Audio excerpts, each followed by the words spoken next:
The King of Boxing, author, Huanzhu Luzhu, produced by Liang Gu. Chapter 1. A thief leaves a wealthy family and falls into a tiger's den alone. The weather in April and May in western Hunan is relatively hot and it often rains heavily. Near Runan Prefecture, the terrain is low and heavy rains often flood the fields. If a nearby river bursts, it will often reach Sugua for hundreds of miles. The mud on the road is very deep, and with the traffic of large vehicles, the tracks left are crisscrossed, and the deepest part is more than a foot. No matter whether you are traveling by car, horse, or foot, encountering this kind of weather is extremely troublesome. In addition, bandits and swordsmen often appear, and if there is a slight disaster, traveling back and forth will be regarded as a dangerous journey. The hardest thing about walking is that as long as it rains heavily for several days, there will be deep and shallow water everywhere. It might as well be a flat plain, but there are many ups and downs.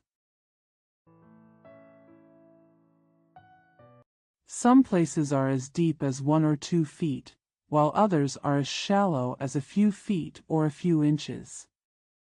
At a glance, thousands of hectares of ocean are endless, and this kind of turbid yellow water is flooding everywhere, making it impossible for ships to pass. People are either stepping on extremely deep mud or wading through water. Occasionally we walked to a section of high ground, but within a few miles we were cut off by a flood. When you encounter deep water, you must ride on the shoulders of the natives and carry them through the water. Otherwise, if you are not careful, you will miss the mark and fall next to those narrow and small stone bridges or in deep ditches, and you will be destroyed. Worry. Travelers and small cars must be carried by natives on their heads to cross, and to travel from one place to another. It often takes 10.5 months to travel 300 miles, which consumes a lot of manpower and material resources. After passing Runan Mansion and heading all the way to Zamadian, the terrain becomes higher. In this flood season, of course, there are no carts or horses. There are only small carts pushed and pulled by 1 or 2 people.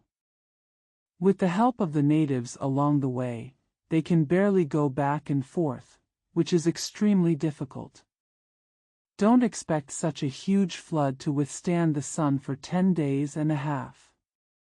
After the water receded, the ground was muddy at first. It's knee-deep, and the wheels are often stuck on it, posing a dilemma. As time went by, the water vapor was evaporated by the scorching sun, dust and smoke billowed, and the face was covered with wind and sand. Not to mention the large group of people and horses moving, only 3 or 5 fast horses were whipping twice on the road.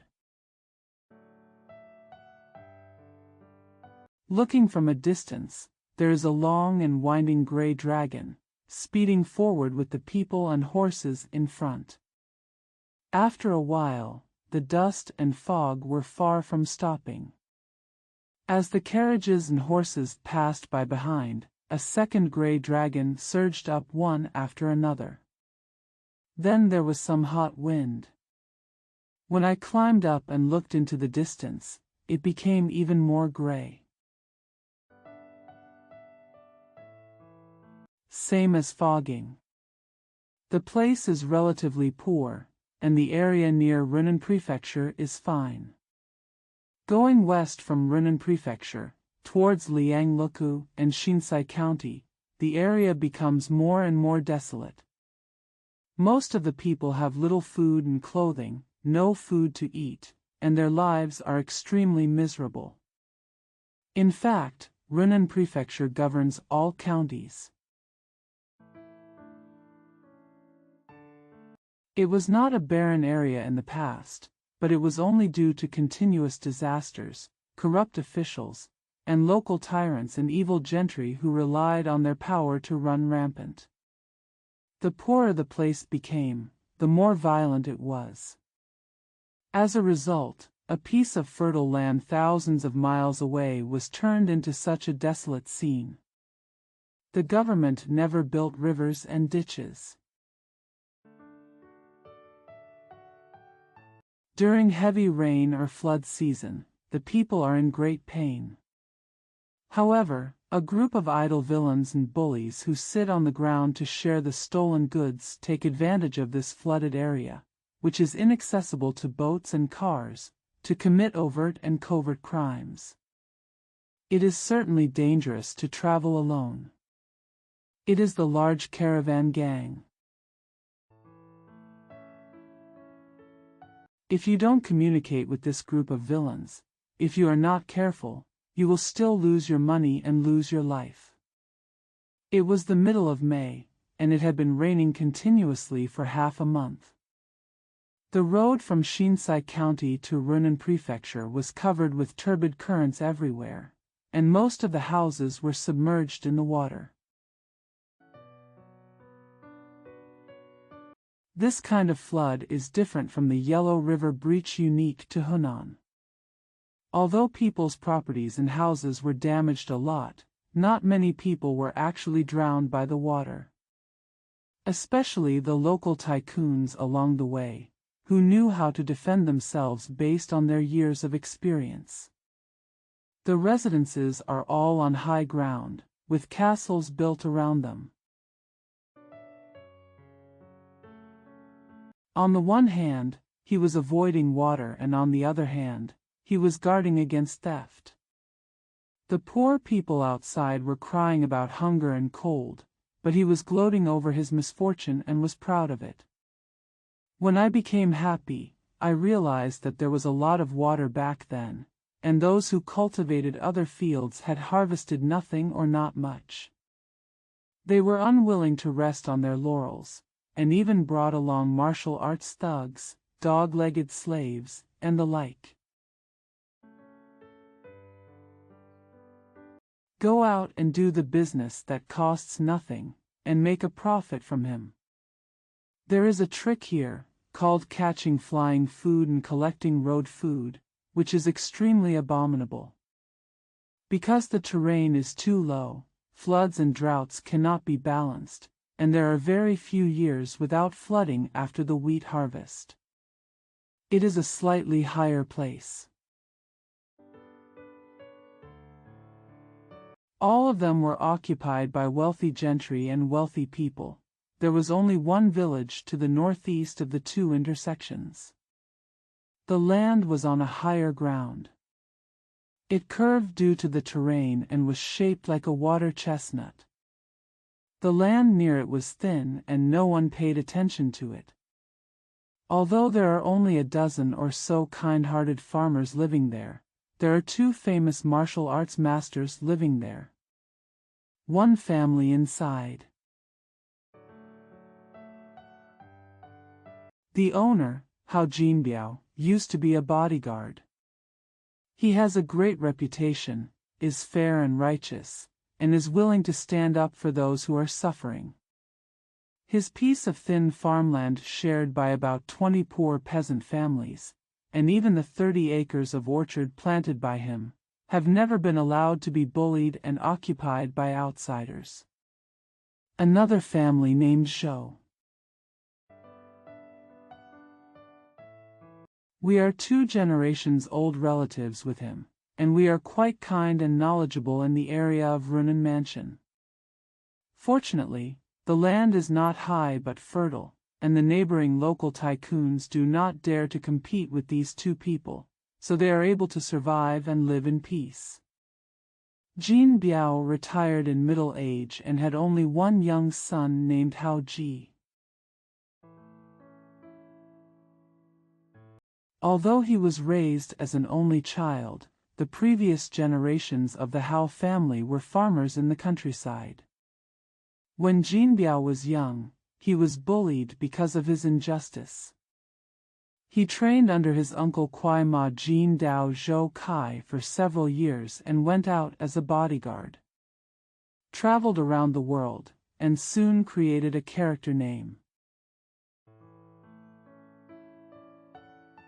Because he is humble to others, but gets along well, he must make the best of everything, never feels complacent, and has a very generous temperament. He has been a martial artist for more than 10 years and has never failed. The greater his fame, the more cautious and timid he becomes. Dear, I just gave birth to a boy, and I thought to myself, a good reputation cannot last forever. Most of what you have earned as a bodyguard in the past 10 years or so has been made by making friends. If you continue to work as a bodyguard, you will never have much savings based on your own personality. In the end, you will still have nothing to do and work in vain. Now that he is eating this kind of food, he will always be hostile to the people in the green forest. How can he be accommodated? It is also inevitable to form grudges and make enemies. The tree attracts the wind. If you continue to do this, you will make more enemies in vain, and you may also encounter danger. Fortunately, my father was a loyal man, and the orchard he planted was enough to make a living every year with the hard work of the whole family, and no one dared to bully him, so it was better to go home and teach his children.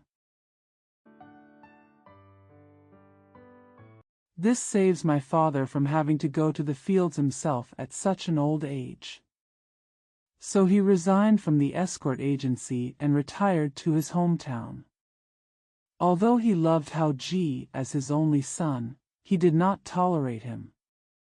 He taught him martial arts and farming since he was a child. At the age of 17 or 18, he was taught by Hao and Zhou, and his martial arts was quite high. Because he was always taught by his grandfather. On the surface, he is still a young rural farmer.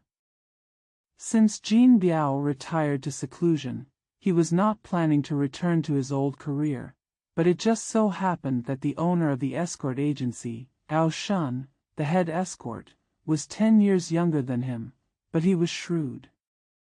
It's been 8 or 9 years since he passed away.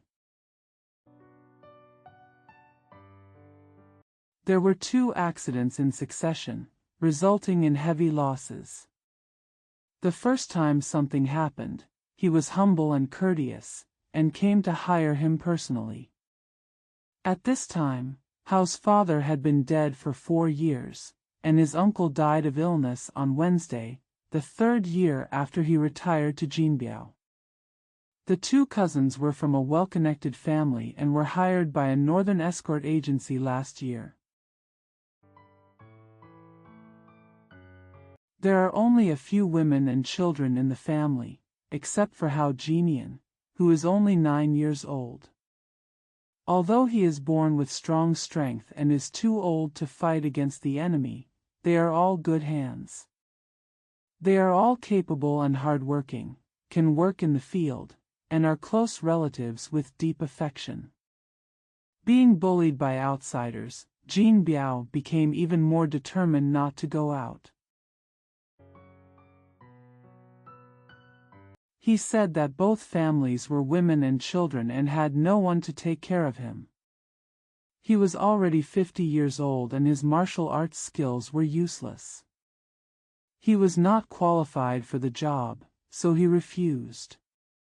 Yao Shun begged and refused, and after much effort, he reluctantly kept half of the gift and returned disappointed. The next year something happened again, and the chaos was even greater. The head escort, Yao Shun, was injured and almost ruined his reputation. The escort car was also taken away by the thieves. If he did not take it back, not only would his reputation be ruined, but he would also have to pay compensation. It would not be enough to sell off all his savings and property over the years. It was really impossible. Thinking of our close relatives and old friends. You should not just sit back and watch, and then go to your door in person to cry and beg. Jin Biao was a loyal person. He hated the thieves for making grudges for no reason, refused to give in to hard and soft, and killed them all without leaving any room. Also, because the wife of the escort leader Yao Shun was Nai's cousin, the couple came to the door together and were as anxious as a spark. They refused last time. Sorry. Another example is sitting idly by and watching. The brother-in-law of a longtime friend is about to lose his family and his family. I can't bear it. I think the thieves are abominable. Knowing that the two parties are relatives and friends, I deliberately name Zhen and say many unpleasant words. One of his apprentices was captured and brutally killed. It's really hard to get rid of the bad temper. He made an agreement with the other party that after the matter was over, he would help him for at most 1 year, and he would help him secretly without revealing his real name. Thinking that he was old, had a long beard, and was wearing half a mask. As long as he was careful at all times, he would never be seen through, so he only took the escort car back. Let the master revive his old business, and help him take 1 or 2 safety escorts, and he can retreat bravely. After the agreement was reached, he got up that day, wrote several secret letters, and ordered people to come out to ask for help. He invited all the capable people he had known in his life to come out. That group of thieves had just debuted, and they were very arrogant. They never talked about social affairs and festivals. They robbed and killed everyone they met. They had been roaming the roads of Shandong for 2 or 3 years. The 2 leaders, one is Jing Tiantang, a fire kite, and the other is Wang Lu, a quick hand who is a small evil spirit from Shandong. Their whereabouts are erratic on weekdays and they rarely move around. The one who grabs 1 vote is the big one, until he goes to whoring and gambling, drinking and debauching, and stops going out to rob after he eats all his food. However, he is vicious and sinister in his actions. The first time something happened to the escort agency, it was because of them. Fortunately, the escort was smart and the person he protected was a good guy. When he saw that the situation was not good, he put his things aside and hid them. He only injured 2 people and did not pay any compensation. The thieves jumped in the air. They didn't know the details first, and they thought they had misunderstood and heard something untrue, so they robbed a lot of votes from other merchants. Later, the true love was revealed. They killed 2 people for no reason, and before seeking revenge against them, they felt that they had been fooled by the escort agency, and became so angry that they actually spread the word everywhere. In the next 2 or 3 years, Yao's escort agency will not be closed down or bankrupt. The family will be ruined and people will die, and they will never give up. Yao Shun has also been famous for many years. He originally wanted to find such gangsters to avenge his dead friends. He became even more angry when he heard the news. Last year, because Jin Biao refused to take action, he specially hired a few good helpers and kept tight security. Wherever the escort vehicle passes, there will be people taking care of it along the way. Unexpectedly, even after walking several times, no accident happened. Although I heard the legend, there was no trace of the bandit gang. No matter how careful I checked, I couldn't find the location of the bandits' lair. More than a year later, the people we made an appointment with were all old men who had retired for many years. They were forced to act out of mercy, and no accidents happened. How do you keep others from doing your own thing for a long time? This group of people are very loyal, and they said they would not be rewarded. 2 of them even refused to accept the gift. They were really embarrassed. It just so happened that some families had something to do and urged him to go back, and some children got married and needed to go back to preside over it. They resigned one after another, and it was difficult to force them to stay. Yao Shun thought to himself, except for his brother-in-law Hao Jinbiao, these people are about the same level as him in terms of skills. They are just busy with the escort business and he can't take care of it. He is afraid of being plotted by the thieves. If there are more good hands to help, don't worry. The first half of the year will be spent searching for thieves. The whereabouts of the party. There was no trace, and he was safe all the time, and the enemy did not appear again after he succeeded. Instead of going around to express gratitude and trouble these old friends, it is better to be less greedy in business, travel less, and push away the businessmen who are close to each other. It is not a real friendship. Don't answer. The next step is to be extra careful. If you encounter a gang of thieves, you are confident that you can handle it.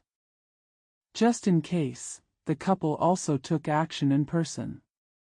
Unexpectedly, as soon as they arrived in Yenzhou, the thieves took away the escort car and injured 3 people. After all, the thieves had sinister intentions and deliberately did not kill the merchants.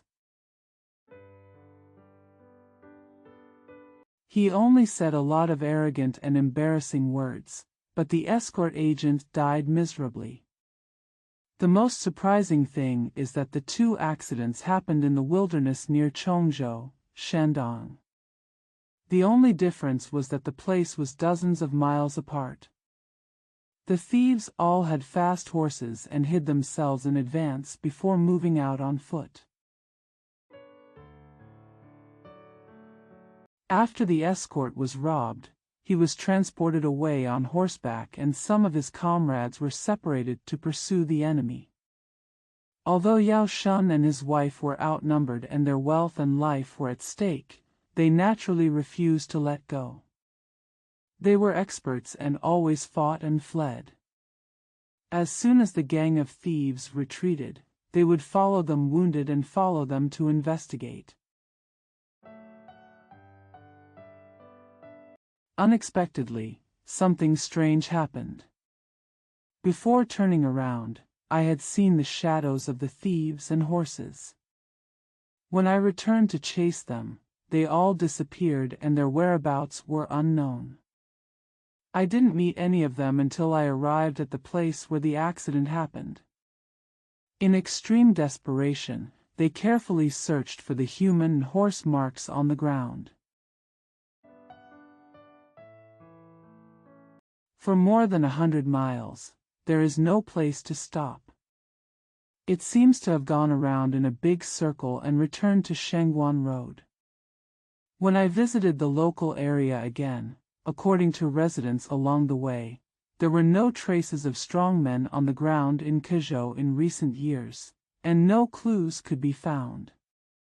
It's really impossible.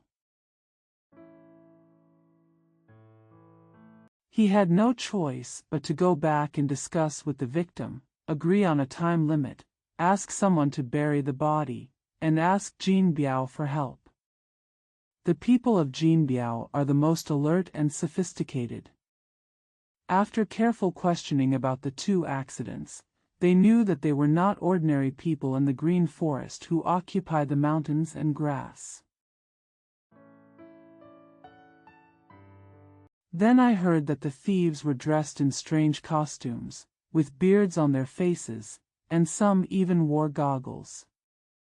Yao Shan was secretly instructed to keep the secret for the time being, pretending to be in a lawsuit with the slave owner, and he and the experts he had appointed to spy on the matter, pretending to be alone merchants, hawkers, and wanderers. As expected, the two thieves were not from the green forest trade, and even their names and nicknames were fake. They were the sons of two wealthy men in Jining Prefecture, Shandong Province. One was Tang Jian and the other was Lu Xingyun. They had been fond of martial arts since childhood. Specializes in making friends with evil thieves. After his father died, he became even more extravagant and squandered money like water. The family had thousands of hectares of fertile land, but it was not enough for them to squander. The only reason was that their father left a lot of ill-gotten wealth.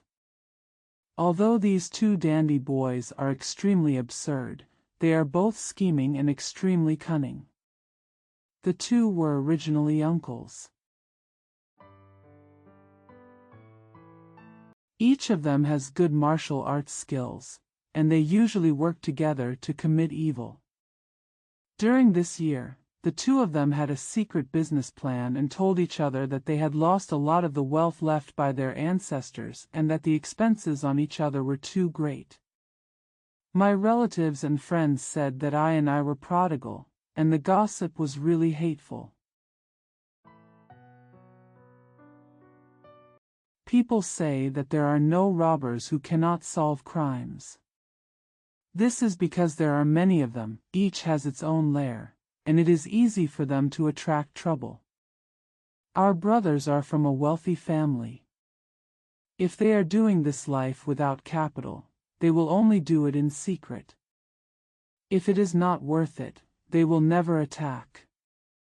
The people under your command must be well disciplined.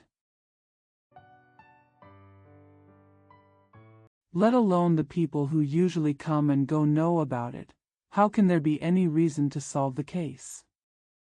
After discussing it all day and night, I came up with a good idea and pretended to give up martial arts and study literature, and regretted studying. First prepare to spend several thousand taels of silver, invite the irrelevant martial artists and people from the green forest that you usually recruit, and say, "My brother has been a scholar for generations, but because he was fond of martial arts since childhood, he has accomplished nothing. Now he is often ridiculed by his relatives and friends, so he is determined to fight for this leisure. Today's meeting is not to break up with you, but to study hard and seek fame in the future. I have no time to accompany you, lest visitors come. I have lost my way as a master, so I declare this in public and ask for forgiveness. The money on the table is just Cheng-yi, which is not at all respectful.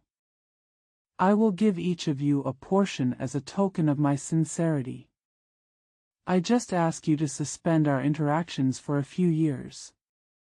When my brother has achieved fame, I will invite you to meet me here or come to teach me. We are still good friends, and our friendship has only grown deeper. I hope you guys will fulfill my brother's aspirations. I can't thank you enough." After sending these gangsters away, invite relatives and friends of the two families to come and explain their intentions in public. Since the family business has not been ruined, a large amount of land is still there. All the gold and silver in the treasury had been wasted over the years, but he still had great wealth, and he had many relatives who were high officials in the court. A prodigal son will never be replaced by gold. This is the most proud saying of wealthy people. It can cover up any evil. For a moment, everyone spoke in unison and praised him endlessly. Everyone thought that the two of them had turned around. They were originally young men from Chioma who were both civilized and martial, but they were willing to do some kind deeds on weekdays and no longer raped civilian girls or oppressed kind-hearted people. The women who had been snatched away before were not given back their salary, but they took special care of their parents' family. It won't take more than 2 years. Although their reputations were only due to secretly ordering people to cheat and buy a candidate each, their reputations were extremely good, and they actually became two great gentlemen with both civil and military power. However, since the two of them claimed to be determined, they opened up the backyards of the two houses, freeing up several acres of land. It is separated by high walls on all sides. People go inside to study early every morning. It is said that they like to study quietly.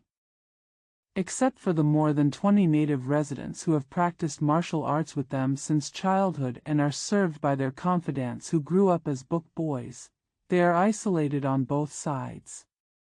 Even wives, concubines, and maidservants are not allowed to enter unless they are called upon to do so. Occasionally, I went to drink and have fun, but I only went to the study. Soon, the two of them were married to the schoolboys who were close friends, and they were married to the same beautiful maids who were common before they had learned martial arts in elementary school. Except for the rare occasion when they went out hunting or traveling in the mountains, they rode fast horses and went out and returned together. I live in the house on weekdays and rarely see anyone going out. Every time you go out, use the back door. The area is a barren mountainous land, originally planted with large fruit groves.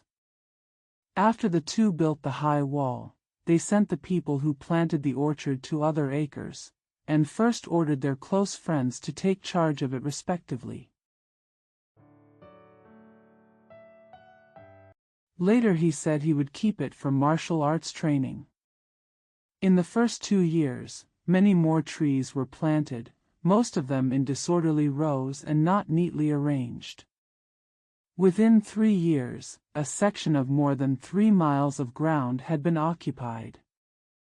Later, several book boys violated the rules and were kicked out together with their families, so they stayed on the sidewalk in front of the woods. Each has built a few shops, each with a different industry. It looks like a small village, but not a main road. Behind these houses is a large forest leading to the high wall of the back garden of the two families. The wild grass is deep, some are sparse and some are dense. It is extremely desolate and has never been managed by anyone.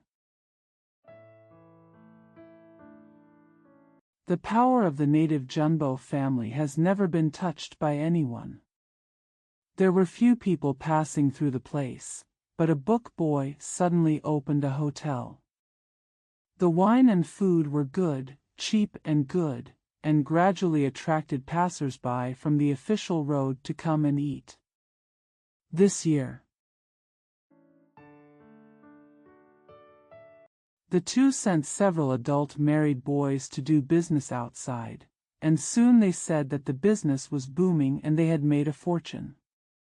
Occasionally, the two of them would go to inspect and advise on business methods, but on the surface they still had dandy habits, and they would bring a group of close book boys with them every time they went out.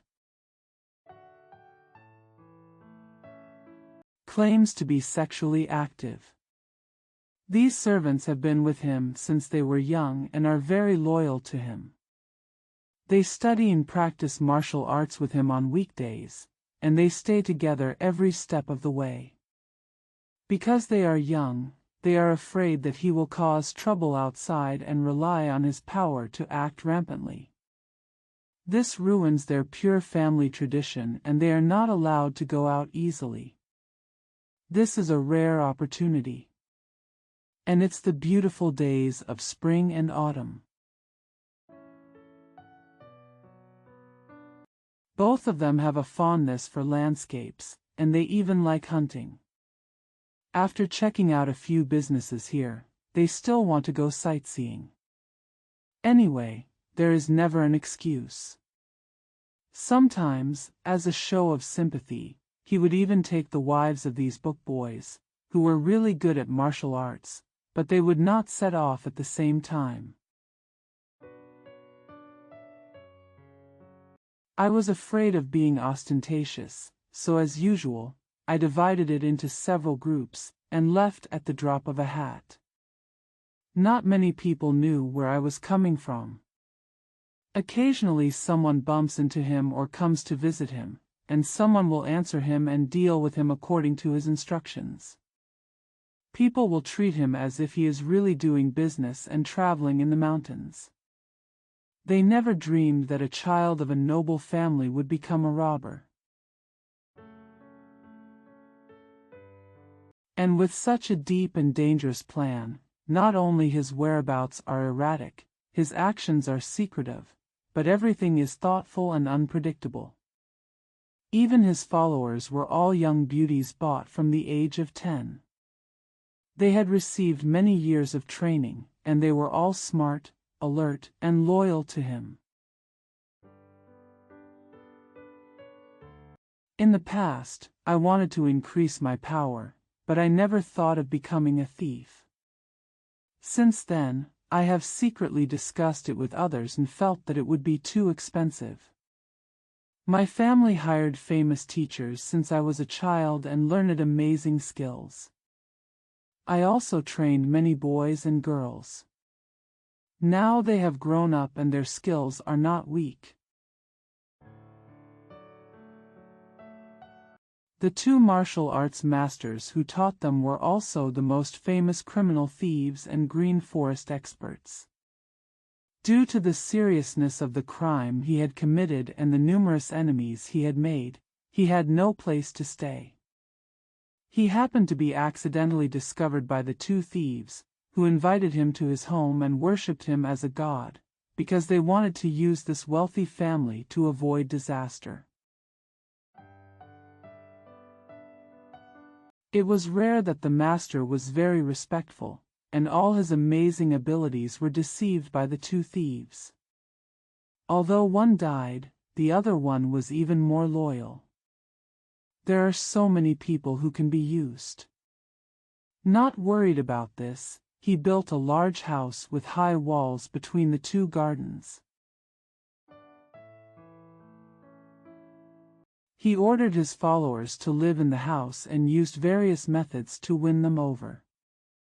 He deliberately indulged many of his close friends and beautiful maids, and often met these undecided young men, making them fall in love with each other for a long time. Then he used various means to get the two parties to enter into an engagement. But don't consummate the marriage with her until the time is right.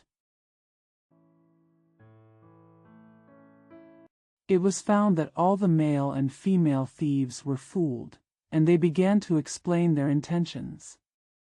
Two of them were surprised when they heard the words. They did not dare to say more at the time and did not agree with them. They were all brutally killed. The thief master felt that he was old and had been a robber all his life, making it difficult for his family in his country to escape. I am living under someone else's roof when I am old, and I don't even have a wife or children. I am not sure whether I will have a good death in the future. I feel regret every time I think about it. The owner comes from a wealthy family and is famous himself.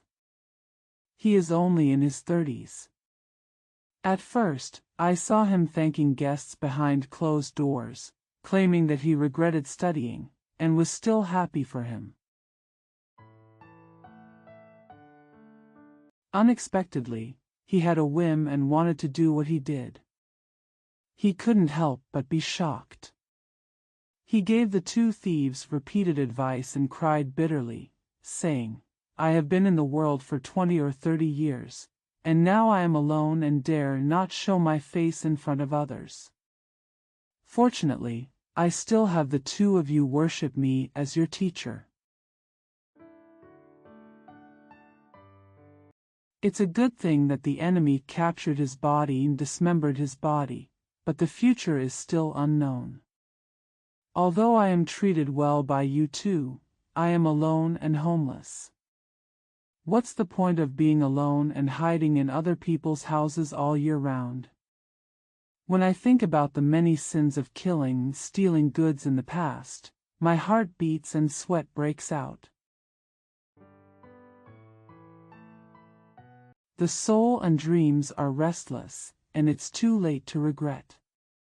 When I tried my best to teach martial arts, I wanted you to learn to protect your family.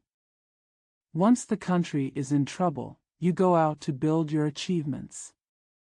How can you learn the skills to become a robber? If there is a slight disturbance, all your wealth and life will be ruined. Why bother? There are never unsolved murders and robberies. Although I was lucky enough to have you two take care of me, I am still not sure whether I will be punished by the official for murder in the future. I am always on tenterhooks. You are not desperados, nor are you forced by food and clothing. This matter must be treated as a joke or brought down. Don't say it and actually do it. As long as it gets spread, it will be very harmful. If it weren't for your brothers who treated me so well and were so grateful and regretful of their sins, with your wealth and the people under my command, would have ruined your family and their lives in my early days. There are many people. Isn't it wonderful to be able to get rid of those powerful enemies? How could I advise you? The two thieves knew very well that Naishur was also very alert, and they were unwilling to join in with the other party's intentions, and even tried to obstruct them. Instead of accepting the good intentions, they actually held grudges, developed poisonous intentions, and pretended to be guilty and regretful on the surface. He repeatedly thanked his master for his wise words, but secretly used a conspiracy to poison the thief master to death within 2 months, and even his body was destroyed.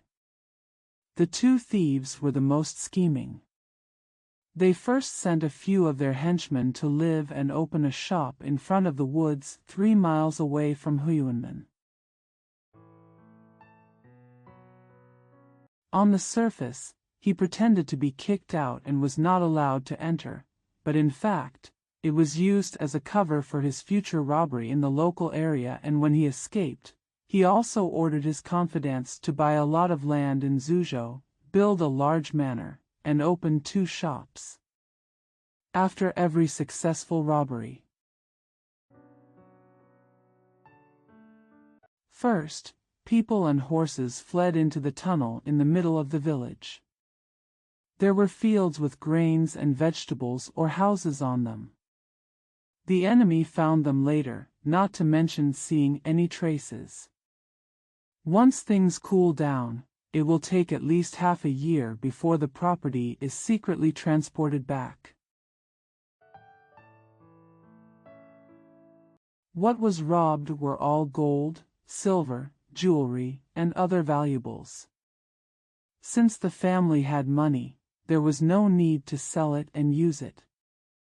Therefore, after the accident, the government detectives and the escort client who was lucky enough to escape tried their best to search and visit, asking people everywhere, including the stolen goods.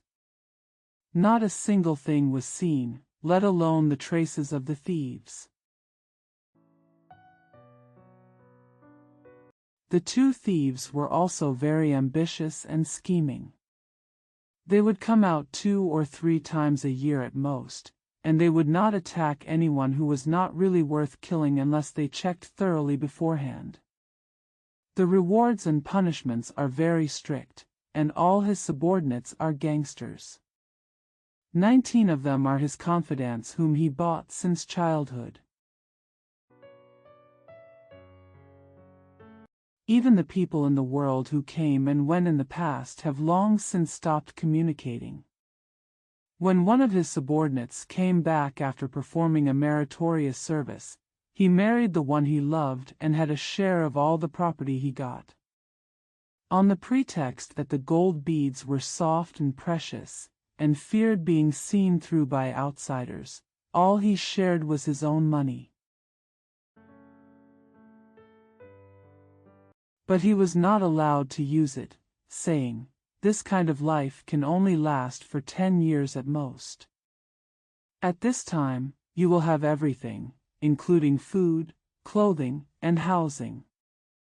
You can spend as you like when you go out for business. There is no place to use the money. The money allocated must be reserved for you to wash your hands and provide for your retirement. Use it, keep accounts together, put it into the public treasury, and divide it in the future."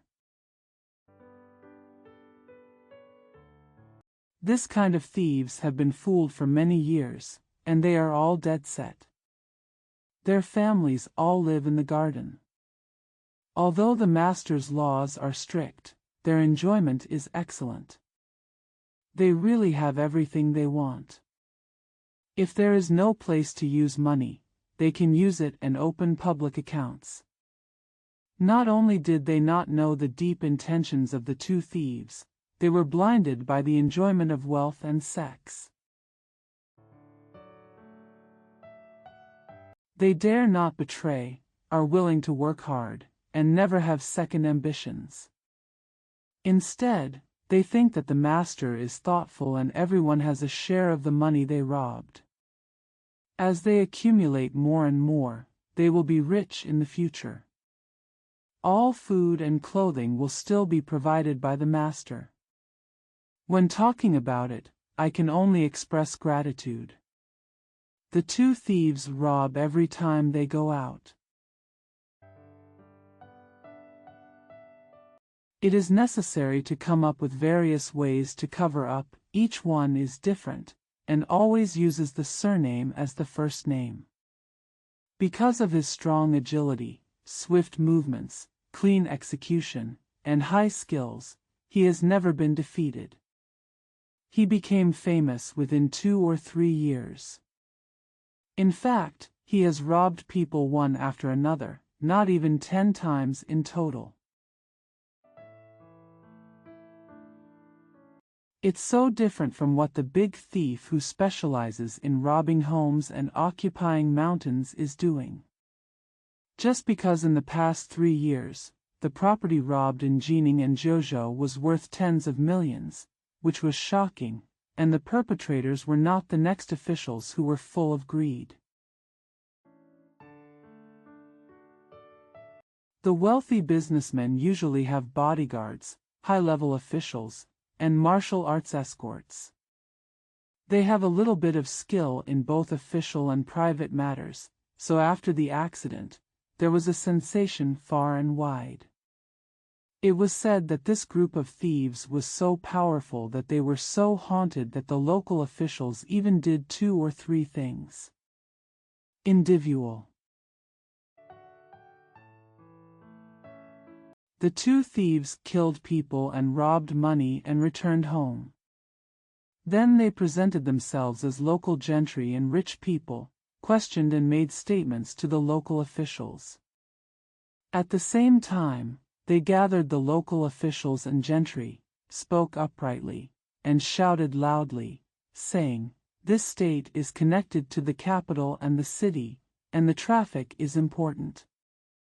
Always quiet." How come such big robberies have been committed in the past 3 years, but they still cannot be solved, and even the robber's shadow cannot be found? We are locals in our hometown. Don't say that our wealth is here. We must be vigilant and considerate of the local people and business travelers. We should not sit back and watch the clown make a fool of himself. Create great harm. He expressed his righteous indignation on the spot and came up with many ideas, such as establishing joint village associations and township leagues, asking everyone to unite to protect themselves and their families. At the same time, he was prepared to help the government kill thieves and eliminate harm, and pretended to be lively. There were several famous local policemen. Making too much trouble. He was even subjected to severe punishments by his own officials, and some even had his family members imprisoned. He tried his best and suffered a lot, but no one was ever suspicious of him. The two thieves are also very arrogant, boasting that they are resourceful, have thought carefully in advance, and have all kinds of cover. They attack at most 2 or 3 times a year. Such alertness and speed will definitely make it impossible to solve the case. Unexpectedly, Hao Jinbiao was ruthless and had too many grudges, so Yao Shun refused to invite Hao Jinbiao out. Although the people who were harmed by him were not all experts, they had a little bit of kindness and eyesight in the world, and they would not accept soft or hard advice for the sake of the other party.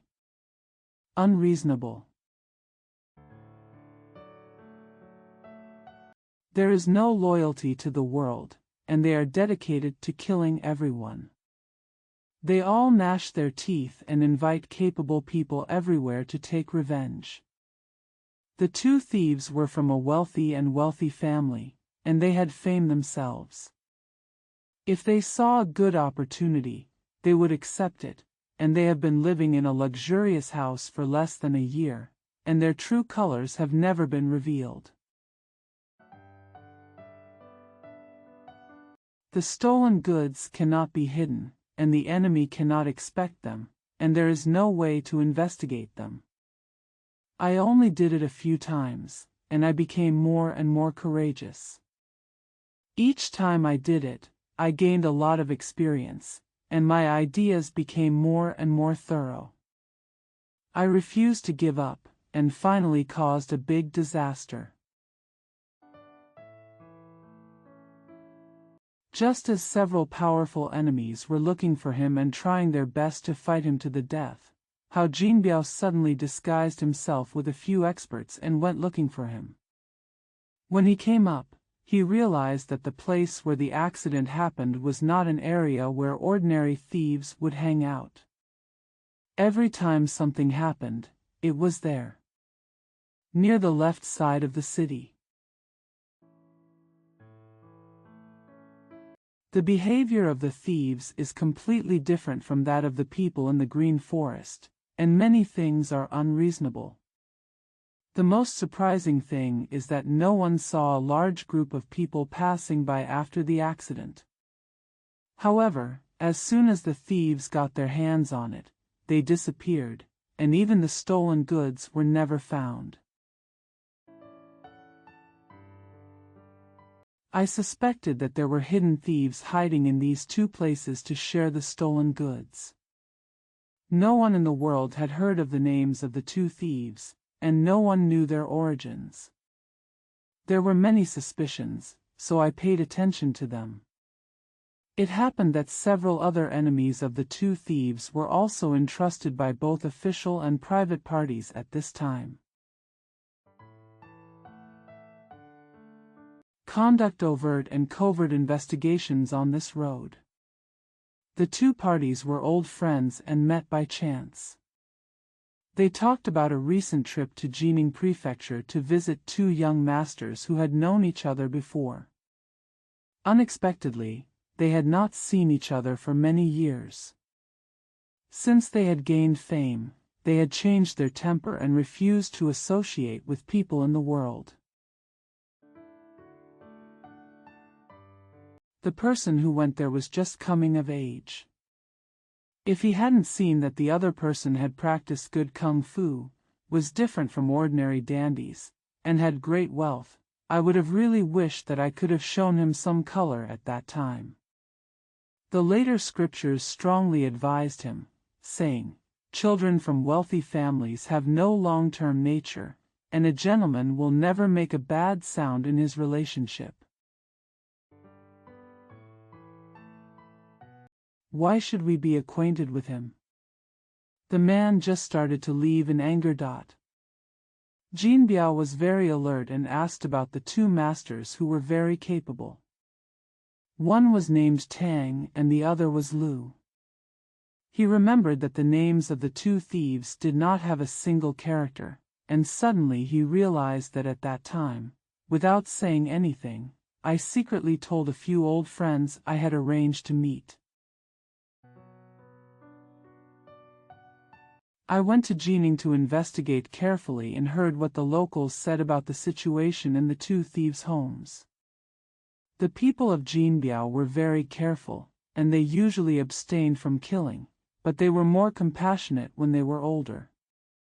Because they knew that there were people in the court of the two thieves, they were afraid that things would get worse and both sides would be hurt, so they had been planning for several days.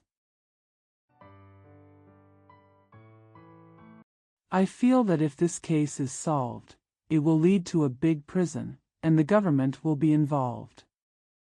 I don't know how many innocent people will be affected, not to mention the whole family of the second thief and his gang. I secretly thought, the two thieves are from a younger brother, and they have many clans. They only committed 6 or 7 robberies in total. Although they are vicious people.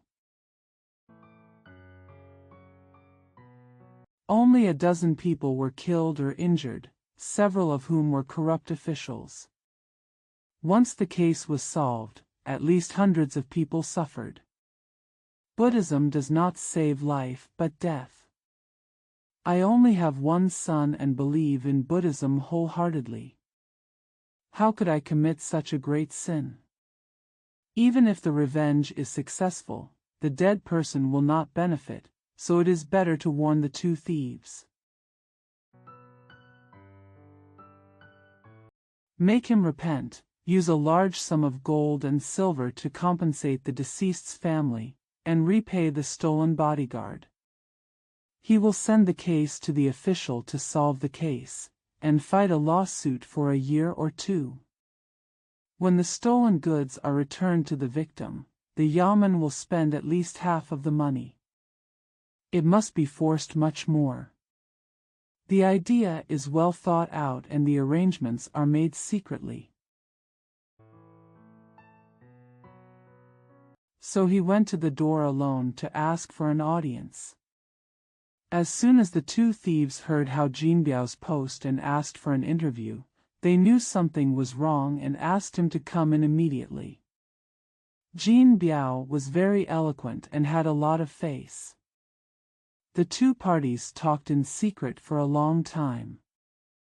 The two thieves were also very alert and not only agreed to everything the other party said.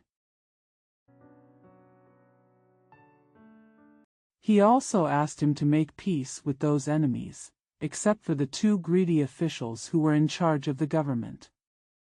Since only one of the suffering masters was weak and the accompanying martial arts masters had been killed and no one came forward, it was just an act. Any strong enemy with a little strength will send the original thing back. What a huge thing has become personal. It happened that several other enemies hired people who were even more selfish than Jin Biao. They knew how to calculate, and there were no traces of them in the first place. Instead of avenging the victims, they were won over by the two thieves in every possible way and turned enemies into friends. They swore in person that they would never give way. I just wanted to get back the lost property, and it took 2 or 3 months to get everything done. In the middle, Yao Shun didn't take it seriously at first, but at that time, officials were corrupt, and the two thieves were very powerful in the court, so they had many concerns. Jin Biao stood by and persuaded him that it would be reasonable to follow his approach. Then he agreed. Before Jin Biao became famous in the world, he made up his mind to make things easier for himself. This time Man Sui did it very safely and carefully. Although he was a little sorry for his dead friends, he saved many lives invisibly. Even if he indulged the evil people, the merits and demerits can also be equal. What's more, I am not greedy for money or gifts. Apart from the money for practical use, I have never taken any more money. Unexpectedly, he was selfish and did not know how to eliminate evil. He worried too much about the other party's wealth and power, and almost caused the disaster of annihilation. Jin Biao was happy at first and left quickly after everything was over. The two thieves suddenly held a banquet. When I arrived, I saw 3 guests, and only 1 gold medal for the guest. The two thieves were very polite and attentive. When they were about to finish their meal, Fengshe said with a smile, "My brother was just a temporary game." If Master Hao hadn't helped him, he would have almost caused a big disaster. From now on, we have to change our ways. We have a promise. I will never go back on my word, but this time Master Hao came here alone and made my brother bow his head and obey his orders. This is because we have been here and have been in the family for many years, so we are unwilling to sacrifice ourselves for this and have too many worries. Based on Master Hao's words that day, he took away everything. It's embarrassing. My brother will never win with more. I just ask Master Hao to use his skills to give my brothers and disciples a little insight. Chapter 2, Stepping on the Knife and Breaking the Rope. The old martial artist rushes into the evil meat, lifts the bull over the head, and the young hero works hard to practice his magical skills. How Jin Biao went to the banquet alone and had been paying attention for a long time. When he heard what the two thieves said, he raised his hands and said a few words. The two thieves immediately walked to the open space outside the banquet and came forward to fight one after another. Jin Biao is cunning and scheming, knowing that the other party is already hateful and has scruples. Although he didn't dare to use conspiracy to plot, this move must have deep meaning. When it was time to start, he made concessions everywhere, only defending but not attacking. His original intention was to be a child of an aristocratic family, a wealthy family, and he had fame. He has been famous for many years and has retired to live in seclusion. For the sake of his close relatives and friends, it is not a last resort for him to take action again. It would be humiliating to lose, but if he wins, this kind of evil boy has always been arrogant, and he will never lose.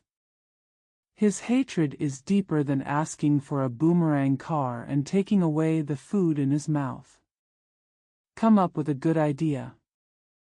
If you can use this to eliminate hostility and solidify your wish, at most you can only go so far. He knew it well, kept his face intact, and even pretended to be defeated in his hands, indicating that his return escort car was really a matter of wealth. It was seen through by others, and he had too many worries. It was not due to lack of ability. As long as the other party, if you understand, then you have both ends. Unexpectedly, Tang Jian was the first to come up. He jumped out of the circle after only a few encounters, and Lu Xingyun only had a dozen or so encounters. Although I was unwilling to kill him, the other party didn't seem to actually use it, so I couldn't guess what his intention was. The two thieves laughed and asked to stop, and said, "Martial Master Hao is really brilliant. Brother, you just admired the famous name for a long time and wanted to know more about it, so he had no ill intentions. When will victory or defeat be determined with this type of fighting? If the fight continues, it will show that we are not capable of being masters, and it is not our intention. Since you are unwilling to teach me, brother, you doesn't dare to force me. As I just said, you can only speak with your hands." So I took back the things that brother you had temporarily kept. Fortunately, we still have our ancestral heritage to keep. It was originally a temporary game of samadhi, with the intention of inspiring the heroes of the world and making friends through martial arts. Therefore, all the property left behind in the past 3 years has been kept as it is. Not a penny was moved. It's not really about living in the woods. If he is really in need of food and clothing, and someone like Master Hao comes to ask for money on his behalf, what kind of compensation can he give to others? The person who came here is such an unknown person, so in order to preserve the innocence of our family, we will pay him back in the same way, and we will have nothing to say. Just because you have a great reputation, and we have taken action more than 10 times for 3 consecutive years, and no one knows about it. You can see the truth as soon as you arrive and take it away. People who don't know will think that we are timid. Master Hao was too polite and refused to use it. We already knew we were outmatched. I'm willing to accept the defeat, but just coming and going freely like this really shows the incompetence of the National People's Congress. Just now I have prepared a way to see off the guests, and I also prepared a somewhat disrespectful ceremony. If Master Hao is willing to save Brother Yu's face, please go out through the back door and open Brother Yu's eyes. Looking at Master Hao's real skills, I was convinced. Brother Erziu is so easy to make friends and martial arts. If the ancestral business is defeated in the future and someone comes to play another game, it will be good to leave an example. The visitor was just like Master Hao, who came out through the specially prepared road at the back door and received our respect. Just obey orders in every way, so as not to let anyone talk. What do you think? Jin Biao had long seen that the other party's martial arts was very strong. Apart from being drunk and debauched, and his inner strength was slightly inferior, Yu Jun had to be taught by a master, and they had just fought. Not only did they not show their true skills, but they also hid their lust.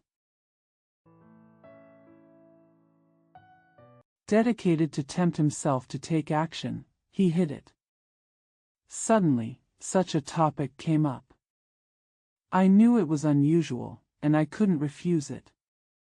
I had to say a few polite words, say goodbye to the host, and ask for someone to show me the way out.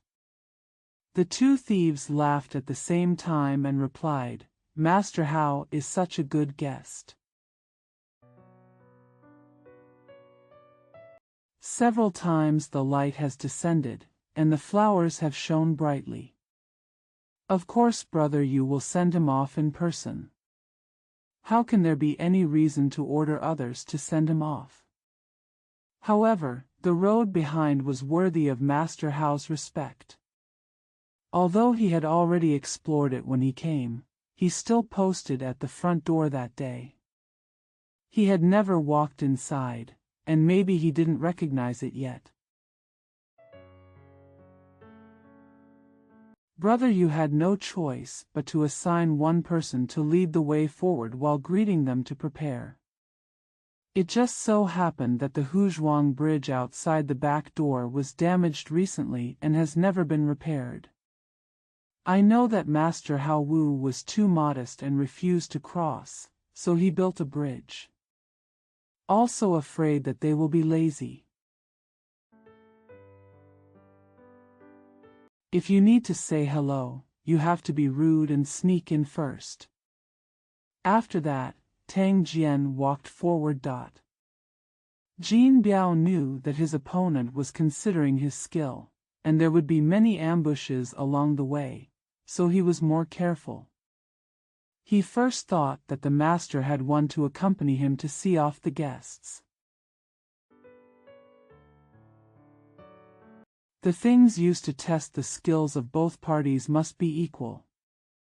Unexpectedly, the other party seems to be ignorant, wanting to consider the depth of others, and does not understand the rules of the world. At the same time, he seems to be curious and wants others to practice for him. He knows that he is not good at it, and hides his clumsy air in everything. The first section is a row of knife piles. There are about thousands of oxyre-point knives, all of which are extremely sharp. The tip of the knife points upward. The whole body is only a foot or a few inches long. They have no handles. Only half of them are inserted into the soil. About a foot is exposed on the ground. They are not buried deeply. And it is sandy land, and it is also sparse and dense, varying in height. It was not inserted neatly at all, but the side where the owner walked was flat ground. Jin Biao was angry and funny at first, because he felt that although the two thieves acted unreasonably, their words were very courteous and kind, and they looked like amateurs in everything. It was inconvenient to argue with him, and he also thought that the matter was about to be over. If it could be resolved. Wouldn't that be great? What's more, the other party didn't mean to look down upon him. He claimed that his qigong was limited before he even took a step. He just wanted to see something, and kept making excuses to make it inconvenient. Determined to endure hardships and overcome difficulties, even though he was unprepared when he arrived, he relied on his hard work and never had to settle for many years.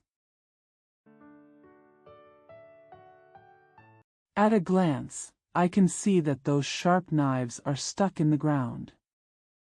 They will fall down with a slight touch. They are also extremely sharp.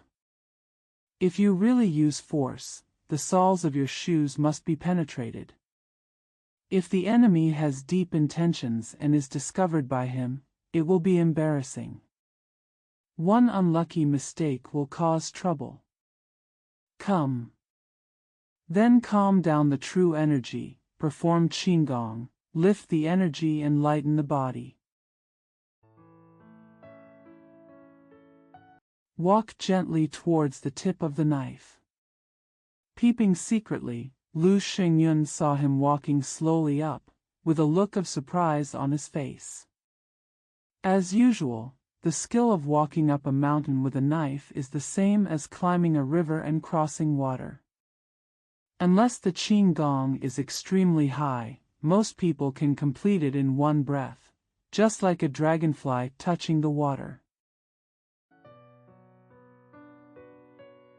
The sooner the better. Jin Biao saw the enemy's conspiracy and wanted to use the excuse of accompanying guests to deliberately point out the nearby flowers and gardens, joking and walking forward, sometimes faster and sometimes slower, secretly disrupting his own footwork, making it difficult to lift his energy and lighten his body, so he considered the depth of his skills. Fortunately, it has never been abandoned over the years. Otherwise, you will have to be embarrassed on the spot. If you feel angry, you will become more alert. On the one hand, you will deal with it with all your strength, and on the other hand, you will deliberately respond casually, walking as fast as the master, talking and walking. Seeing that the 3-foot-long dike was about to be completed, suddenly a newly built small bridge appeared in front of it. Only 2 people can walk side by side. There is an iron frame near the bridge entrance. There is a silk rope hanging on the frame. An iron apple is hanging on the rope, about 5 or 6 feet away from the head. Look at the ground. Wearing a layer of soybeans, we walked straight to the bridge and thought to ourselves, this is something used to practice qigong in Tai Chi. When the disciples were coming down the mountain, they would fly over these soybeans as usual, which was called a safe trip and a clear path. This is different from walking on the Tao mountain. It emphasizes walking as fast as possible. When people walk on the soybeans, not only are they not allowed to roll, but they are not allowed to make any sound. Take another closer look. Underneath the soybeans is a row of smooth solid wooden boards, which are scattered and arranged in many patterns. It is impossible to even try to take advantage of them. They only trample the bean curds a little bit. It means that if you don't have enough time, the most difficult thing is to walk to the future. When he jumped up in front of the iron frame, it must be shaped like an apple. Slippery and hard. Only by biting an iron ball as big as a rice bowl can one reach the bridge. And the bridge is alive. There is only one horizontal axis in the middle, and it is suspended on both sides. No matter which end it falls on, it will sink with it, unless it contains an iron ball and flies across the bridge level. It's hard to move even an inch. I am not sure based on my own skills. The opponent who used such tactics is obviously a master in Tai Chi. The 2 famous snitches who disappeared 10 years ago must be related to it. If one of them can't handle what happened today, it will not only be embarrassing, but also the future. There are also consequences. I was startled, and I suddenly thought of an idea. I looked sideways at my opponent, as if I was afraid that I would use hard skills to step on the beans step by step. As long as the beans are not messy, no matter whether I crush the beans or sink them deep into the wood, it will be considered an explanation. In the past, I have pretended to lead the way. rushed to the bridge entrance to treat each other. I thought to myself, I have seen the thief's intentions. Could it be that I can't cross the happy bridge, which is suspended at both ends and looks like a seesaw? How can you still walk across it safely without making it move at all? Thinking in his heart, he is already prepared and shouts with a smile. The owner's kindness is admirable. I'm so disrespectful, so I have no choice but to beg you for your peace and blessing. Take your blessing home. As he spoke, Jean Biao had already walked up to the front of the knife embankment. Wherever he passed, the thousands of dazzling and extremely sharp three-pointed steel knives remained unchanged. It didn't even tilt. One step ahead, it was the round beam embankment that was about to roll when the breeze blew. Lu Thief was paying close attention to his moves, secretly jealous, when he suddenly heard Jean Biao speak. Before he could answer, he suddenly caught a glimpse of Jean Biao raising his leg. First, a cold light that was more than a foot long shot over. By accident, it cut off the silk rope hanging the iron ball, and the iron ball immediately sank. He just said that the enemy did not dare to walk through the beam embankment, and wanted to take advantage of this to turn against him, but the opponent did not move his hands. How could the hidden weapon be released? Angry and anxious. In the midst of my busy schedule, I saw the cold light that looked like a three-pointed steel knife nailed to the ground. Before I could see it clearly, the flying rope of the knife broke and the iron ball fell. In an instant, there was a roar and a strong wind passed by. I heard Jean Biao laughing and saying, "I'm so old and useless, so embarrassing." A figure flew over from the knife embankment that was more than 10 feet away from the back. I heard a slight sound from the wooden frame. The person had already passed through the air with a voice and landed on the other side of the bridge. He was holding the knife in his left hand. In his mouth was a slippery and hard iron ball several times larger than his mouth. He turned around, raised his hand towards himself, and with a pop, the iron ball flew first from his mouth. Then he smiled and said, "Thank you to the 2 village owners for your love, everyone is safe from now on. I just want to borrow flowers and offer them to the Buddha. How about everyone being well? It turns out that it's time for gold labels to rise." With a slight exertion on the soles of his feet, he picked up a sharp knife, aimed it at the silk rope above the iron ball and struck it. He placed his right foot on his left foot, took advantage of the upward movement of his leg and used his strength to exert his strength. He unexpectedly used his unique skill to fly over. He grabbed the iron ball with his right hand and connected it with the knife with his left hand. At the same time, he lightly pressed his backhand on the wooden frames on both sides, gaining more strength in crossing the bridge.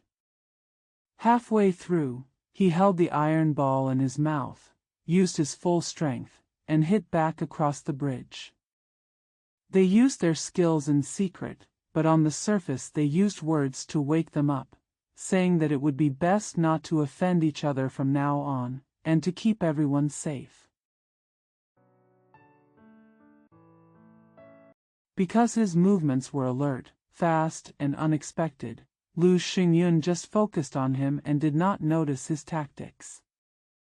Based on this situation, it was very likely that the enemy thought duty was not worth leaving and was deliberately showing off his power. Miao ran back in front of Tang Jiangang and arrived a little later. His eyes were blocked by the flowers and trees, so he didn't see it. When he caught a glimpse of the golden label flying down across the bridge, he already had the iron ball in his mouth and sprayed it back with his true energy. Although the ball is hollow, it weighs several kilograms and is flat apple-shaped. For such a round, solid and heavy thing, the opponent cannot see it even when he starts. But that small bridge is more than 10 feet wide, and it can be lifted up in the air, holding an iron ball and flying straight over. It lands several feet away from the bridge. It would be difficult to do it unless the inner strength has reached the advanced level. Gold label uses a trick. Chu didn't notice it at all and couldn't help being shocked. Tang Jianren is even more sinister. Seeing that his brother-in-law Lu Xingyun had already caught the iron ball, he looked unhappy and feared that he would be rash, so he hurriedly shouted, "Dash! Second brother, come here quickly. Not only are we at a disadvantage today, but we will never reach such a high level in the future. It is no wonder that Master Hao has amazing abilities." Invincible, his decades of fame are indeed true. You hurry up to the front and greet the gift givers, and only give them the clothes, shoes, and rituals. Master Hao doesn't need any other gifts.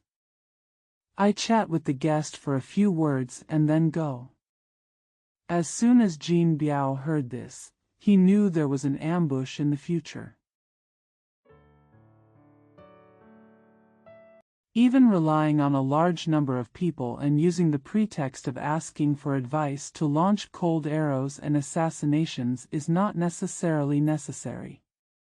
In a moment of quick wit, quick mind, and skillful techniques, I managed to restrain the two thieves and walked a short distance along the sword embankment.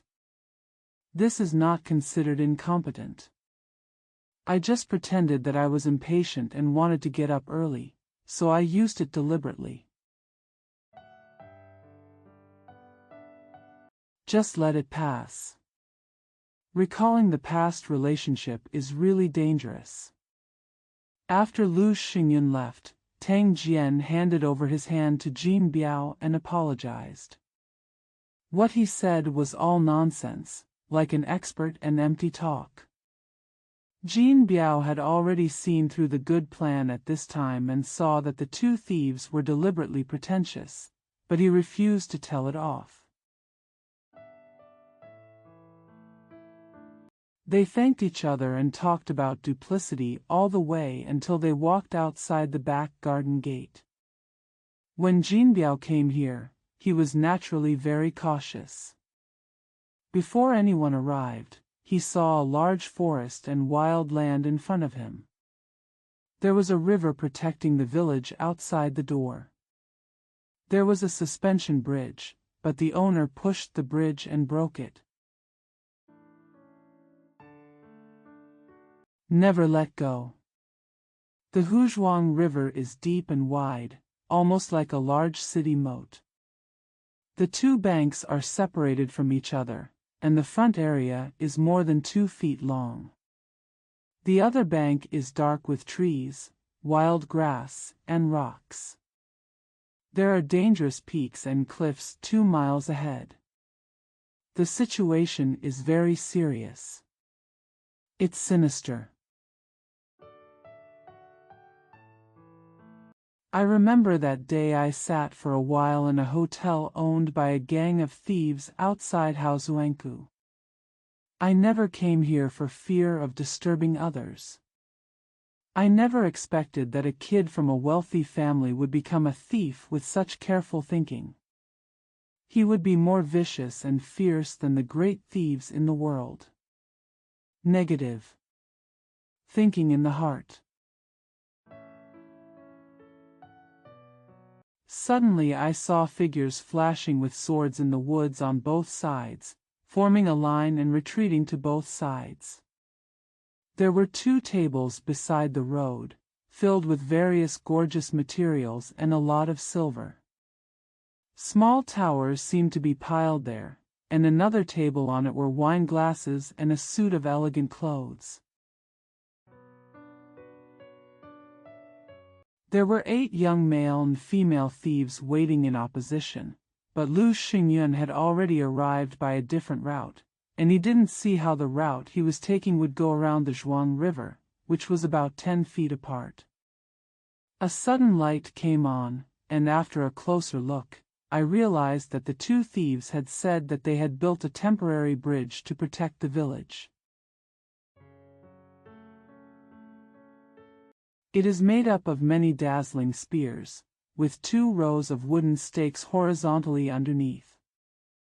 On each stake stands a young gangster, holding a spear, with the tip and root of the spear pointing upward.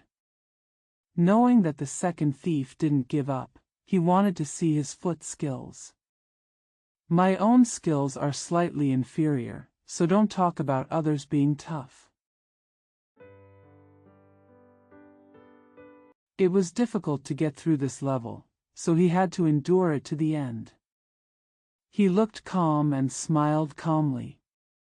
As soon as he secretly raised his zhenqi, Tang Jian raised his hand and said with a smile, "Although we want to admire Master Hao's skills, our own skills are not.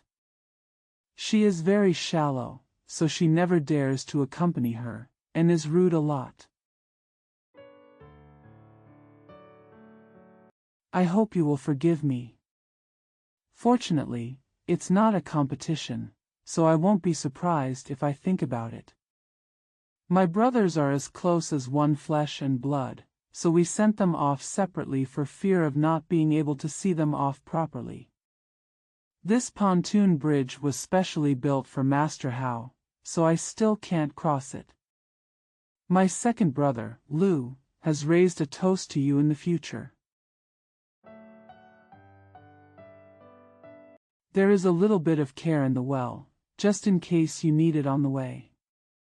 Sorry for not sending it far." When Jin Biao saw the pile of silver, there were at least 3,000 to 4,000 taels. If he took all of it, it meant that he had turned his enemies into friends and was now considered a gangster. He was only willing to take over the lost situation for him. Redeem. If you become the other party's best friend, you will be fine. Otherwise, you will become enemies from now on and will never give up. He cursed secretly, "Bitch. You are pretending to be an amateur, and I am confused to the end." After hearing this, he didn't say much, raised his hands, and said a few words on the sidelines. In order to avoid plotting by thieves, I bowed to my master and turned my back to Zhuanghe River. He suddenly raised his body and twisted his body slightly, and he was more than 10 feet high, vertically above the pontoon bridge made of spear points, which was 5 or 6 feet above the ground. This time, I changed my body method and used the skill of climbing on a cliff to cross the water from the beginning, leaning against the long bridge made of hundreds of long-edged spear points. With the hands turned downward, they trembled slightly as they moved forward. Faster than flying, they walked across the bridge in a blink of an eye and set foot on the ground. The original enemy was cunning, and the hatred was already deep. Maybe on the way, the thieves below deliberately withdrew the spear. Arrived on the other side. I feel that these little thieves are unusual.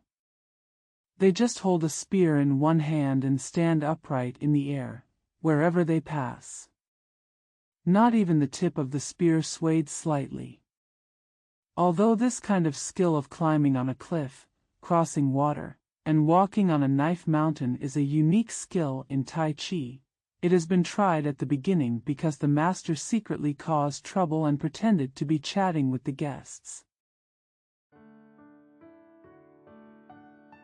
Sometimes slow and sometimes fast, the strength of the person walking is slightly uneven, and the knife has to be struck down. The one who is a little less skilled, even the sole of the foot is pierced. If I had known that the other party had no other thoughts, I could have been more calm. What did the two thieves do? Intention? Just as he was thinking about it, Lu Xingyun was already smiling in front of him to greet him. Holding wine glasses in hand, the host and guest drank 3 glasses of wine. Jin Biao saw that the pot only had a handful, and the owner did not drink it first, knowing that there would be no poison in it. According to this situation, the enemy cared about good reputation more than his life, and he could already see some of his intentions and skills. I still have many capable old friends waiting outside. The two thieves have too many worries, which at most will make me look like a villain in front of me and make me feel bad. I will never kill them at this time. Just after thanking him and drinking it down, Lu Xingyun ordered the thieves to bring the gifts and prepare to pack them into a baggage. Pack and send away. Jin Biao hurriedly declined the invitation politely, and revealed that he really wanted to think highly of him, and that they would be able to interact with each other in the future, so there was no need for such a generous gift. While talking, Tang Jian suddenly came over again and suddenly appeared from behind the tree. He didn't see how he came. He laughed and said, "Martial Master Hao doesn't appreciate it, and we brothers don't dare to force it. Your shoes are old, so please exchange them for these new boots. If you show your slightest consideration, if you refuse again, we will use them as a temporary loan and return them to each other in the future as a souvenir. Let my brother not forget what happened today and be alert from now on. How about learning to be a good person?" Jin Biao saw that his opponent's words were already sharp. If he didn't accept it, it would be considered cowardly. Or if he pretended to be confused and waited until the other party openly opened the contract to retaliate, it would not only be boring, but it would also be faster to attack. If he couldn't do it himself, he would have to rely on him. The family fortune hires experts everywhere. Seek revenge in advance. Since the two thieves are members of the Taiji sect, there must be some connection between the two drama thieves who disappeared in the past and the weirdo known as the North and South Poles. Old Angie is even more powerful. Although he is a famous thief, he is the most reasonable. People of the same background as the two thieves are definitely not liked. People from the same family can't help but have biases. What's more, the two thieves are so smart, cunning, and good at showing off. If only one of the two Poles is fooled by him, it will be a big harm in the future. It is better to simply make plans after finishing his toast. At that time, Xian Nua took off his old shoes and left them with the owner, put on his new boots and said goodbye. He still followed the agreement between the two parties and never leaked any trace of the other party to the outside world. I met up with some old friends and went to Jinan Daming Lake for a few days, but I never made any arrangements in advance. He even gave up the idea of being an escort for Yao Shun for a year and a half. They stayed on the same bed in the middle of the night and secretly told him that he had to go home early because he had to go home early, and that he was deliberately contrived to enjoy the scenery along the way. Yao Shenyuan was extremely alert and could tell there was a reason behind his words. Unexpectedly, he had a grudge over the matter of taking the escort, and he was questioned repeatedly. Jin Biao refused and said, "Even if something happens, I can't help me. If you interfere, it will do great harm." He had no choice but to let it go. Jin Biao and his friends visited mountains and rivers in Shandong. They stayed there for 2 or 3 months and then returned to their hometown. On the day he arrived, he saw his beloved son Hao Ji walking into the wild holding a newborn calf from a distance. The cow was already bigger than the dog, but my beloved son, who was only 8 years old, managed to make the cow docile and let him do whatever he wanted without daring to be stubborn at all. As they walked, they suddenly lifted up the cow and started dancing. When the cow screamed in fright, he held it in his arms again. It's as big as a man's calf, and he can hold it with his wrist and run around without any difficulty at all. Hao Ji's eyes were blocked by the cow and he didn't pay attention to the front. Suddenly he saw Nai's father coming home early. I was young and naughty at that time. Taking advantage of the adults to work in the fields, they used the excuse of herding cattle to run around with their bare little mud feet, as if they were blackened by the sun. Because he was a child from a peasant family and had no toys, the Hao family's ancestral motto was not to kill farm cows as a rule. Even though the old cow was weak, he still remembered that it had worked hard all his life.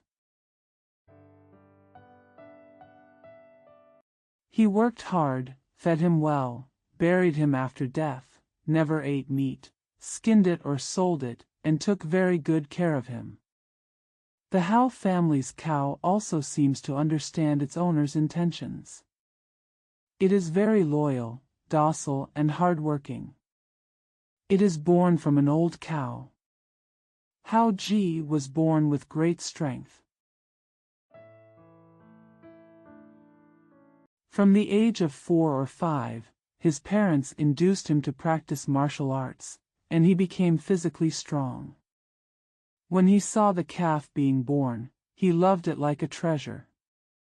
Over time, it became a habit for him to carry the cow in and out. At this time, because the cow was sick and another strong cow was plowing the fields, he carried his family on his back. I was about to take the calf to graze, and walked for a while holding it in my hand. Just as I put it down, I saw Nai's father approaching from the side. Just as I was about to say, "Daddy," I remembered that Nai's mother was not allowed to play with cows in order to avoid hurting her legs and feet. Warning: Fong has to open his mouth to cover up. Jin Biao saw that the plaster all over him was in a mess. But the calf was washed clean. It had a purple-red little face with a pair of bright black and white eyes. It looked at itself with a mixture of joy and surprise. Then it took the clay hand and held it. The cattle were left to graze freely. The father and son returned home together. I put down my luggage and asked my family members to go to the ground. There was no idle person in the whole family. After walking for more than half a year, they accumulated 7 or 8 loads of grain and bought a strong cow. They were very happy. Fortunately, since I have been living in seclusion, I have done everything by myself and come back from home. Nizi was 10 years old and could make fire, cook, and do all kinds of chores, so he was not told to inform his family, so as not to delay the farm work, but persuaded him. After Hao Ji washed himself from head to toe, put on a pair of coarse cloth shorts and a new pair of straw sandals, he then handed over the gifts given by friends on the way. It is something that young children can play with and eat. Take it out and let them eat and play as they please. At the same time, they open the luggage and put it in place. Although Jinbiao does not beat or scold his beloved son, he does not tolerate his shortcomings and is the most patient in teaching. Hao Ji is also the most affectionate and obedient to his father. Jinbiao waited for him to finish eating, held him in his arms, and chatted for a while, then asked him how he could hold the calf and when he would start. Hao Ji replied, "The cow only weighed about 30 pounds when it was born.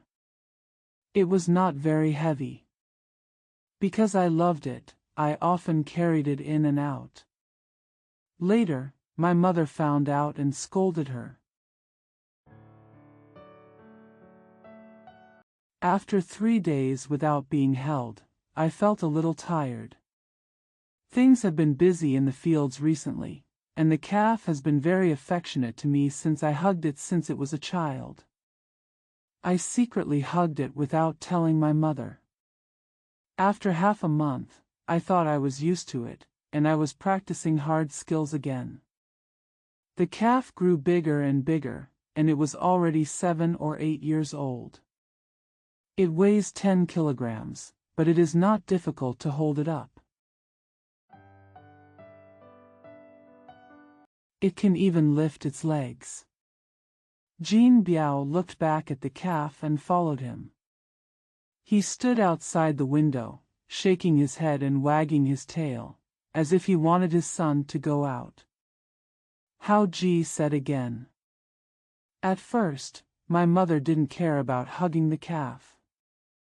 After following up, he broke 2 more bowls and beat him twice in a row. Although he didn't dare to chase me into the door unless he was tied up, he chased me as soon as he saw me, no matter how far away, so he was not allowed to hug me. Unless everyone in the family is in trouble, I won't even let the calf go."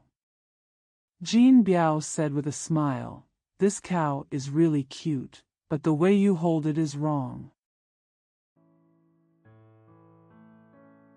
For one thing, it's laborious, and secondly, you won't be able to pick up the cow once it grows up. I think you have gained a lot of strength in the past 8 or 9 months. If you master the method, you will never lose your strength. It will take you a while to understand the martial arts and the books your mother and aunt taught you, and then I will give you some advice on how to hold the cow." From then on, he changed from hugging to lifting, and the coach produced a smart cow. It is not only fun, but may also have other uses. If you can carry this cow back and forth 3 or 4 times a day, no matter how busy you are, and the farther you go, the better. I won't let your mother beat you or scold you, and I will make you new clothes and new shoes. Are you willing? Hao Ji didn't know that his father wanted to practice the power of the Vajra by carrying the cow out every day, so he was naturally overjoyed. When Jinbiao and his wife met, they had a hasty talk about their past, and then they rested in peace.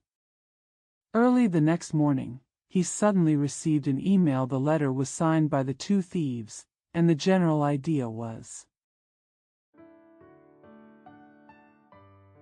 Jin Biao is loyal and trustworthy, always keeping his promises and never telling anyone a word. I am very grateful for your kindness.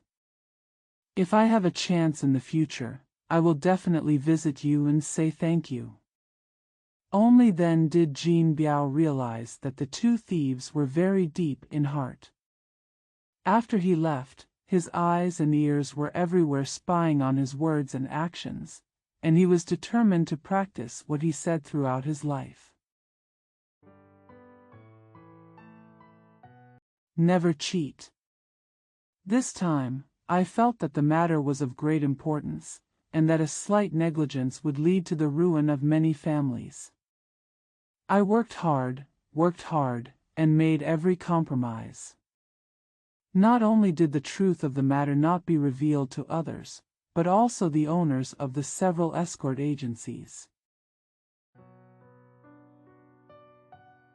It was he and the kind people whom he had entrusted with his sympathies who again and again advised him to recover the lost darts and property in full, and to provide preferential treatment to the families of the dead and injured without asking them to trace the root cause. It's extremely hateful, but there are many implications, so it can't be ended peacefully like this. The chaos is getting out of hand, and revenge is not hopeless.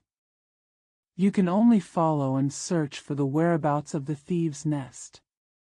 If you meet the two thieves on a narrow road, you can take action if you are confident that you will win. If you are willing to listen to the advice, let it go and make an appointment on a date to return the lost property. There will be no shortage, otherwise I will no longer care about it. The owner of this group of escorts heard the stakes and saw that they all said this, so they had no choice but to agree. Even the two families who hired skilled experts had nothing to gain because of the effort they put into it. Suddenly someone did it for them and took advantage of it. The skill, I'm sorry, but we are old friends for many years. I have nothing to say, let alone those with poor skills. Everything was discussed publicly and was not allowed to be violated. He was always in charge secretly. Even though a few old friends knew the details, they did not confront the thief. In order to hope that the two thieves would change their ways and avoid murdering each other, they worked carefully. He was prepared for everything, even though he didn't expect that a son of aristocratic family would be a thief, and he believed that he was evil, and he didn't even think about his painstaking efforts to save his family, and the lives of his followers. Instead, he became enemies and couldn't understand each other. A rising star in the Taiji sect, the good man has retired to seclusion. And for the sake of others, he has become a powerful enemy. I was filled with sorrow and anger in my heart, feeling that my good intentions were not rewarded. The more wealthy the thieves were, the more sinister and vicious they were. I thought I was angry, so I suddenly received this letter. Seeing the meaning, it was clear that the two thieves were already a little moved. It is also a matter of the future to seek revenge, and they showed their skills during the breakup. The two thieves were so arrogant, and they would never be embarrassed to turn to others to take revenge on me, an old man. Although I don't know the depth of the other party completely, I have seen it a few times and paid close attention to it. No matter how smart his teacher is, he has suffered from drinking and debauchery for a long time. If he wants to catch up with him, it will not be possible in 3 or 2 years. How can such a playboy have long-term potential? It's a trick, 19 never sees through it, so he must be wary. He knows that revenge is too difficult, but he is unwilling to suffer. It is also a wealthy family with plenty of food and clothing. As time goes by, they have many worries and are not willing to fight with others, and most of them become indifferent. Although I feel a lot relieved when I think of this, because I live in seclusion here, except for a few close relatives and friends, I don't even know anyone I have known for many years. On the second day after arriving home, there was a letter from the enemy. I was worried, and I was afraid that my family would know and panic, so I had to pay attention secretly. At the same time, I encouraged my son to study hard and practice martial arts, and I was on guard every day. Time passes easily, several years passed by, and there was still no movement. I felt that everything was as expected. Although he has been worried about it for several years and loves his son, he has received a family inheritance at a young age. Since he has been practicing since childhood, his natural physical strength is much stronger than when he was young. In the past few years, he has developed extremely high skills. If an enemy comes, the father and son can handle it. I always feel happy and forget that as I get older, although I have continued to practice, I have not made any progress. Fortunately, I am safe, so I let go. This year some friends came to visit, and everyone found it strange that the two thieves had disappeared since the meeting that year. Flash forward several years. No one mentions it anymore. There were two enemies among them who wanted to avenge the dead man. One of them failed to find him after 2 years of hard work, so he returned to his hometown to bring him down. One visited Chongzhou for 3 or 4 months. Suddenly disappeared, the two thieves never showed up, not even their masked followers. Hearing this, Jin Biao knew that one of the enemies of the two thieves had retreated in the face of difficulty, and the other would have died. Thinking back to the past, he was shocked.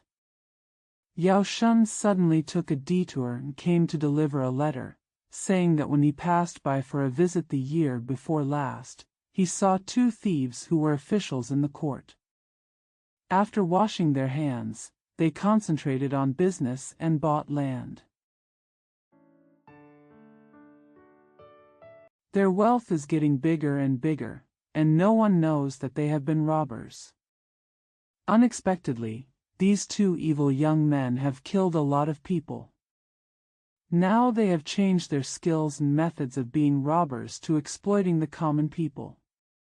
Although they enjoy luxury, they are ignorant of the laws of nature and are unfair, but they are still in the world. There is a missing group of unreasonable people. A cruel thief. He also thinks the same as Jin Biao. The other party is just blindly licentious and extravagant and will no longer have any thoughts of seeking revenge. From now on, he can rest assured. Recently I suddenly heard that the two thieves were implicated by relatives of high-ranking officials in the court for unknown reasons, and all their property was confiscated. They still wanted to arrest people for questioning, but they finally escaped quickly.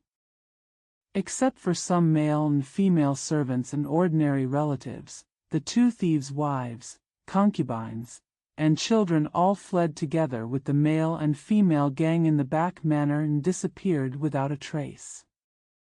It was rumored that the local government was colluding with him. Not only did he send a letter in advance, but he was also blackmailing him. Many legends.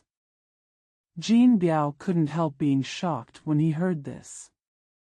He stumbled and sighed. My brother has been troubled since then. Yao Shun asked why. Jin Biao replied, "Second brother, you have been in the world for a long time. How can you be so careless? Back then, I was punished because of the cruelty and viciousness of the two thieves and because I came from such a wealthy family. He is also well educated and has both civil and military skills. He is really 10 times more powerful than the ordinary thieves in the Green Forest. According to my original intention, I originally wanted to eliminate this great harm and avenge those who died. After much thought, I realized that because they were too wealthy and I was a hermit, I had too many worries at the time. With a little selfishness, I thought that this approach was safer. As long as the two thieves had learned this lesson, thought about the danger to their property and life, and knew how to repent, they would be able to go on in peace, so as not to cause too much trouble and involve too many people. When the officials are corrupt. When the bullies and gentry are rampant everywhere, we will get rid of the two thieves. If both sides really want to face each other, there will be many casualties. The two thieves also have many relatives, not counting them among them. If money can reach the gods, someone in the court will collude with each other and bite us back. I don't even know how many people suffered from the ruin of that family. I thought about it for 2 days and nights before I decided to just take the escort car back and give him a warning.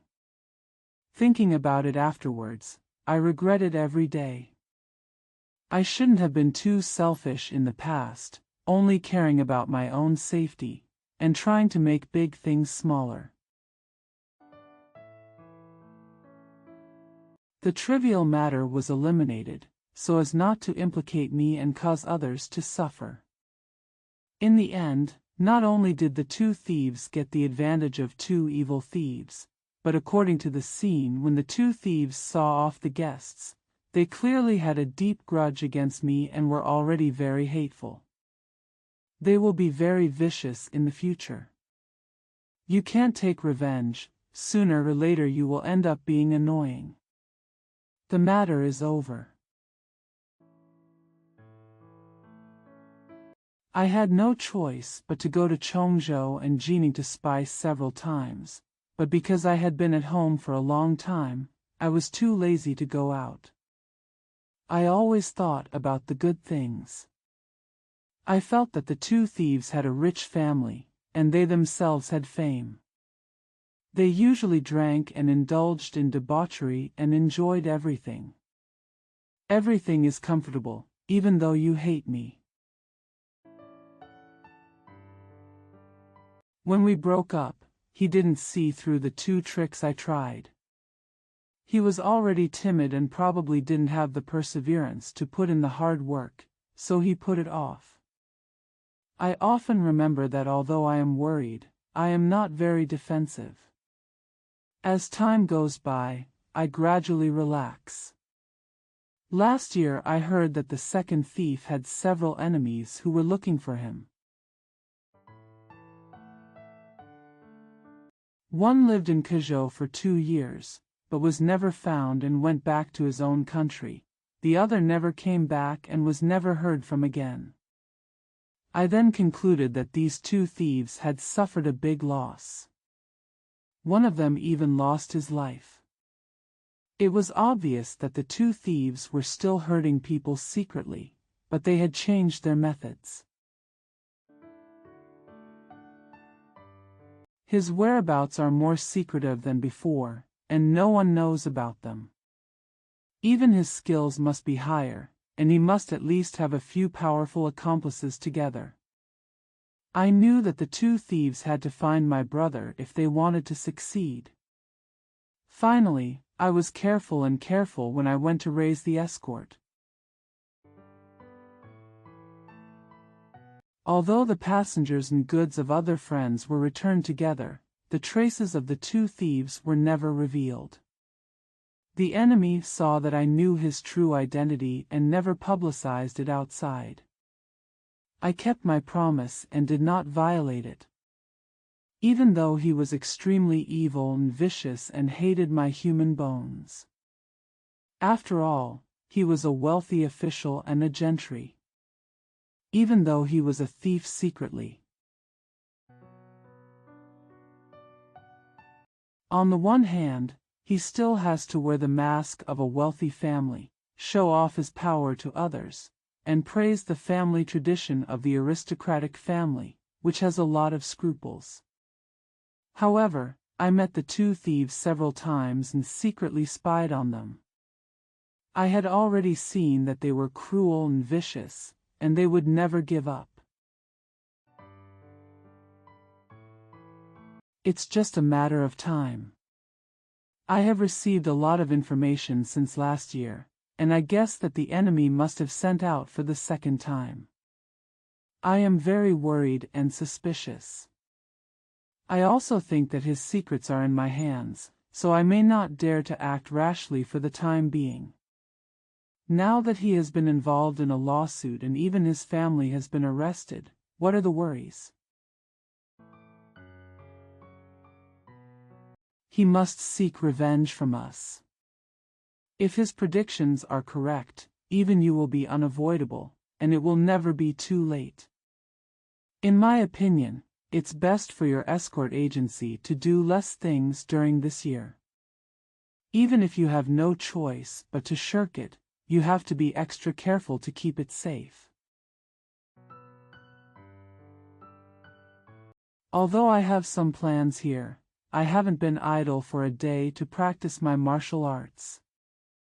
Although Jier is young, after years of hard training, he has actually made a lot of progress. In particular, he has developed a lot of brute force unintentionally. His arms are long and big. I accidentally fought with him a few days ago, just in terms of strength. Even I can't compare to him. It doesn't matter if the enemy is the same as before. Because we were eager for revenge and learned a little bit about it, we, my father and my son, were confident that we could handle it. The most worrying thing is that his palm technique is obviously taught by the Tai Chi sect, and the two old thieves who disappeared before must be related to it.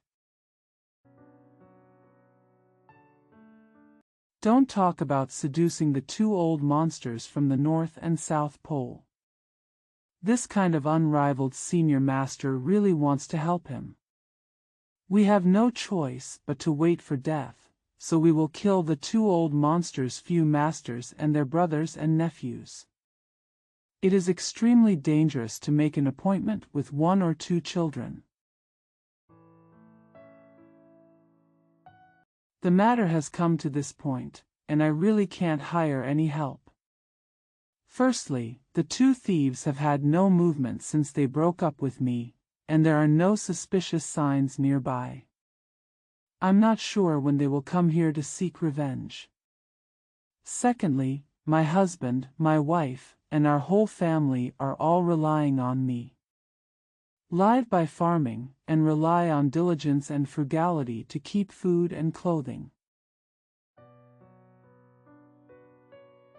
The house is too small to entertain guests, not to mention that things that rely on people can only be saved temporarily and cannot be fundamentally solved. We can only be more careful and work harder on weekdays, take it one day at a time, wait and see what happens, and then talk about it. But you can't compare with me. First of all, you have enjoyed a good reputation for many years. With many men, a little property, and children, these thieves can do any cruel thing. If they fail to take care of any aspect, they will cause trouble. My advice is to stick to what I said before, stop as soon as possible, find a place to retreat, and take advantage of the two thieves before they attack. The first thing to do is to protect the safety of your own family and the little good reputation you have gained over the years of fighting for your life, which is better than anything else. If you don't retreat bravely, things will be difficult to say. Chapter 3: A rain can cause disaster. It's so common for people to have their best. If they come back, they won't be able to defend against it. Quickly take the bright road and seize the opportunity in a hurry. Yao Shun was a little frightened after listening to Jin Biao's repeated advice, but unfortunately in recent years, the escort business has become more and more prosperous, and not only does it have a great reputation, it has also established 2 branches in the 5 northern provinces. Relying on the popularity and the strength of the people who use it, no matter how difficult the road is, as long as a guard flag is placed, it will be passed safely. I am a competitive person, so I feel that if I just give up, I will not only regret my career, but I will also be sorry for the friends I have used. Besides, the 2 thieves are so vicious. No matter where they hide, they will be found sooner or later. Anyway, they will have to fight, so why show cowardice in the first place? The 2 parties had nothing to talk about, so they expressed their feelings. Jin Biao knew that he and his wife were both stubborn, so he said no more. Fortunately, Yao Shun did not take this matter lightly. The harmful things he said must be removed, and it was perfectly reasonable to fear that the words would be useless. After discussing with each other for a while, they stopped mentioning it. Yao Shun originally came from afar to visit and could not stay for long. He had to prepare early and have a light meal, as Jin Biao said.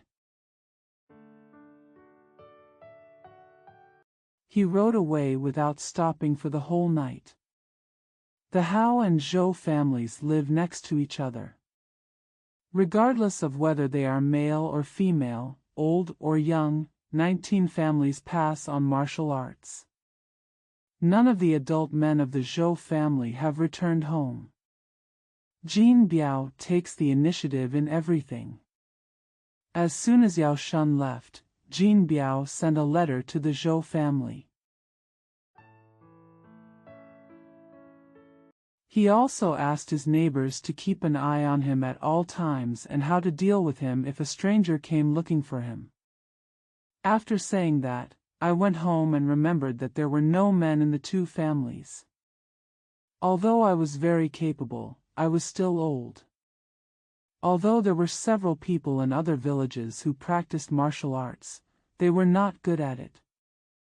The Zhou family was made up of women who were old and weak. Those who expect good things will not come, and those who come will be unkind. If someone comes, they will be crowded and worried, and it will not be good to hurt anyone. After feeling anxious for a while, he called his beloved son over for a secret talk.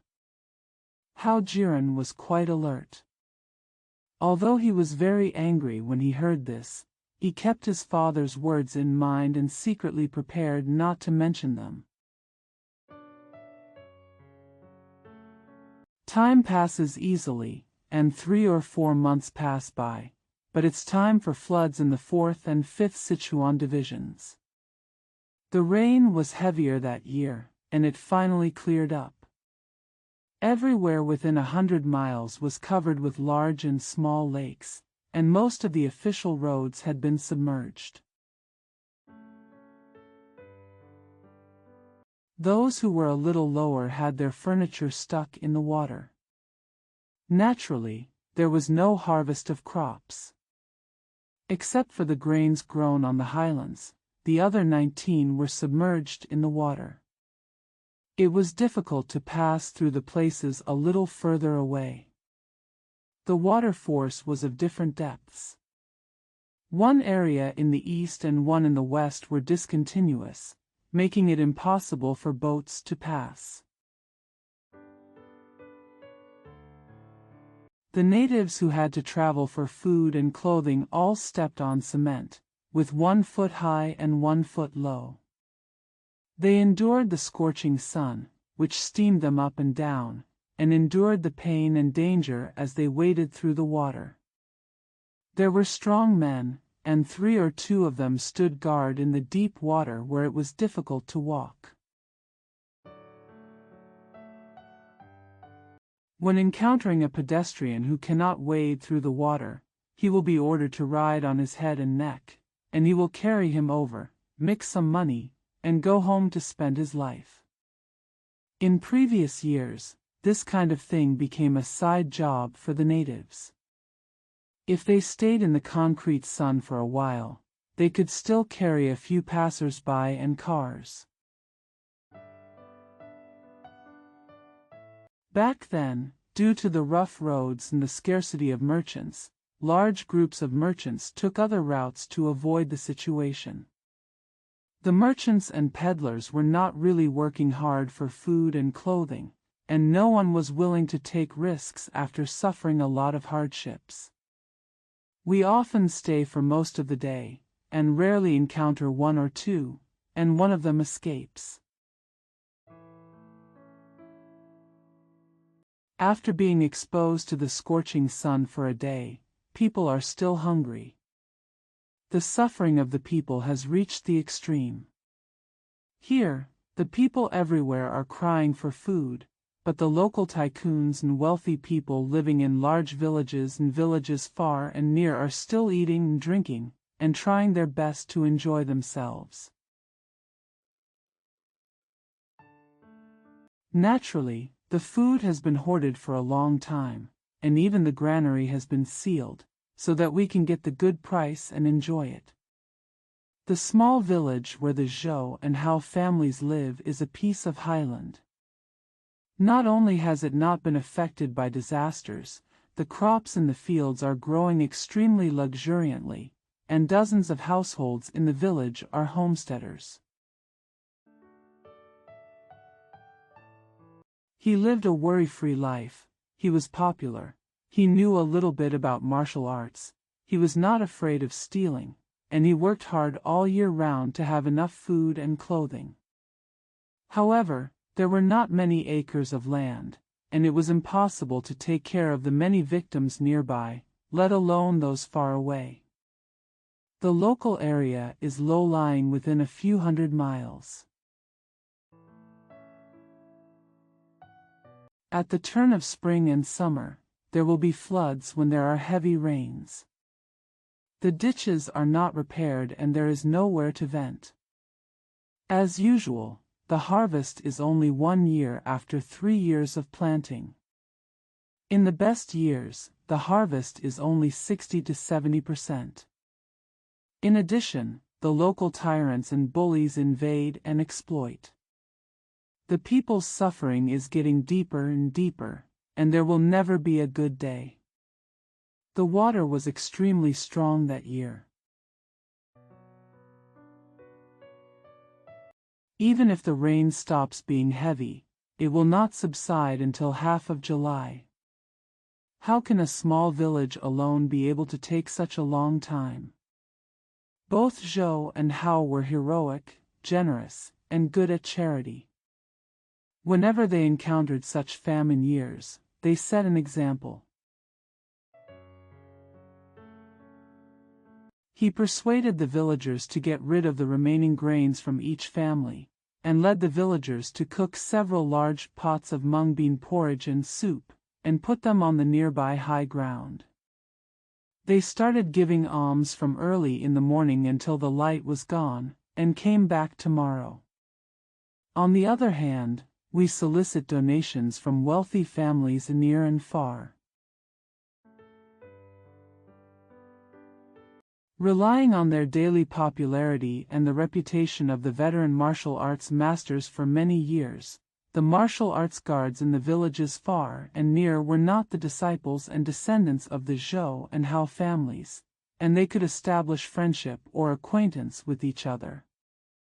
This kind of thing naturally attracts hatred, and the rich enjoy it themselves. He is so extravagant and lustful that asking him to pay to save people is more difficult than cutting his flesh. Unfortunately, the Zhou and Hao families are famous, upright and selfless people, and they are more generous in the world. I am afraid that if something happens, they will be used. It is inconvenient to offend, so I have to show some perfunctory kindness, although the difference is still far. After all, it's not without its own merits. After Jin Biao retired to seclusion, he had to be busy for a while in bad years. At that time, I felt that there was a lot of trouble, and this group of rich people borrowed money as much as their lives. They became more and more stingy, but on the other hand they were competitive. They didn't want others to outshine them. They watched and compared each other, and no one wanted to make more. But no one wants to be compared with other rich people, or the donation amounts are too different, which makes them lose face. When Jin Biao came back at the beginning of the first 2 years, this group of people wanted Jin Biao to be his minions to increase his momentum and deliberately recruit them. They agreed as soon as they said it, and things were easy to handle. More than 1 year old. The other party knew that Jin Biao was an upright person and would not be a big fan of him. On the surface, he refused to offend, but in his heart, he was disgusted. When he tried to donate money, it was much worse. He always lamented the misery at the beginning, and ended up donating a small amount in a perfunctory manner. I didn't pay attention to the gold label at first, but then I saw it less and less, and this is the case everywhere. Upon further inquiry, I found out that although this group of wealthy people usually hate each other and would invade and frame each other, when they were asked to pay, they all had the same idea. They had secretly discussed it long ago and figured out a way to deal with it. If they had to donate a certain amount, just for perfunctory reasons, no one wants to donate more. Whenever you go there, you must use some motivation beforehand. I know that although the two bullies are hateful, they look more ferocious than the wealthy gentry and rich people. Because they usually harm the good people, prey on the villagers and commit evil crimes, they must use violence. They like to accept famous martial arts masters the most, but they are not tolerated.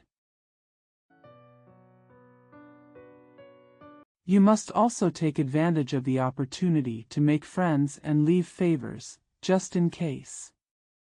In addition, these evil people have no other way to make money besides long-term exploitation. Because they want to make friends with party members and increase their influence, they must appear generous and sociable and spend money like water. Only then will they appear bachelors and win people's support. The money transferred from this kind of socializing party is the capital for evil, and it should be used without being stingy.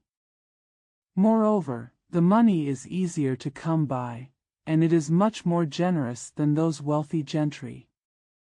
The bully owner started to donate money to make other rich people compare with each other. I am embarrassed to have given out too little. In order to save more people and obey the authority in every possible way, I thought of all kinds of methods. Sometimes, due to my daily kindness, I even taught martial arts twice to a village owned by a big bully.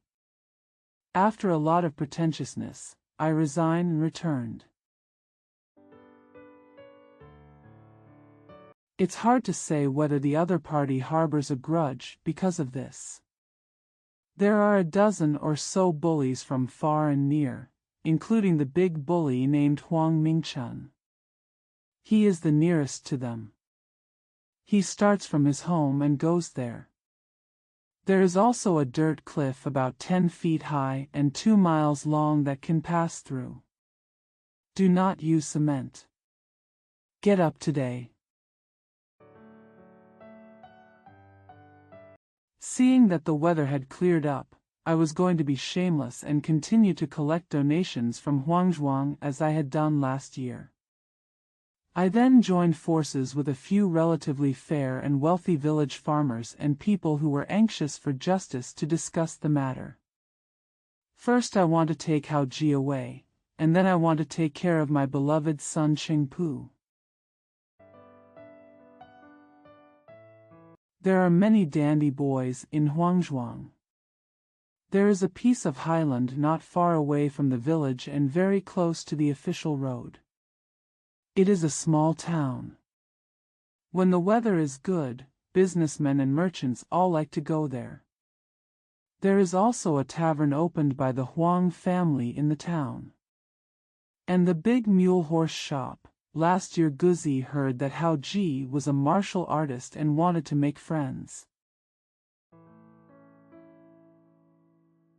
He came twice in a row, but he secretly warned his beloved son to pretend to be rustic and not get close to him. The dog felt dissatisfied with his scent and didn't answer his questions, so he left in disappointment. Later I heard that Huang Chun was suspicious of this and thought it was deliberately artificial and looked down upon him. If you take them with you, there will inevitably be complications. If you only interact with dogs, you will inevitably pick up habits.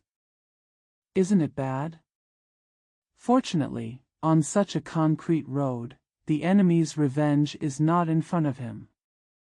Once he arrives at Runan Mansion, seeing this situation, he will probably not come for the time being. The enemy is looking for you, and you who love your son are very alert and have been warned by the past. You must be able to act accordingly, and the two parties do not know each other, so they will not be harmed if they come. As soon as his idea changed, he ordered Hao Ji to stay in the village, and he took the donation book and rushed to Huangzhuang. There is still a long way to go from the village. After the new rain, the ground on the cliff is still muddy and it is not easy to walk. Not far ahead, there was another gap in the cliff that was about 10 feet wide, and a road running horizontally below was flooded. The golden specimen came to know and jumped over as usual. While walking, a person walked up to the top of Qianqian Cliff. I didn't pay attention at the moment, but at the same time, someone was greeting me in the cave on the opposite side of the cliff. After saying a few words and turning around to leave, I suddenly saw someone walking by. He was dressed very simply, and his feet seemed to be wearing a pair of straw sandals. I was in a hurry to get on the road, so I didn't take a closer look. When I reached the gap, I used Qinggong to jump across it. I walked forward another 20 or 30 steps, and suddenly I remembered the break of the earth cliff. That person just now saw exactly what he saw on the cliff. When he first saw it, the distance between the two sides was at least 8 or 9 feet. He and the villagers in the earth cave under the cliff only exchanged a few words, and this person walked away from him. Not only did he walk through it surprisingly quickly, but how did he get through this gap? With a thought in my heart, I looked back and saw that there was no trace of the person. Suspecting that the enemy was looking for him, the beloved son stayed at home. The more he thought about it, the more worried he became. He couldn't help but be surprised and hurried back to the village. He even asked the villagers and how Ji, and they all said that Jin Biao had never been seen before after he left. An outsider's shadow. Jin Biao heard this. I became more and more surprised, and concluded that I would not be dazzled. However, when I went to Huangzhuang from here, there was only one road, which was still a narrow earth cliff. The rest was made of cement and was impassable. The man just now saw him walking on the opposite side. The Tuya road only ends at this village, and visitors are bound to go elsewhere. Regardless of whether it is south, east or west, it is necessary to pass through the village. When things are busy in the fields, the villagers are outside. How can no one see it? Suspicion means that something you usually expect is about to happen, which makes you worried and suspicious. The father and son discussed the plan for a while, then called the villagers over to give them instructions. Even Huangzhuang's fundraising had to be temporarily put aside, and he was secretly on guard, as if facing a formidable enemy. After 2 days and 1 night of guarding, it was always peaceful and motionless. The villagers respected Jin Biao the most. When they heard that an enemy was coming, they became angry and cautious. They never let up and listened to what Jin Biao said. He paid more and more attention, and even someone kept watch at night, but no news was heard. On the night of the 2nd day, Jin Biao asked about everyone's nervousness and felt uneasy. Then he heard that floods were about to happen. Many village residents were trapped in the water and had no food. More than a dozen local tyrants from far and near were taking advantage of the terrain to raise their spirits. It has not been affected, and everyone is hoarding food and not selling it. In low-lying areas, victims were trapped on tree branches on roofs, and howls were heard. The disaster was much worse than in previous years. The 2 disasters that were caused in Shandong in the past were caused by a moment of selfishness and the fear of being implicated, which made them fearful and uneasy day and night over the years. Every time I think of those who were victims in the past, I always feel sad. Now I am facing this terrible disaster. I grew up in my hometown. I see many elders suffering from this disaster and cannot find any way to save them.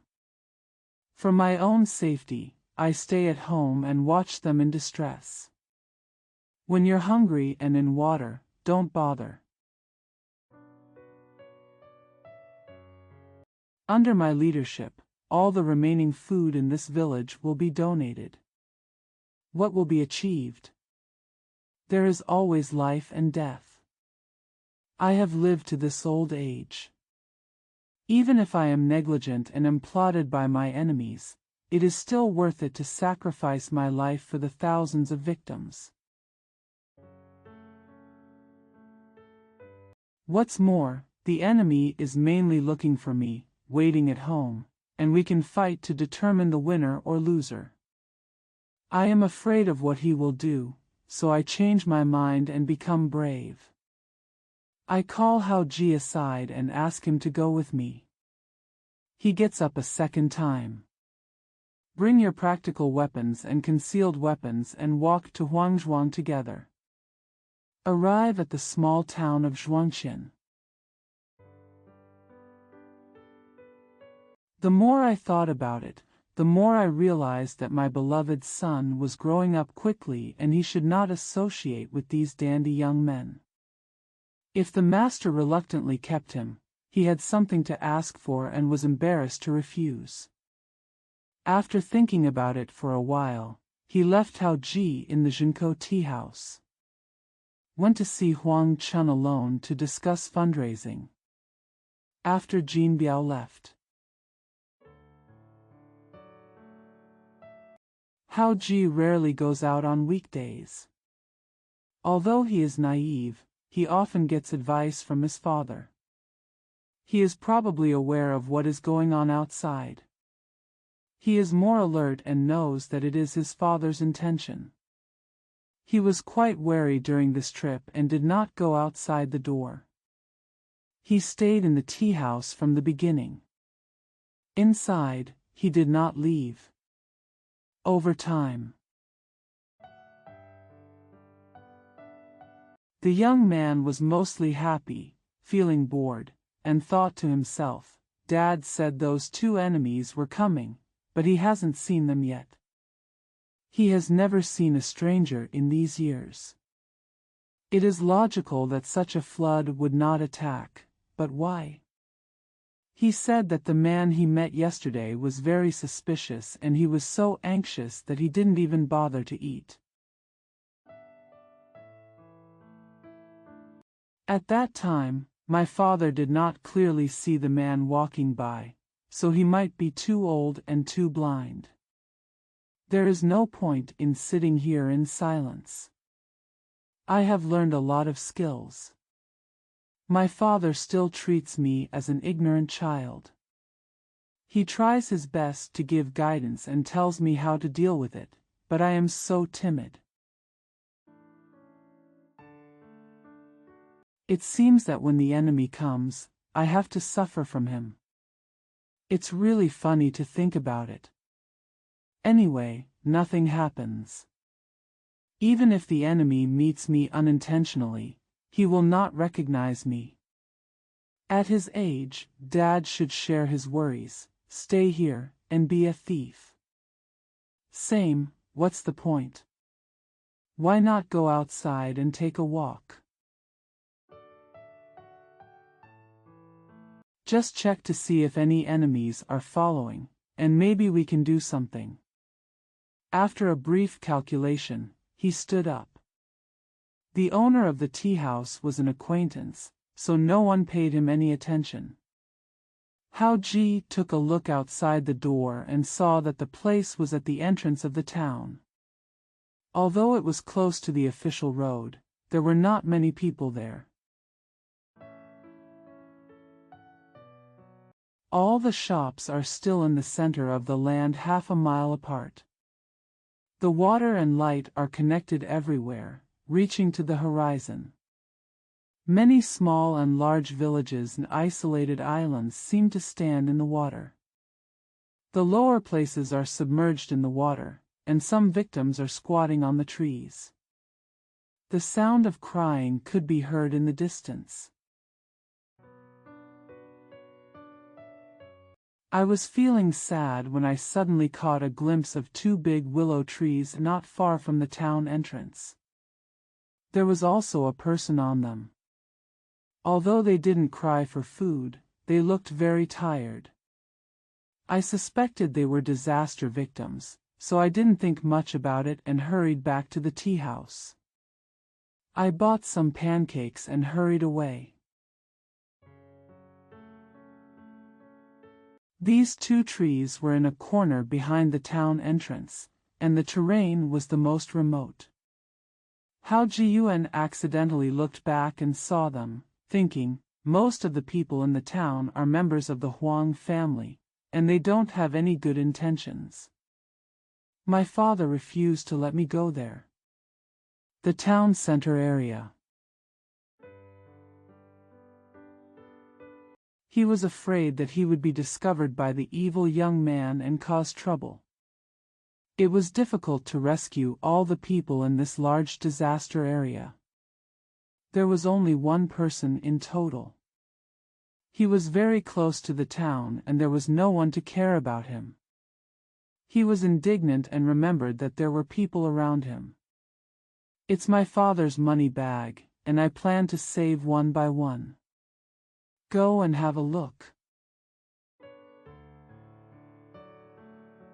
Not only were the 2 willow trees located next to the town, the terrain was desolate, but there were also 2 slopes in between.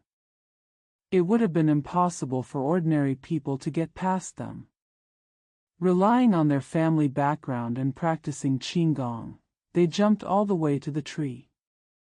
Then I realized that only one of the trees was in the water.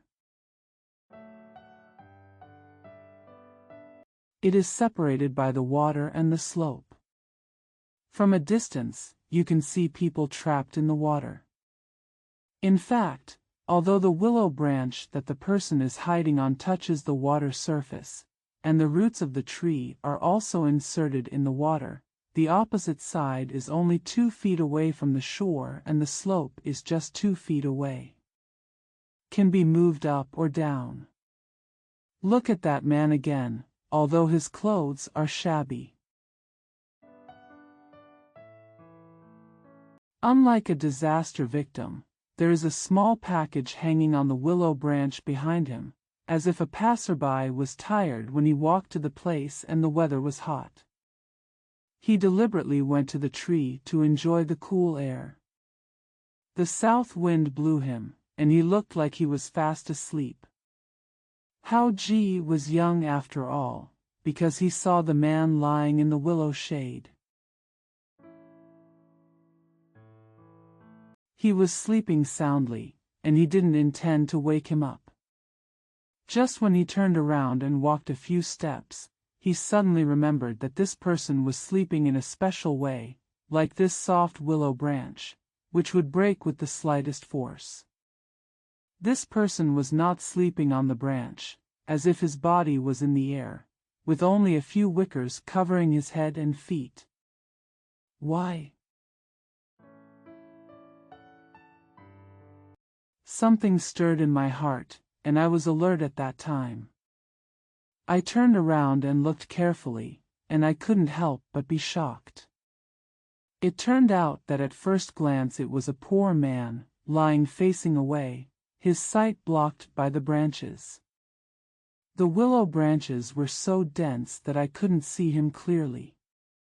I only suspected that the man seemed to be hanging on the willow branches. I turned around and took a closer look. Only then did I see that the poor man in the tree was not only hanging vacantly, but his head and feet were each tied with a willow knot, and his whole body was also straight, which was different from when he first saw him. When Hao Ji first learned about his family history, he knew at a glance that this man's iron banqiao skills had reached the highest level. At the same time, he thought that the area was a wasteland. There are no traces of people coming and going, and it is difficult to pass anywhere. If a poor man passes by, he will say that he has little money and there are many shady places nearby. Why hang him on a tree with a willow stick? The young man has a curious mind and is curious about happy events, so he forgets his father's hatred and feels that the other person must be a strange person from outside. Recalling what I had heard in my daily life, I decided to make friends, so I sat down at the root of a tree on the slope and watched the changes quietly. After waiting for a while observing carefully, I heard the noise of people near the entrance of the town, and I suspected something had happened. Looking at the way they came, I saw a group of disaster victims going to the town to beg for food, and I was angry when they were kicked out. Suddenly I heard someone behind me laughing and saying, "You kid, what are you doing here?" When I looked back, I saw that it was the poor man hanging from a willow branch on the tree. He somehow managed to get behind him from the tree. There was no prior warning. I don't have the slightest feeling that I know that I am not a human being.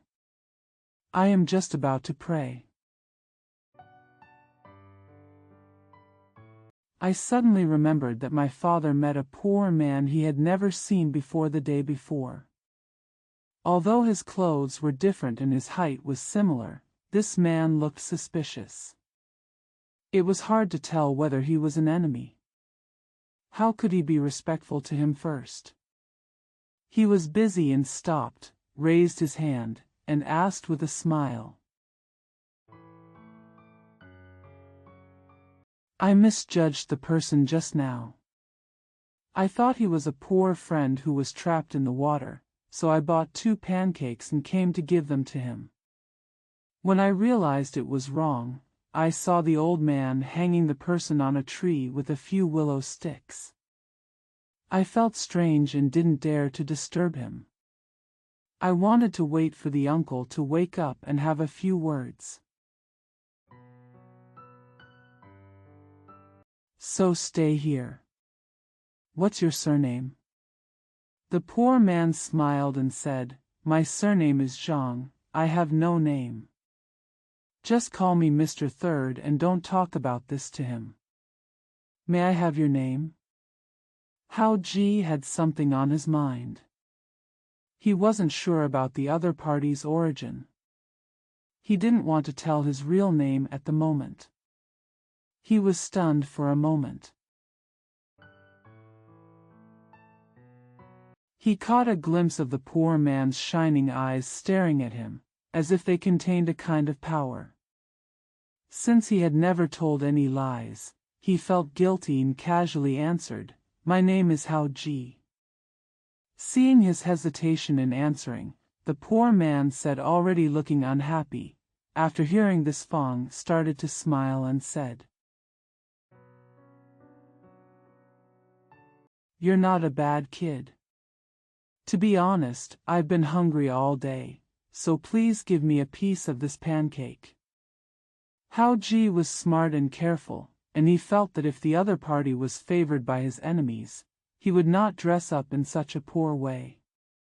His ability was so high, he was definitely not ordinary. Unable to suppress most of his doubts, he hurriedly replied, This is not a sign of respect. If Mr. Zhang San doesn't mind, please come to the town tavern and have a meal as a tribute. Zhang San replied, It's not that I don't have Pan Chuan around me. Just for those dog faces that I can't stand. Don't want to go to town to eat. I guess your home is not far away. If you have good intentions, just give me some food, and I will leave. Hao Ji's original intention was that his father wanted to return to the tea house when he was young. It was inconvenient to walk away, but he also wanted to make friends with him. He didn't want to miss it and wanted to accompany him to the town for a meal. So I inquired about his origins. If I passed by him unintentionally, it would be wonderful to meet such a stranger. If the enemy really wanted to send me, I could make preparations. Unexpectedly, the enemy refused to go and instead wanted to eat and drink at his home. I was just thinking of what to say in reply. Zhang San had already answered, Are you in trouble? Hao Ji remembered what his father said on weekdays. He didn't dare to tell the truth, and hurriedly replied, I still have an appointment, I'm afraid it will be delayed. If you don't want to go to town for dinner, please wait here. It's the same thing if I come when I go. Zhang San replied, You have a date. I won't force you, but the person you made an appointment with won't be back for a while. I have to get up if I have something to do. I have to go back quickly. If I come slowly, I will fail and live up to your good intentions. Hao Ji had been out for a long time, fearing that his father was looking for him, so he also wanted to go back to the tea house to visit. After hearing this, he turned to leave. Zhang San stopped him again and told him not to buy too many things, but to prepare ready-made food. Hao Ji had already put down the pancake in his hand, and suddenly it was clear that Zhang Sanqi only wanted a pot of white wine and a pound of cooked beef, and wanted nothing else. He spoke in a very determined tone. Looking back at the town entrance, Zhang San seemed to be eating cakes, thinking to himself, "This person is really strange. He is dressed in such poor clothes and still has to eat meat and wine. When I wanted to make acquaintance, I had nothing to say, but he was really rude and refused to go to the town. He wanted me to run back and forth in the bright sun, so I had to obey him in everything." Many of them are unreasonable. They must know my origins and have the intention to test me. Such experts are often unpredictable and cannot be ignored. It is best for Dad to come here at this time. We can talk to him and find out the truth. Otherwise, if he is an enemy, wouldn't he hate? I was thinking about it, but I had already rushed back to the tea house. Haven't walked in yet. The host had already come out to welcome him, and he said with a smile, "Your father ordered someone to deliver a message here, saying that the owner of Huangzhuang has given out a lot of money and rice. He also promised that he would take the lead and invited many wealthy squires from far and near to donate together to handle disaster relief. Your father is very happy and is waiting for news in the village." How to start the business plan? There is still some delay. Maybe you can't go back tonight. I order you to go and wait at home, as he said. Hao Ji asked that the messenger had just left, so he hurriedly caught up and said the same thing as before. He was afraid that the visitor would not find him. When his father heard about it, he became worried and suspicious. Later he found out that the man was a long-term worker who went to Huangzhuang to deliver firewood. After catching up, he hurried to the town to buy wine and meat, and then hurried back to the entrance of the town. There was naturally a lot of time and delays between going back and forth. Hao Ji also thought that his father would probably not come home today, and it would be easier to handle it if I was alone. If I had known this, wouldn't it have been better to invite the man named Zhang to his home for a detailed discussion? Until you get back to where you were. The poor man who called himself Zhang San had disappeared, but he left writings on the ground with tree branches, to the effect that Hao Ji was not allowed to leave the village within 3 days, but people had to stay on the grassy slopes next to the village, and the cattle were not allowed to leave. After that, you can go to the back garden of Shimen Shanfa Temple in Xinsai County to meet and wait. Hao Ji was shocked after reading it, and thought to himself, although I was delayed a bit on the way, according to my journey, at most I can only have a meal. When there is no water here, there will be no people coming and going, and after the flood, it will become a dead place. There is only one way to come, and the other two are the Pachuo Tomb Mountain, which is blocked by water. Let alone ordinary people, Even if they are good at martial arts, it is difficult to fly across it at will. I have always paid attention to the fact that no matter which way I go, there is no hidden truth, not to mention that there are floods everywhere. Even if there is some high ground, you can still see it from a long distance. How could there be no trace at all? After checking around for a while, the back side of the town was deserted. No one was anywhere. My father was in Huangzhuang again and could not come back that day, so he had to return the wine bottle to others and rushed home with some cooked meat. When I asked later, it was very quiet and no one came. Just as they were expecting Jin Biao to go home to discuss it, someone from Huangzhuang suddenly came and said that Huang Chun was very helpful in organizing the relief this time. He had made preparations before Jin Biao arrived. As soon as Jin Biao arrived, he asked him to host it together. Jin Benyi is still worried about his beloved son. Later, it was discovered that a bully like Huang Chun was actually willing to donate a large amount of money. The wonderful thing was that under his leadership, more than a dozen local tycoons and wealthy gentry also agreed, which was very different from previous years of passing each other off and secretly obstructing each other. In order to have no one to handle the matter, Jin Biao was recommended as the leader. The rumors that villages were not careful about hoarding food were all a thing of the past. Jin Biao didn't expect things to go so smoothly. He was so happy that he felt obligated to do so, so he even gave up his original intention of leaving home. Although I heard that the water was too strong, I expected that the enemy would not come for the time being.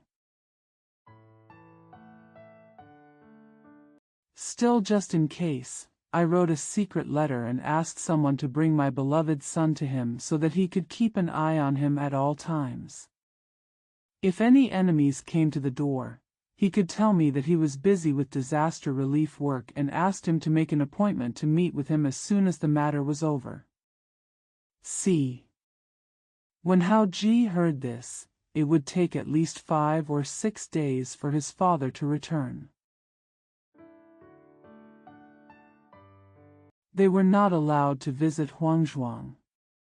From Zhang San's tone, it was clear that something would happen within 2 or 3 days. I was worried at first, and then I thought about my father being unable to do anything else to save people. Although I am not yet an adult, I am about to grow up, and I have learned this kung fu. I feel ashamed that I cannot help my father. How to disturb his mind and make him more anxious. Thinking of this, she became so courageous that even Nai's mother didn't say anything explicitly. She just followed what Jin Biao said in the letter and told the villagers to make secret preparations. At the same time, she followed what Zhang San said and started guarding the grassy slope next to the village, pretending to herd cattle. Waiting in secret. Even after 2 days, nothing happened. Jin Biao asked someone to bring the letter every day, and Hao Ji also asked someone to bring him the daily situation in the village. The buffalo was carried out and in by Hao Ji when it was a child. It grew up early and became very strong. Hao Ji was taught by his father and still used the previous method every day. When herding cattle, hold the cow's front and rear legs with both hands and put it down on the grass slope. The same is true when returning. Sometimes you have to hold the cow's legs and dance a few laps. The cow has natural habits and is not stubborn at all. On the contrary, It is very affectionate with its owner and is agreeable in many aspects. Sometimes Hao Ji stretched out his arms, and the cow stood upright on it, and he carried it out. This continued for several years without stopping for a day. Because the gold standard did not state it clearly, Hao Ji only practiced hard since he was a child, never competed with others, and did not know how big his abilities could be. I remember my father's advice wholeheartedly, and the strong will be the strongest. I must be humble and not complacent, and I will be the most humble to others. The grassy slope where the cattle graze is not far from the village, and there is a small road in the middle, which has been flooded. The cow is loved and cared for by its owner, and its body is shiny and smooth, and it is very clean. When Hao Ji was grazing his cattle, he was afraid of getting muddy, so he would carry the buffalo across the water as usual, as the distance was only a few feet, or send the buffalo across the water to the opposite slope, throw it out, and let it fall. This kind of magical power was developed unintentionally, and it was not due to clever guidance since childhood. I have great perseverance, and it is absolutely difficult to achieve it over a long period of time.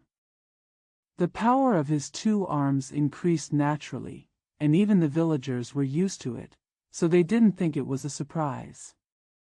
The grassy slope was small, and no one else was grazing cattle here. As usual, he walked alone, with very few people around to keep him company. Get up early on the 3rd day.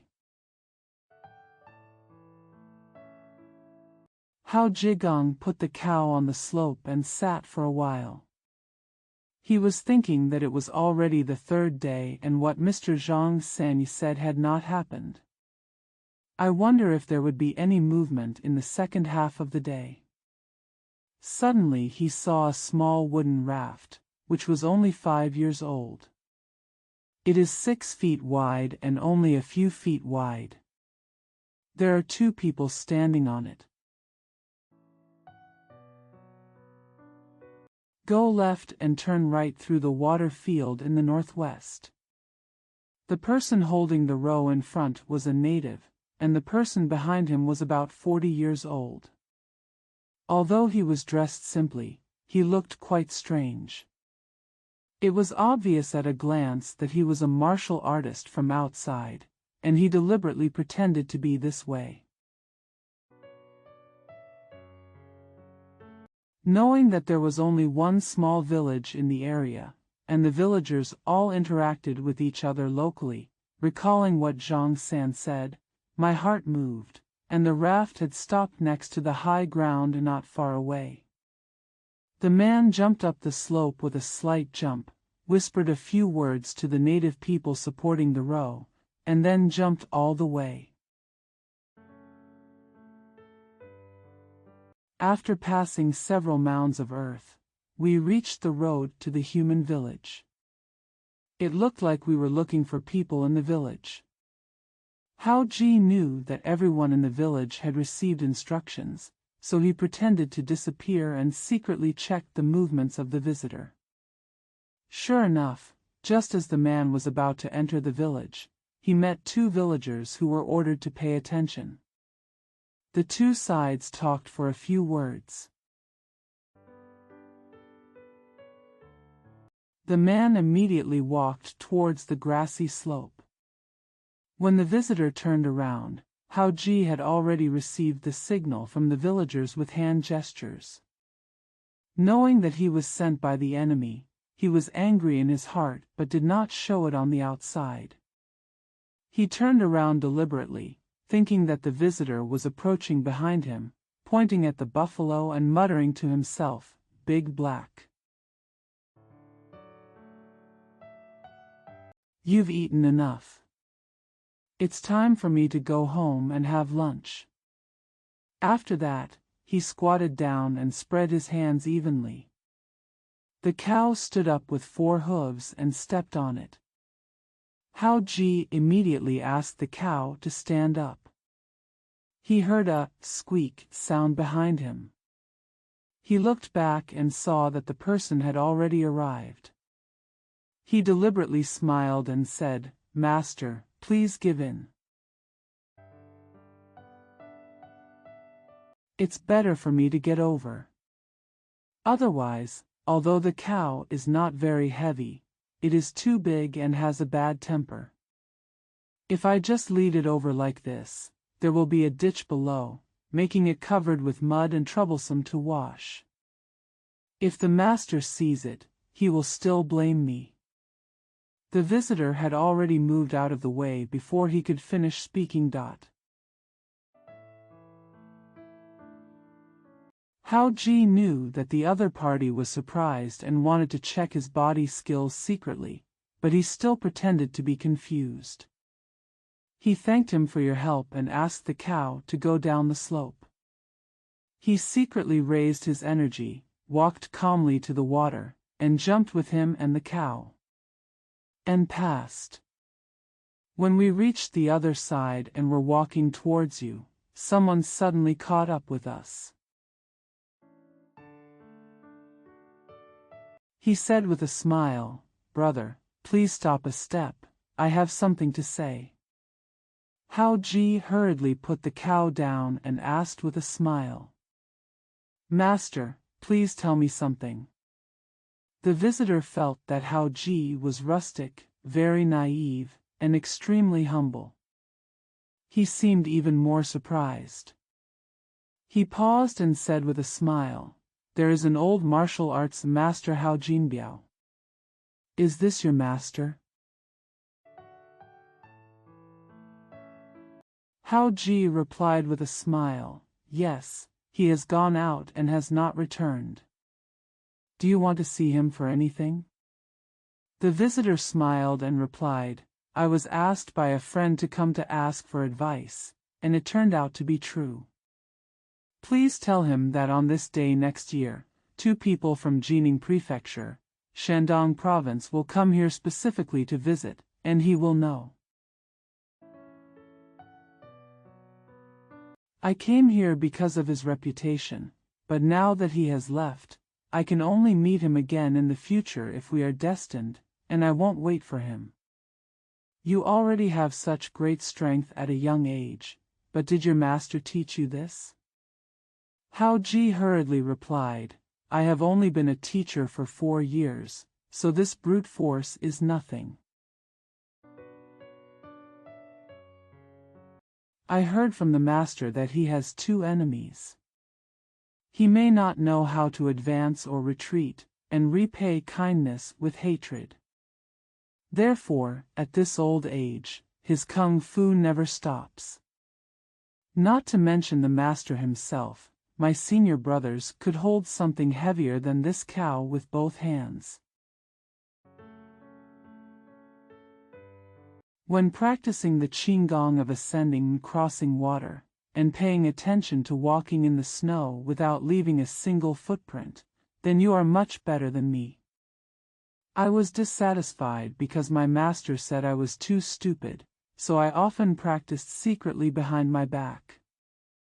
Since there was no suitable thing, I used cows instead to make the uncle laugh. Since you are master's friend, you must be highly skilled in martial arts. Can you give me some advice?" While I was talking, I paid close attention to him, and I could see the person's eyes flickering, and he peeked at the depth of the footprints where he passed from time to time.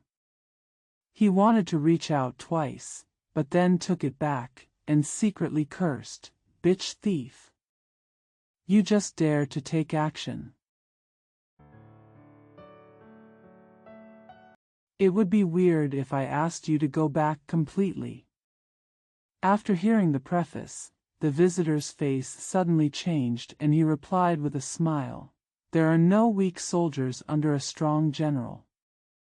It's not bad at all, but it's a pity that it's a little worse. Tell your master, my name is Shineng, and I have never met him. This time I am actually carrying a message for others, so I will learn from him. But I have never looked back. Although I have not met him today, I have met his apprentice. I have no intention of waiting for him to come back. You are too young and I am not worthy of doing anything. I am no longer willing to participate in this matter. Please don't ask him. Care. But his two enemies. He hated him deeply for seizing the dart back then, and he had to take revenge sooner or later. I went back to advise and make an appointment on my behalf, but it would only be delayed for a year at most. I hope the master will pay more attention to it. Although these two men were defeated generals under his command, they had many appointments, and among them there were many capable ones. This group of people will never come and go as brightly as I do. If I hadn't been stopped by someone to persuade me before I arrived, I wouldn't have been so relaxed and just retreated casually. Your skill is extremely rare in terms of your age, but it's still far behind in terms of heat. Originally, I didn't know how to talk much, so I only talked about it when things happened by chance. Later, I saw that you were secretly reserved and careful when crossing from the opposite side, so that although the footprints you passed were shallow, they were uneven. It was obvious that you had seen through my intention and pretended to be confused. Although I don't know if the master is doing it for fun or not, this kind of behavior cannot be done unless the two enemies come in person. Maybe you are intimidated, but if that person is invited, things will be unpredictable. To be honest, I am not really a kind-hearted person. I was forced to do so by force of kindness, so I had to come. Although I regret a little, I can't go back on my promise as I promised in advance. Your master is not at home. It is really wonderful that you have such skill at such a young age. I have met your master before, and from what his opponent said, he seemed to be a master of both internal and external skills. There is no need to say if he has really practiced to the highest level, otherwise, based on what I hear from my daily ears, it is really worrying. You should also seek refuge with a master as early as possible and work harder so that you can cope with it in the future.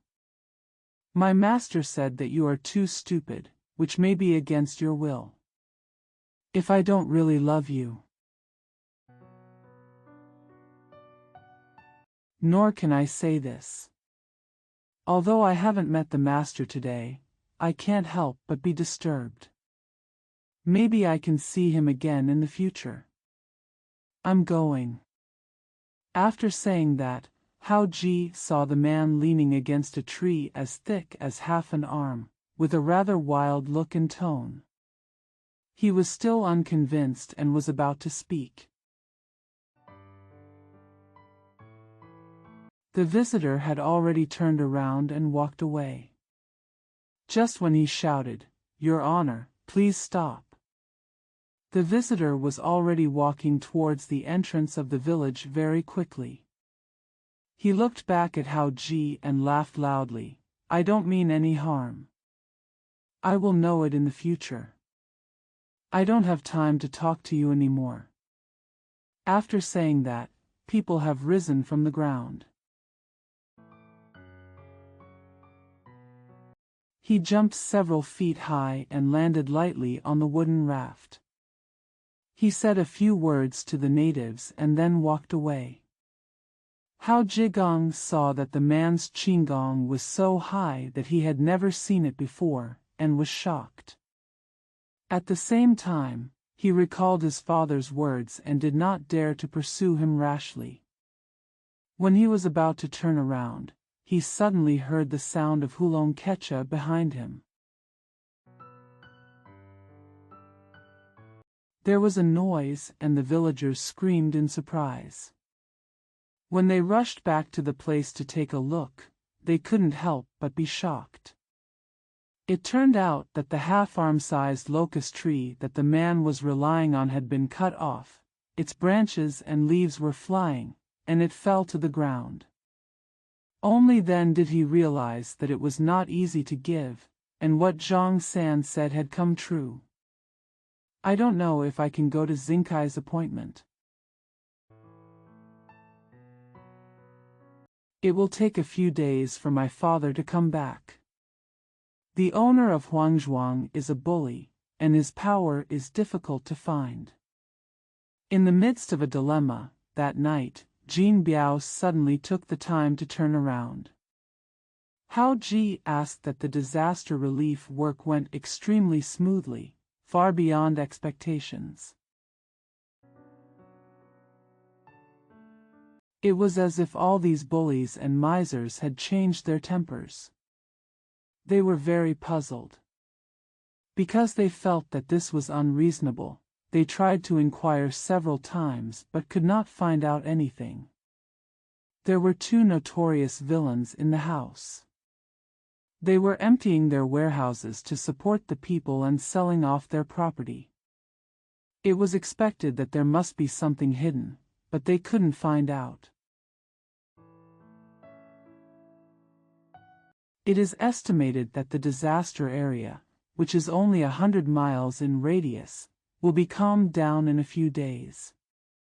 Now, Huangzhuang is the main one, and they have begun to distribute silver rice, and take the old and weak women trapped in the water to various villages, according to the location. Relief respectively. The matter had already begun to take shape, and we worked hard for 3 days. We also need to be on guard against anything happening in the village, and the water will recede quickly. If the enemy comes looking for us, we will rush back to pay a visit. Hao Ji informed him of the past. Jin Biao was pleasantly surprised when he heard this. He thought about it carefully and said with a smile, "My son is really lucky. Today we are looking for our opponent." It was the second disciple of the old Beiji sect whom I worried about day and night, named Xineng. This person has a unique personality in life. He likes to be emotional the most, and his abilities are unusually high. In particular, he has practiced a pair of iron palms, which can penetrate gold and cut iron, and hold stones as if they are powder. When you meet him, if you have a slight disagreement, you will suffer big losses. As long as you get a little older, your life will become seriously injured, and you won't even be able to save your life. Except for his senior brother Feng he rarely met any opponents in his life. In addition, there are only 2 people whom he admires. These 2 seniors are both famous masters in the inner circle, and all their martial arts have reached the realm of transformation. One of them, named Xiao, has been trained to the point where he can pick leaves and flying flowers and turn them into sharp weapons. He can kill the enemy with just a move of his hands and feet. He had been taught a lesson for one incident, and had been taken care of by his 2 elders twice, so that he could avoid the shame of losing his reputation. No matter how big the holiday is, we will definitely give in, no matter how big the holiday is. That year when I came back from Shandong, I saw you hugging a calf and being naughty, so I took the opportunity to let you practice the power of Vajra. I didn't expect that you were both talented and willing to work hard. After I taught you under. He was able to maintain perseverance without interruption. He actually grew up with the cow and developed supernatural powers. Unintentionally, he coincided with the teachings of the two elders. If I didn't know this kind of unique skills and techniques, you would have almost succeeded. He saw you at a young age. You can lift this big buffalo and move around at will. When you came, you heard the enemy's legend. As soon as you came up, I mistakenly thought that you were related to the two elders. I was surprised and decided to retreat. If you stop showing off, you can put the cow down and send it away with just a few words, never to come again. You underestimate the enemy's ability and think that you are going downhill. Crossing the water shows your superiority and strength, but unexpectedly this move reveals your shortcomings. He can see the depth of your footwork and footprints. He knows that you are really taught by the two elders. Now that you have developed such great strength, you will not use such strength. Bodywork and footwork. So I can see that you are deliberately showing off. Although your strength is great, your kung fu is still lacking, and my original intention is to give you a little bit of strength. This person is extremely ruthless. Don't say it's you. You, my son, my father, and two more are no match for him. Fortunately, there was an expert who secretly helped us before we arrived, and we had already given him advice.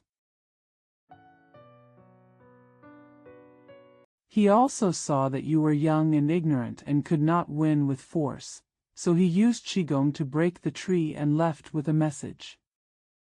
The situation was extremely dangerous at that time. You first meet the man named Zhang. I don't know who he is. Maybe he doesn't have his real surname. From what he sounds like, he is very kind to you and has every intention to fulfill you. Maybe the people I met and advised Xineng in the past 3 days were all caused by this person. He used 4 wicker sticks to form 2 circles, and people lay on them. If nothing else, the inner skill of the iron bridge was astonishing. He ordered you to go to Shinsai to find him after everything is over, which must have a profound meaning. I worry day and night. It's all because of this that makes me feel uneasy. I predict that within this year, the enemy will never dare to act rashly after hearing Xineng's return. If you have studied with me since you were a child, you already have a foundation. If you are taught by a master, it will be easier to achieve success. I'm busy with disaster relief work.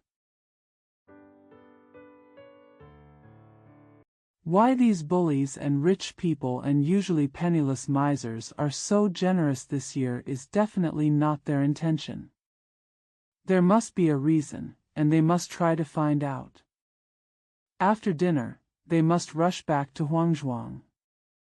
One thing has passed, so you can rest assured and do the thing of saving people.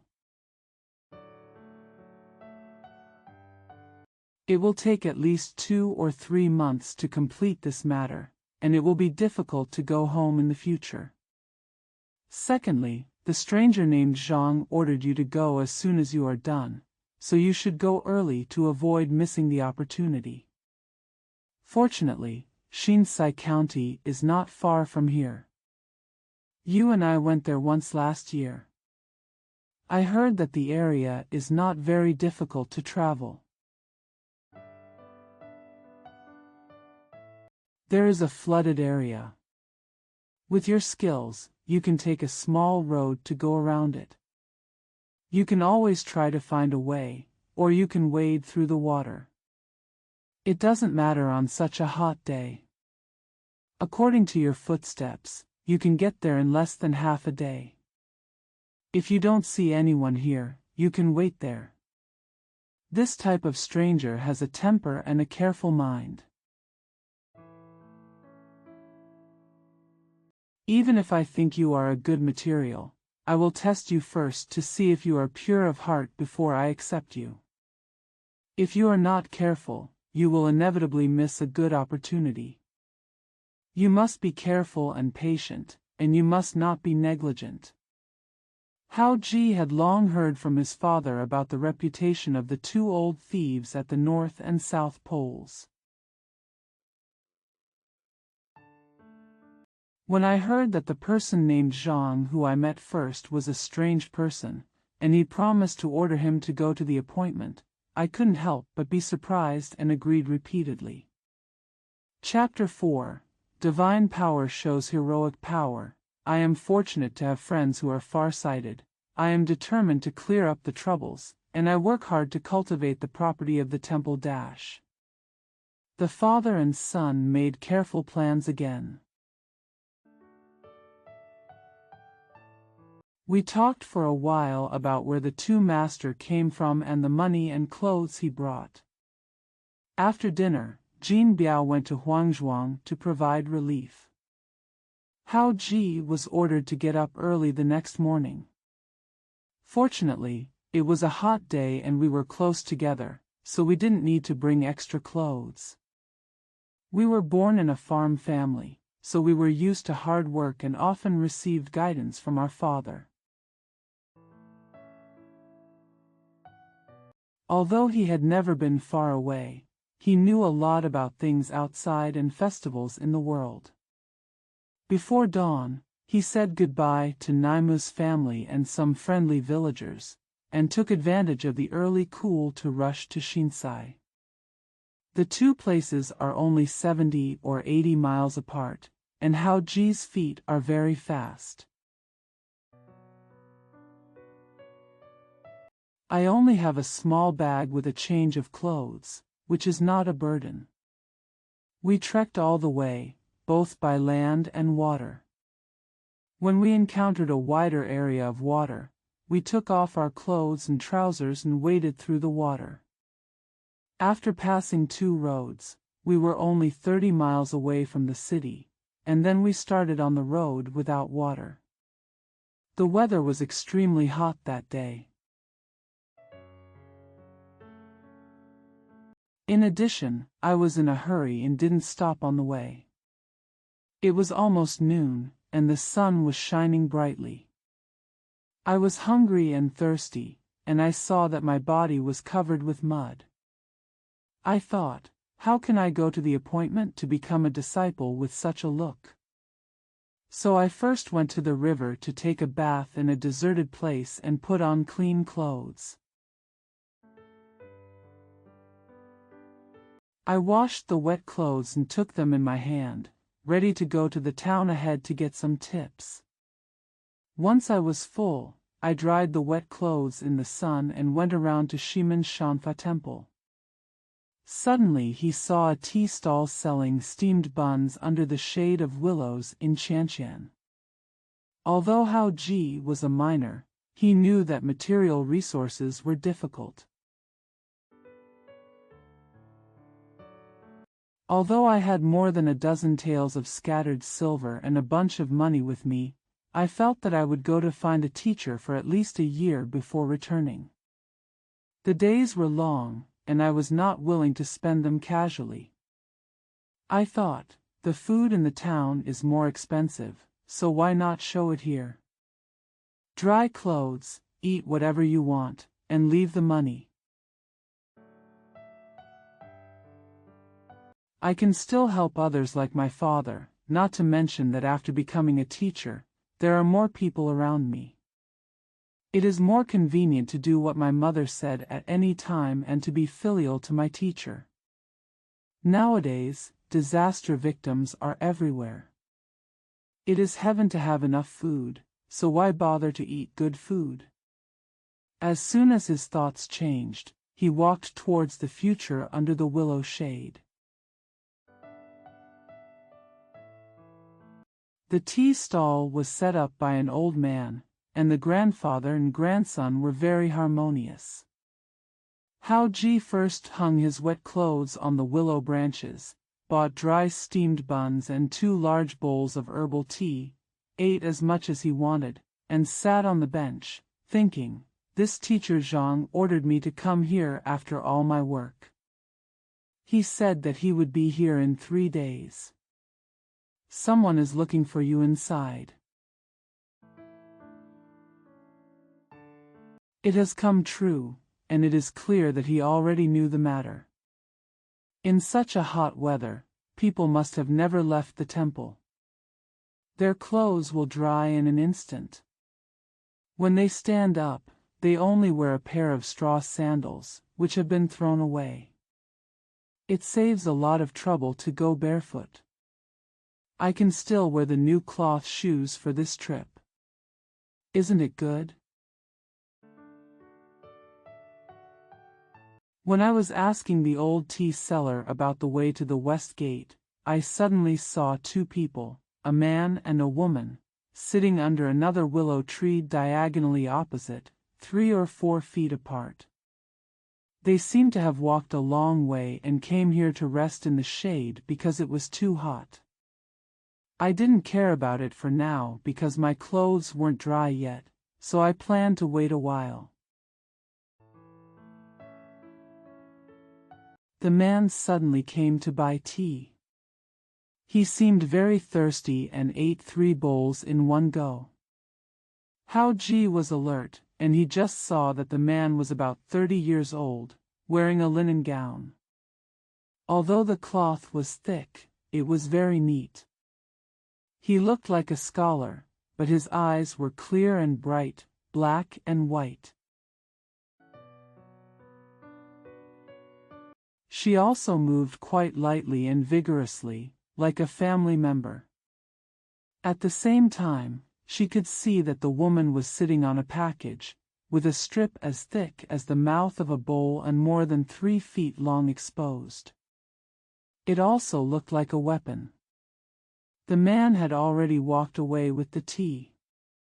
My heart skipped a beat when I suddenly heard the sound of horse hooves.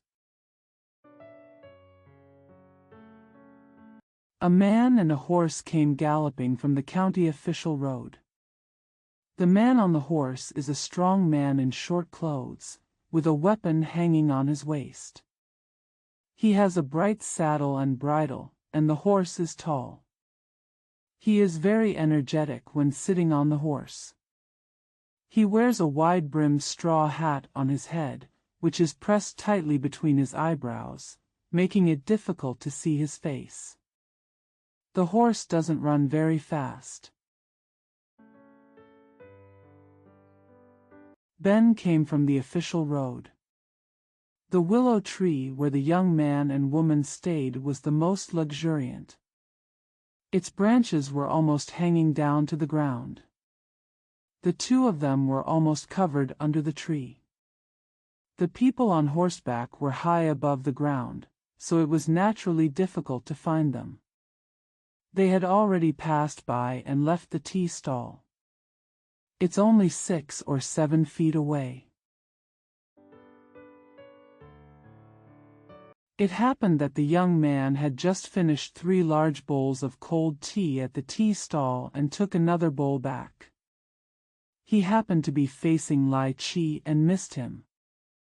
Immediately, the strong man looked ahead, and he was blocked by the willow shade. He didn't notice it for a while. It was about to pass, and the young man seemed to make a slight squeak and raised his head. The strong man was startled when he heard the sound, and turned his head to look back. The young man was also looking at him. Their eyes were facing each other. The young man only turned his head and glanced. They each carried tea and walked under the willow tree, as if they had seen the wrong person, without any other expression. The two sides faced each other, and in the blink of an eye, they were 3 or 4 feet away from each other. The strong man seemed to be very alert. His thick eyebrows were raised. His eyes were fierce and his face was angry. He tilted his head and quickly came back on his horse. His momentum was very urgent. Before the young man could walk back to where he was about to be forced to come forward. The young woman under the tree seemed to be alert and stood up to greet him. Although the strong man immediately looked unkind, he didn't look like he was going to use martial arts when he came up. The young man also turned around and looked at each other, dumbfounded.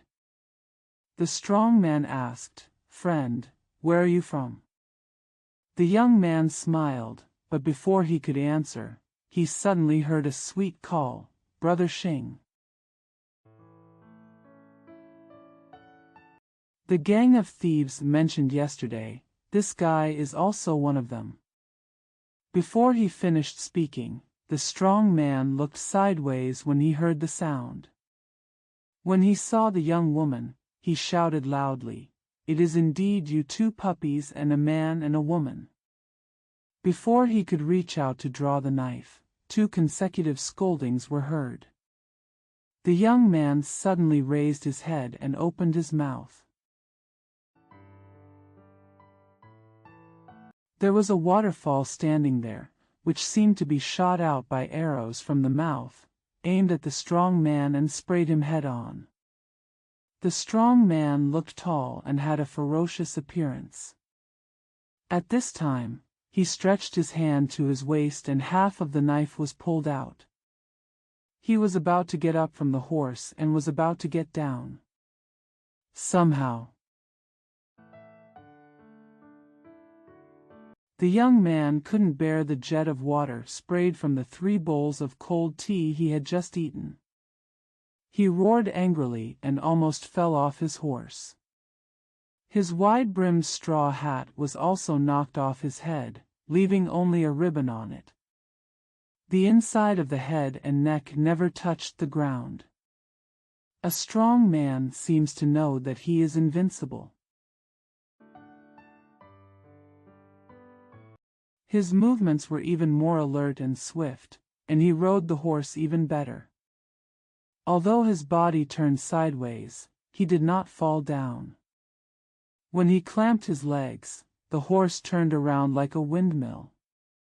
The strong man leaned to one side, and before he could sit up straight, the horse bolted forward like an arrow. The horse had been trained for a long time. When it knew that its master encountered a strong enemy, it rushed forward with all its strength. It was too fast to escape, and it was very close to the tea stall. Hao Ji was chivalrous by nature, and he was happy when he was young, but he developed a dislike for strong men when he got up, for some reason. It was not pleasing to the eye. Seeing him turning around to bully others for no reason, with a ferocious expression, I already had a desire for injustice. I didn't expect that the young man's martial arts was so good, so he was able to defeat the powerful enemy with just 2 or 3 bowls of cold tea. While I was enjoying myself, I suddenly saw a horse rushing toward the tea stall, fearing that it would knock the stall over. Forgetting his father's warning to meddle in other people's business outside, he immediately stepped forward and shouted, "Pay attention to other people's stalls." He shouted casually, raised his hand, and intended to push the horse. Unexpectedly, the horse was castrated in a hurry, and it was pushed to the horse again. A little ahead, the horse was extremely strong and mistakenly thought the enemy was blocking the way.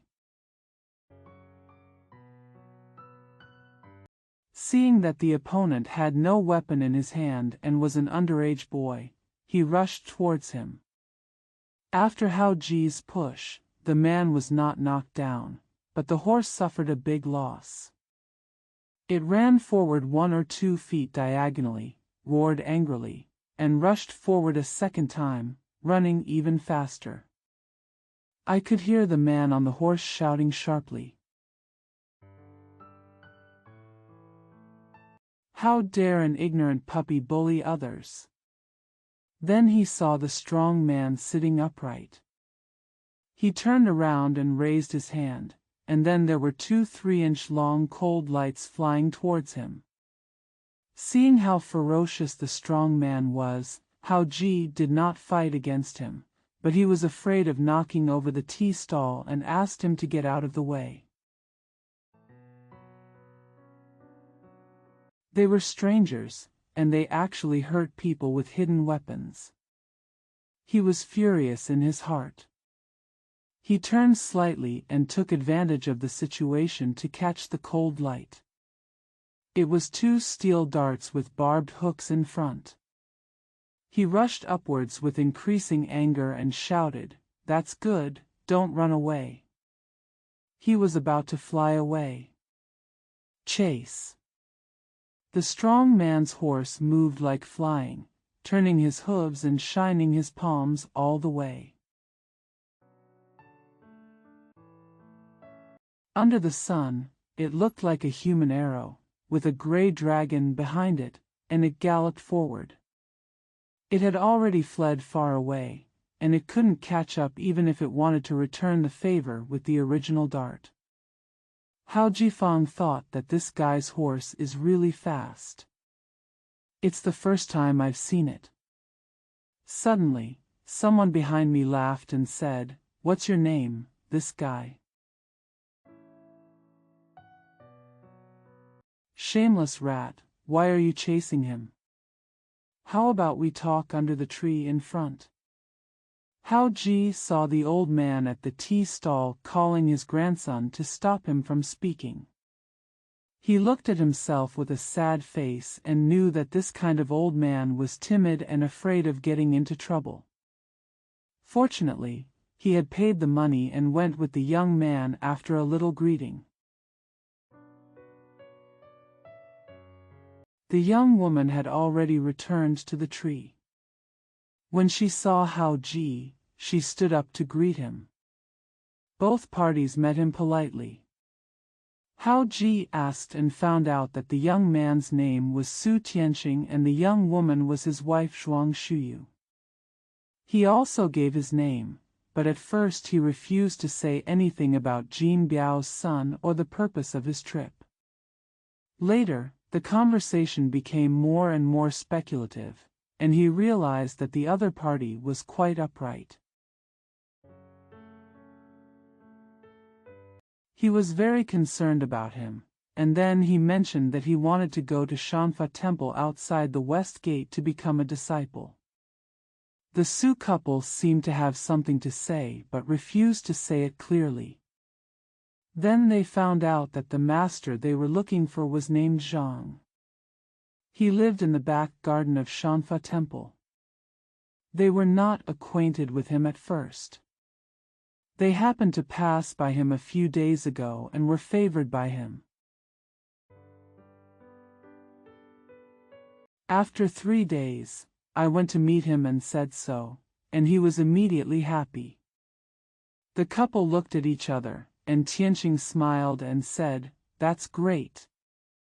To be honest, the origin of the thief just now is not that he refused to disclose it. He was just because he was young and didn't know what was going on outside. It's better not to know where he came from, so I won't tell. I know that my brother is a piece of beautiful jade that is about to be cut, so I specially invited him to have a chat with me. Do you know that that palm just caused trouble? This thief's surname is Bai and his name is Chang, and his nickname is Little White Dragon with Two Swords. He rides a horse with two swords across the north and south banks of the upper and lower reaches of the Yellow River. In recent years, the horse has become more and more powerful, and it has become famous thanks to this horse. The horse is a heterogeneous species with a fierce temperament, and has been trained by its owner to become even more vicious. Those who are weak will never be able to withstand its charge, and it will be even harder to survive if it kicks it. And when you are running in a hurry, you will not be able to survive. The palm actually pushed it far away. It's not that the inner family couldn't do it when the fire was strong, but the horse was not seriously injured, which is really strange. I just heard that you went to Tushar. I also know a thing or two about the old man you are looking for. I went to visit him today, but unfortunately he left and I didn't see him. I'm afraid he won't come back at this time. He had helped the old monk in the temple before, and he had just lived in his temple recently. It was a garden behind the temple with only 2 small rooms. He usually lived in the inner room. There are many things that I can't say to you without seeing him in person. You just think his surname is Zhang, and I will make it clear to you in the future. His old man has never had an apprentice before. According to what you said, he will definitely be able to become an apprentice. However, his whereabouts are mysterious and he does not want people to know. He is fine at home. If he has not returned to the temple, he will not talk to anyone and he will not even say a word. When you get there, no matter what monk you meet, he just stretched the 3 fingers of his left hand to his forehead, and without further ado, he walked around the corridor from the west side hall to the 2 small rooms at the back. He spread out the straw mats and put down his clothes. There was a stove under the reed shed next to it. All the rice and noodles are available, just go and use them, no one will care about you. Just like in your own home. The monks never went too far, and no one was alarmed. The vegetable garden is planted by him. If you feel uncomfortably idle, you can just find something to do. Practice martial arts every day, but don't let anyone see you. If necessary, you can go in and out through the small fence gate in the back garden. There is no need to go to the front hall, they will treat you as one of their own. We wanted to go with you, but we had something to do. If we hadn't met my brother, we were already on our way, and we had just had a little trouble with the dog thief. We must have seen the whereabouts of my husband and wife, and they were traveling in the same direction. It is inevitable that something will happen in the future. There will be people in the day, so it is inconvenient to leave quickly. We have to say goodbye for the time being. We are not considered outsiders. There will always be a day when we meet again in the future. I have such a good foundation at a young age, and I have been taught by a famous teacher, so I will achieve great success. As the old man returns to the temple in the coming days, please give me my regards. The 2 of us are leaving. Hao Ji's clothes were dry and had been packed a long time ago. Seeing that the 2 of them were about to leave, he was reluctant to leave. He also wanted to find out the origin and ability of the double-sword white dragon and where he lived. Tianxing smiled and said, "It's a long story. The master will probably tell you when he meets you. As long as he is taken in by his old man, he will be harmless. According to my brother's ability at this time, he is no match for him, but although this guy is a one-legged bandit, he has many gangs and more dangerous people, and he loves that horse as much as his life. The slap just now was really heavy. Although the horse was not seriously injured, the loss was not small. I guess this guy hates you to the core. You took away his 2 steel darts. He saw that there were many of us and couldn't take them back. This was another thing that made him hate you. The old man you are looking for has not been born for many years and will never reveal his real name. When we meet on a narrow road in the future, we will inevitably take action. Your brother must be careful even after becoming a teacher. This man has a scar across his left forehead and eyebrow, which can be seen at a glance. See you again. We may go to the temple to visit you in March or February. Just remember what I said, so as not to have nowhere to stay in such a hot weather. Finished. The 3 of them said goodbye again. Hao Jilu asked early and walked outside Shimen city alone. When I arrived at Shanfa Temple, I saw that the temple was not small. It was on a slope, surrounded by fields. It was still 6 or 7 miles away from the city, and there was a long path leading to the official road. There are dozens of households scattered nearby, all of which are local farmers. The temple property is not much, and there is not much incense. The old abbot, who is 70 years old, is a very clean and healthy man. He used to take his own monks to farm in the fields. After years of hard work, he built a temple that was in ruins when he first arrived, and it was very neat. Although he only had dozens of acres of temple land, which he farmed, which was enough to make a living, a group of incense burners, especially those from wealthy families, said that the monk should only practice chanting sutras and should not go to the fields to do village customs. They all looked down upon him.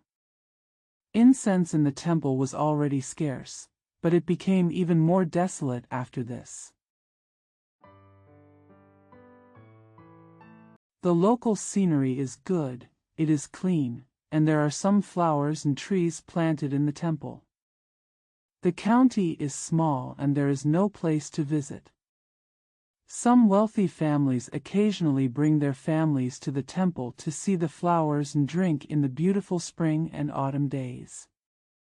Go around twice inside and outside the flower forest. But only a lot of remnants of the seeds were left and the fruit flew away, causing some trouble to the young monk and not even getting the incense.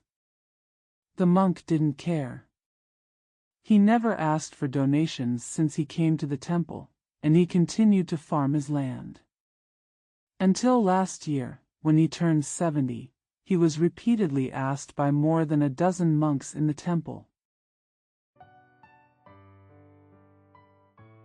Fang Shi agreed to retire. But I was used to hard work and couldn't bear to sit down to eat. After reciting sutras every day, I still had to do some chores myself, except farming. The original fields in the temple were cultivated by nearby natives.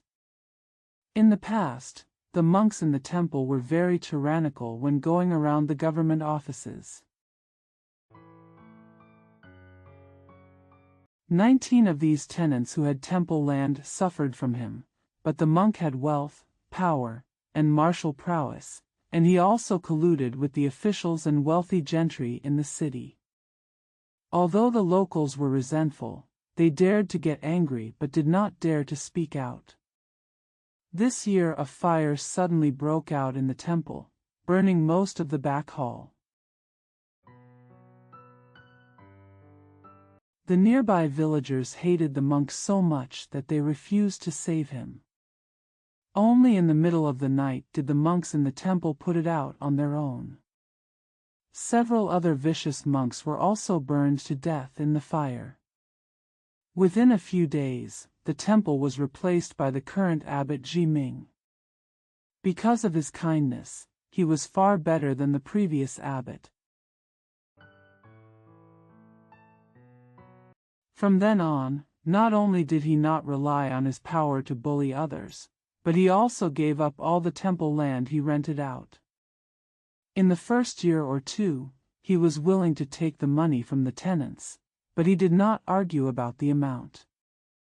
If the tenants paid more, he would give back half of it, and at the same time led his apprentices to cultivate all the open space in front of the temple.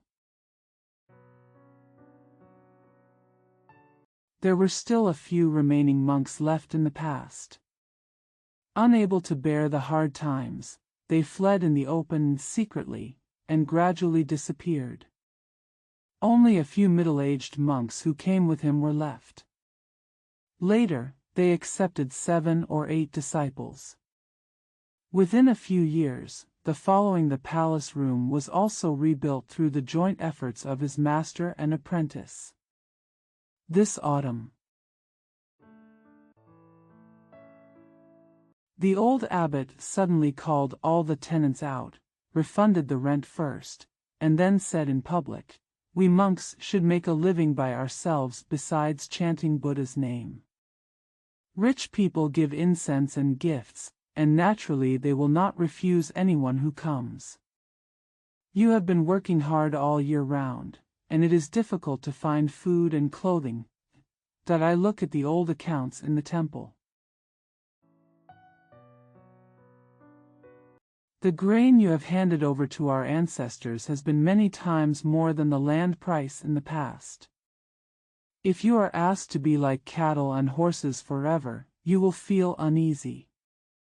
Logically, I should return it to you, because I am new here and am not old enough. The income from farming is only enough for food. I have no spare capacity, so you have to suffer a little loss. What you paid before is used as the price of the land. A deed of sale will be issued from the temple, and the business will be yours forever, and you will have nothing to do with the temple from now on. Fortunately, my master-disciple temple has been renovated. If this continues, I will be able to make do with food and clothing. If I need more money, it will be useless for me to become a monk, so let's just forget about it. People used to think that the temple was full of drunken and meat-loving monks. The income from the incense produced in the temple is not a small amount, but it is still not enough. In addition, he has to make clever excuses to extort money from the public. If he does not succeed, he will suffer losses. If he does not cultivate the temple land, it is difficult to survive. He has been struggling with pain all year round, and he hates it in his heart. Unexpectedly, I got such a good abbot, because he never took too much. In the past 2 or 3 years, everyone has been able to have food and clothing. It has been a huge thank you. I did not expect such generosity. Not counting the rent for the year, but also giving away the old fertile fields to start a new life and work hard to live. How could it be possible in the world? Such a good person. At that time, I was so surprised that I almost suspected it was a dream. Some people think that the old monk is very good, but they feel uneasy about doing this.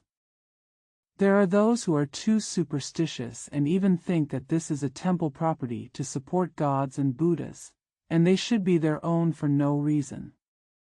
They are afraid of disaster, so they insist on saying it again. Later, the old abbot persuaded me hard. Buddhism talks about cause and effect and compassion. We should not benefit ourselves at the expense of others, clothe ourselves without weaving, and eat without plowing. You are exposed to the sun and the wind, you work hard with your own blood and sweat, and you get your own food and clothing. God is fair, so why not? If there is any guilt, I will bear the responsibility alone. If you don't believe it, I swear to God. Just take the deed. I assure you that nothing will happen to you. Because I am new here, you are not counted as my previous abbot. This is enough to show your kindness. After this, some old donors inside and outside the city stopped contacting them because the old monk had a cold attitude towards these people, his clothes were shabby, and he was not good at socializing. The nearby villagers were advised by the monks, it doesn't matter how you burn incense and make wishes. What matters is how you are a person. We have other reasons for practicing. We dress and eat the same, but we are no better than you. There is no need to burn this useful wealth and return it. To waste time making a living. If you really have to do this, you don't need to burn incense. It's the same thing if you kowtow twice. Some of the visitors were moved and persuaded to come over. Some saw that the monk was just a peasant. When they saw people burning incense, they did not receive him. Instead, they said useless things and said words of hard work, so they stopped coming. After this, although there was very little incense, the people in the nearby village were extremely affectionate towards his master and apprentice. At first, people thought it was a strange story, and there were many strange sayings in the legend. The old monk just ignored them, whether they were good or bad, and at most laughed at them. The county magistrate found out about it. They also suspected that he was a gangster hiding here, so they sent a police officer to spy on him. They met with the old monk, talked for a while and then left. As he got older, it was no longer surprising. Chapter 5. I send my solitary body to the wild temple. I welcome my master with chicken and wine. I am surprised by something strange. I search for the Old Testament in the willow forest. I rest in the melon field. I am happy to hear the news. Although Hao Ji was smart, it was his first time to go out and he was cautious. The temple was located at the end of the path beside the road, and the terrain was secluded. There are two woods separated in the middle, so it is difficult for first-timers to find. They are afraid of going in the wrong direction and the weather is hot. I asked people on the way. Although I didn't hear the details, I asked several places and the reputation was very good. I thought to myself, the old abbot was a good friend of Master Zhang, and he was not an ordinary person either. Before Su and his wife broke up, why did they repeatedly warn them not to talk or ask questions when they arrived at the temple? Not only do these two couples know Master Zhang, but they also know the details. There must be a reason for this statement. I will give it a try according to the secret code, he said. Thinking in mind. Unconsciously, I walked to the earth slope in front of the temple. Because it was just afternoon, the sun was scorching, and the weather was hot. There was no one in the fields everywhere. The temple door was wide open. There were only two middle-aged people who looked like incense sticks with their upper bodies naked, lying in the wind at the door, sleeping soundly. Very fragrant. The palace room inside was also quiet. He coughed twice but received no response, so he strolled in. There was no one in the main hall in front of him. He was just about to follow Su Tianqing's advice and wait until he got to the back hall to discuss it again. He just walked around the hall and had not yet walked out of the side corridor. I heard the laughter inside, and when I looked around, I couldn't help but be shocked. It turned out that there were 7 or 8 monks, big and small, gathered in the courtyard of the back hall, practicing kung fu together under the scorching sun. One of them, about 30 years old, stood alone in the center, with his upper body bare and his hands spread out.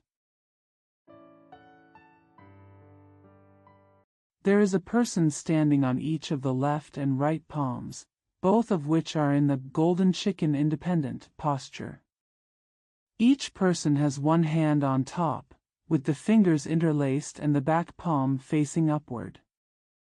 There is also a person standing on it. The hands are stretched upward in the same way, one on each side, supporting one person, as if this is how people trust others.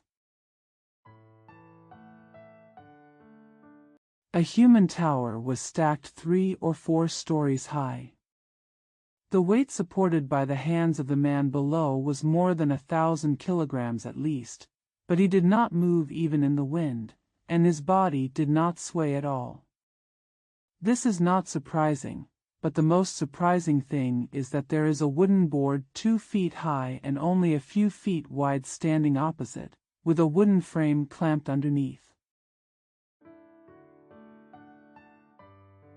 Opposite me, a young monk just flew up from the top of the human tower, jumped on the wooden board, and was moving up and down. Such a straight wooden board, like a gecko, stood on it without falling. The 2 people opposite were still joking with him. Hao Ji had never seen this level of effort. I just remembered what my father said on a daily basis, the strongest among the strongest. Even though I have been a bodyguard for many years and have a good reputation, half of it is because I am a good person and usually good at socializing. I am alert and adaptable, which is why I can stay calm. Although I have some skills in both internal and external martial arts, I really want to meet a capable and powerful enemy. Not only is it hard to say whether he will win or lose, but he may be vulnerable to a single blow. In the past, I retreated from the rapids because I saw that the situation was very difficult and dangerous, and the more I looked at it, the more I felt chilled. Let alone practicing my skills, being a hawk and a dog is not worth it. Even being a bodyguard for merchants is not a smart profession. It is best to do your duty.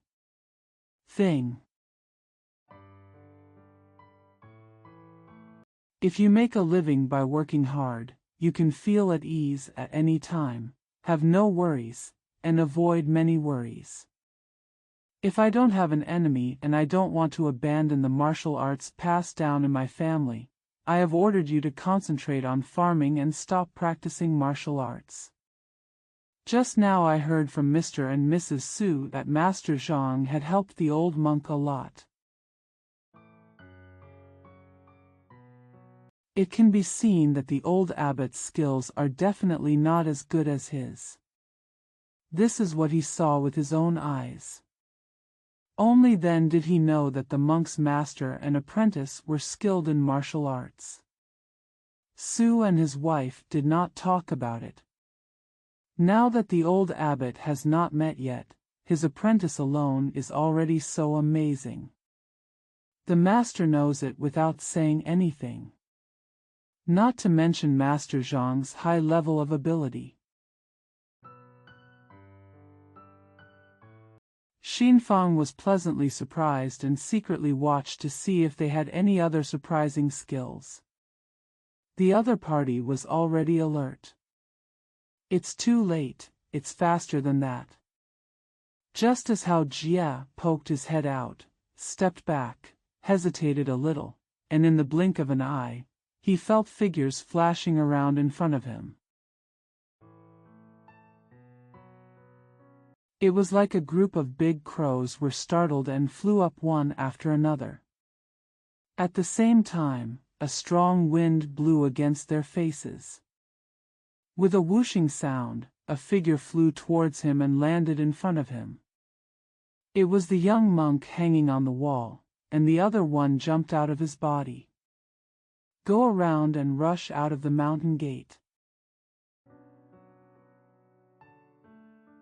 Hao Ji saw that the young monk had a handsome appearance, brisk movements and a flustered expression, as if someone had seen through something hidden.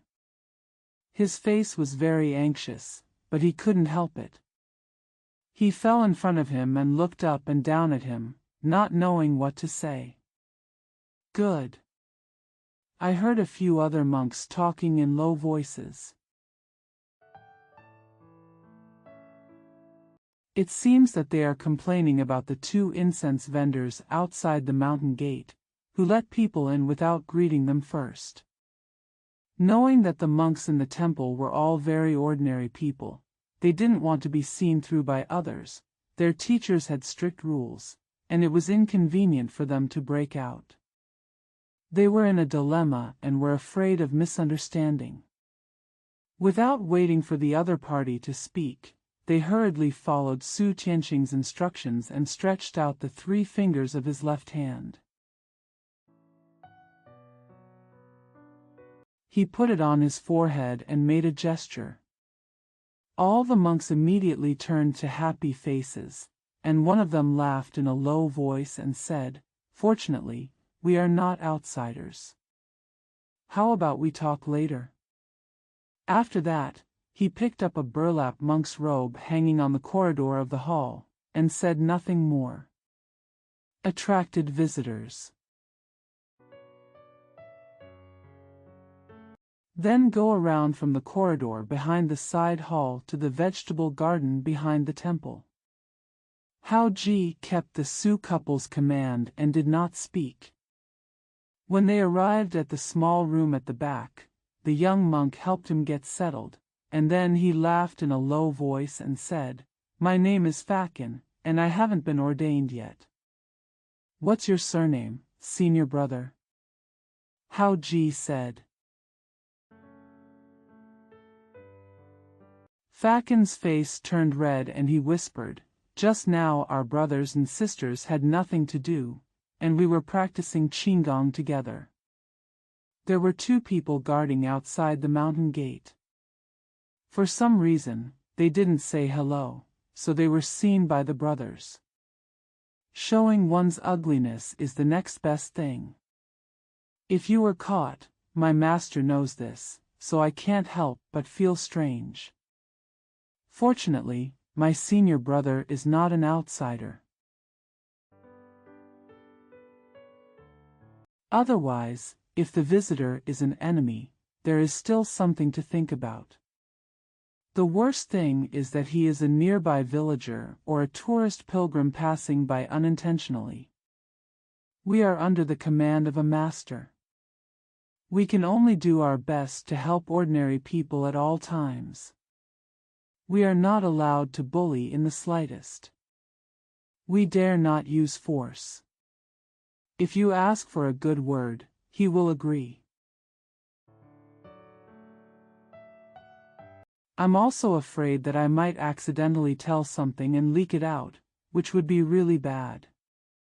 This place is quiet for the sake of third master uncle. He doesn't want anyone to disturb him, and his whereabouts have been uncertain recently.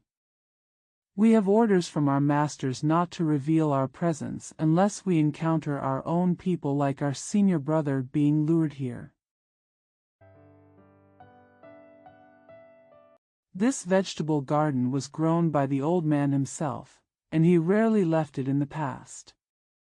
Not only did he go out for a long time, he was afraid that it would become deserted, but we were not allowed to do it for him, so no one would come here easily.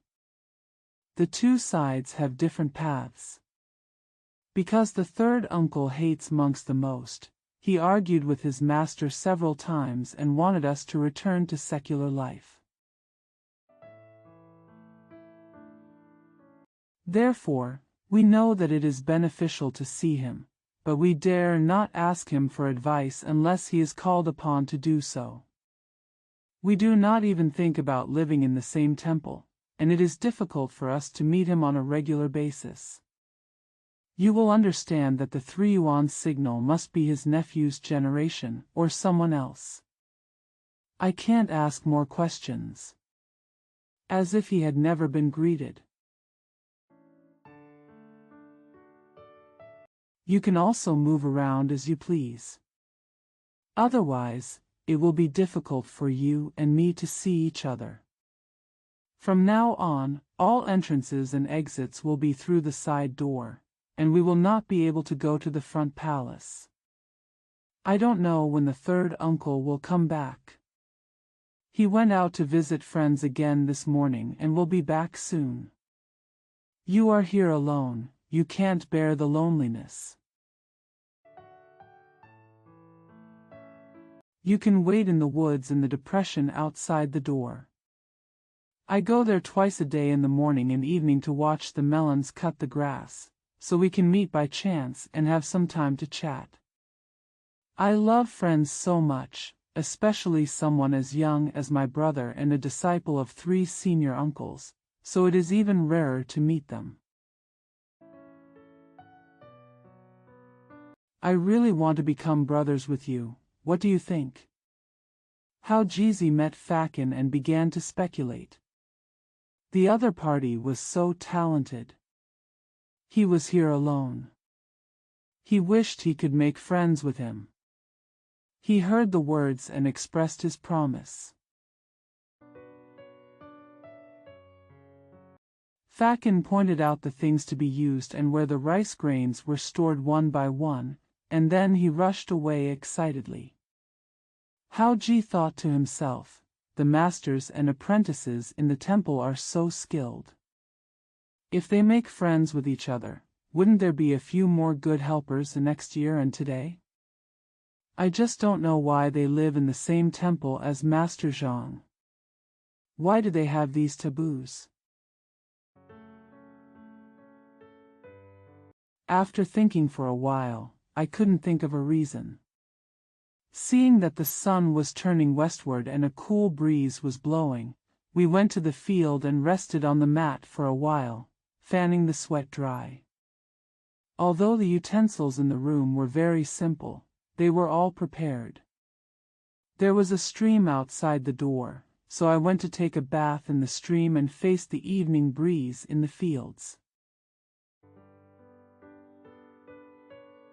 In the shadow of the setting sun, I was thinking about my thoughts, and suddenly I remembered that although Fakin said that Master Zhang would return home indefinitely, he had already made an appointment in person a few days ago, and ordered me to meet here in 3 days. I have not expired, and there is no reason why I will not return, just in case. I came back at night and haven't eaten yet. I was unprepared and not in a respectful manner. My father once said that many experts and scholars value truth. Although you should be respectful to your teacher, the more truthful your words and actions are, the better. There is no need to be pretentious. Why not go to the town to buy some ready-made food and wine, and pick up the first-hand works that you can afford to store? a preparation to show respect. You can also take a look at the street scenery here, so as not to sit around and get bored. Fortunately, no one comes to the area behind the temple.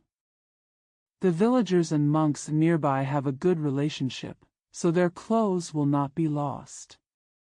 After returning to the room, I took the money and the wine bottle, then went out the side door and walked around in front of the temple. I met two young monks head-on. One was pulling a buffalo, the other was carrying two large buckets of water, and they were walking to the cowshed next to the temple. The two parties walked across from each other and wanted to speak, but the other party only smiled and nodded, and walked away without saying a word. He didn't know the details since he had just arrived. Master Zhang himself has not yet been seen, and it is still uncertain whether he can be accepted as a disciple. It all depends on someone's guidance and receiving the signal. He will treat him as one of his own. If he speaks carelessly or answers questions inappropriately, it is inevitable that there will be branches, and the words will be spoken. Stop again. I went to the town and bought a local specialty chicken and some braised beans and eggs, which could be stored for 2 more days of wine and food. I bought some ready-made steamed buns locally to fill my stomach.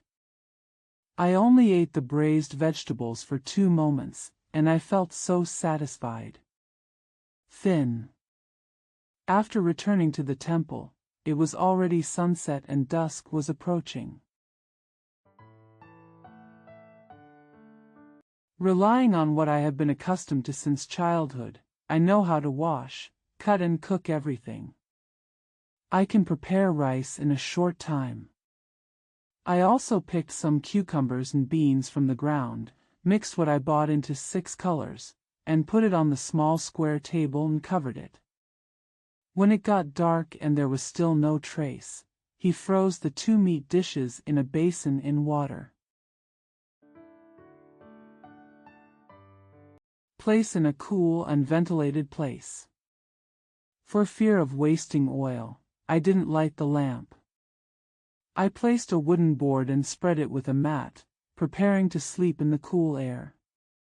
Looking at the rising moon, I looked forward to it for a while. When the night wind blew, I couldn't help but feel tired. First, because the house was small and stuffy, the food and wine were placed on the open space outside the door.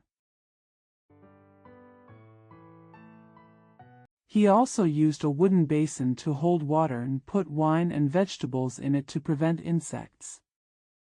In his sleep, it seemed as if someone was walking around him. He was suspicious of Master Zhang's return.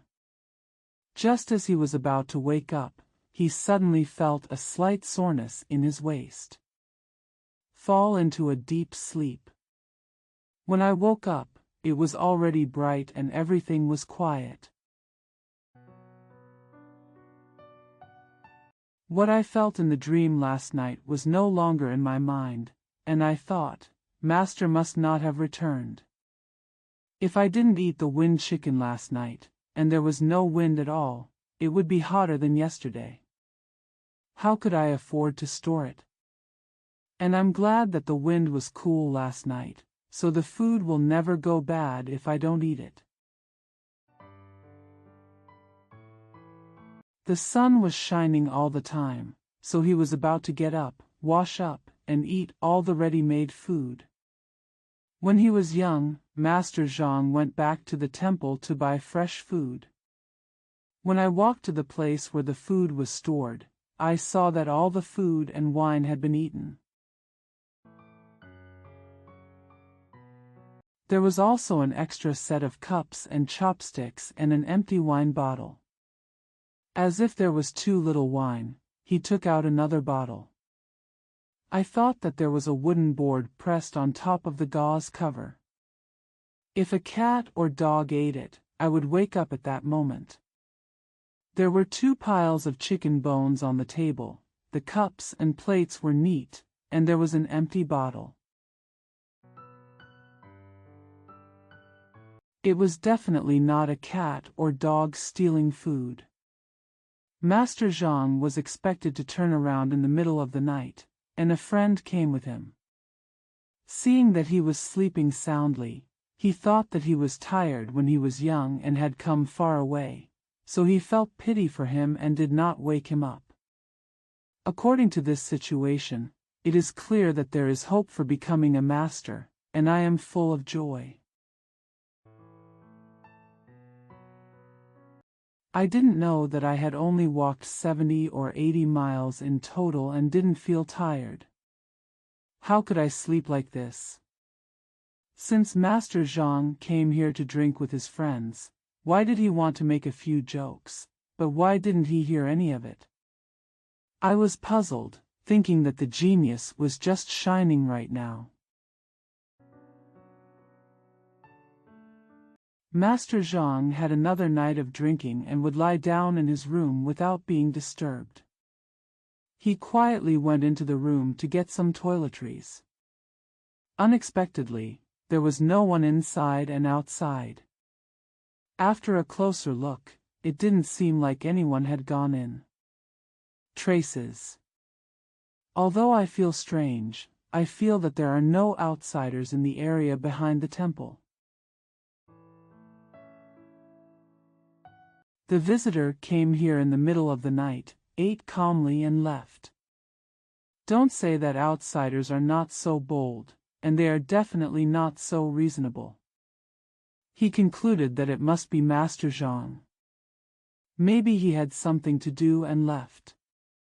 Since he knew that I was waiting for him here, he would have to come back to see him soon. Undoubtedly. Still full of joy, I washed up in a hurry. I made another pot of rice. Seeing that the chicken had been eaten up by the wind, I only thought it was Master's favorite to eat it. I hurriedly washed the other raw chicken, steamed it in water, and mixed it with the vegetables from the garden for a while, and then added the braised eggs. He took out 3 and put them on the table. After cooking the rice, he saw that all the wine had been eaten.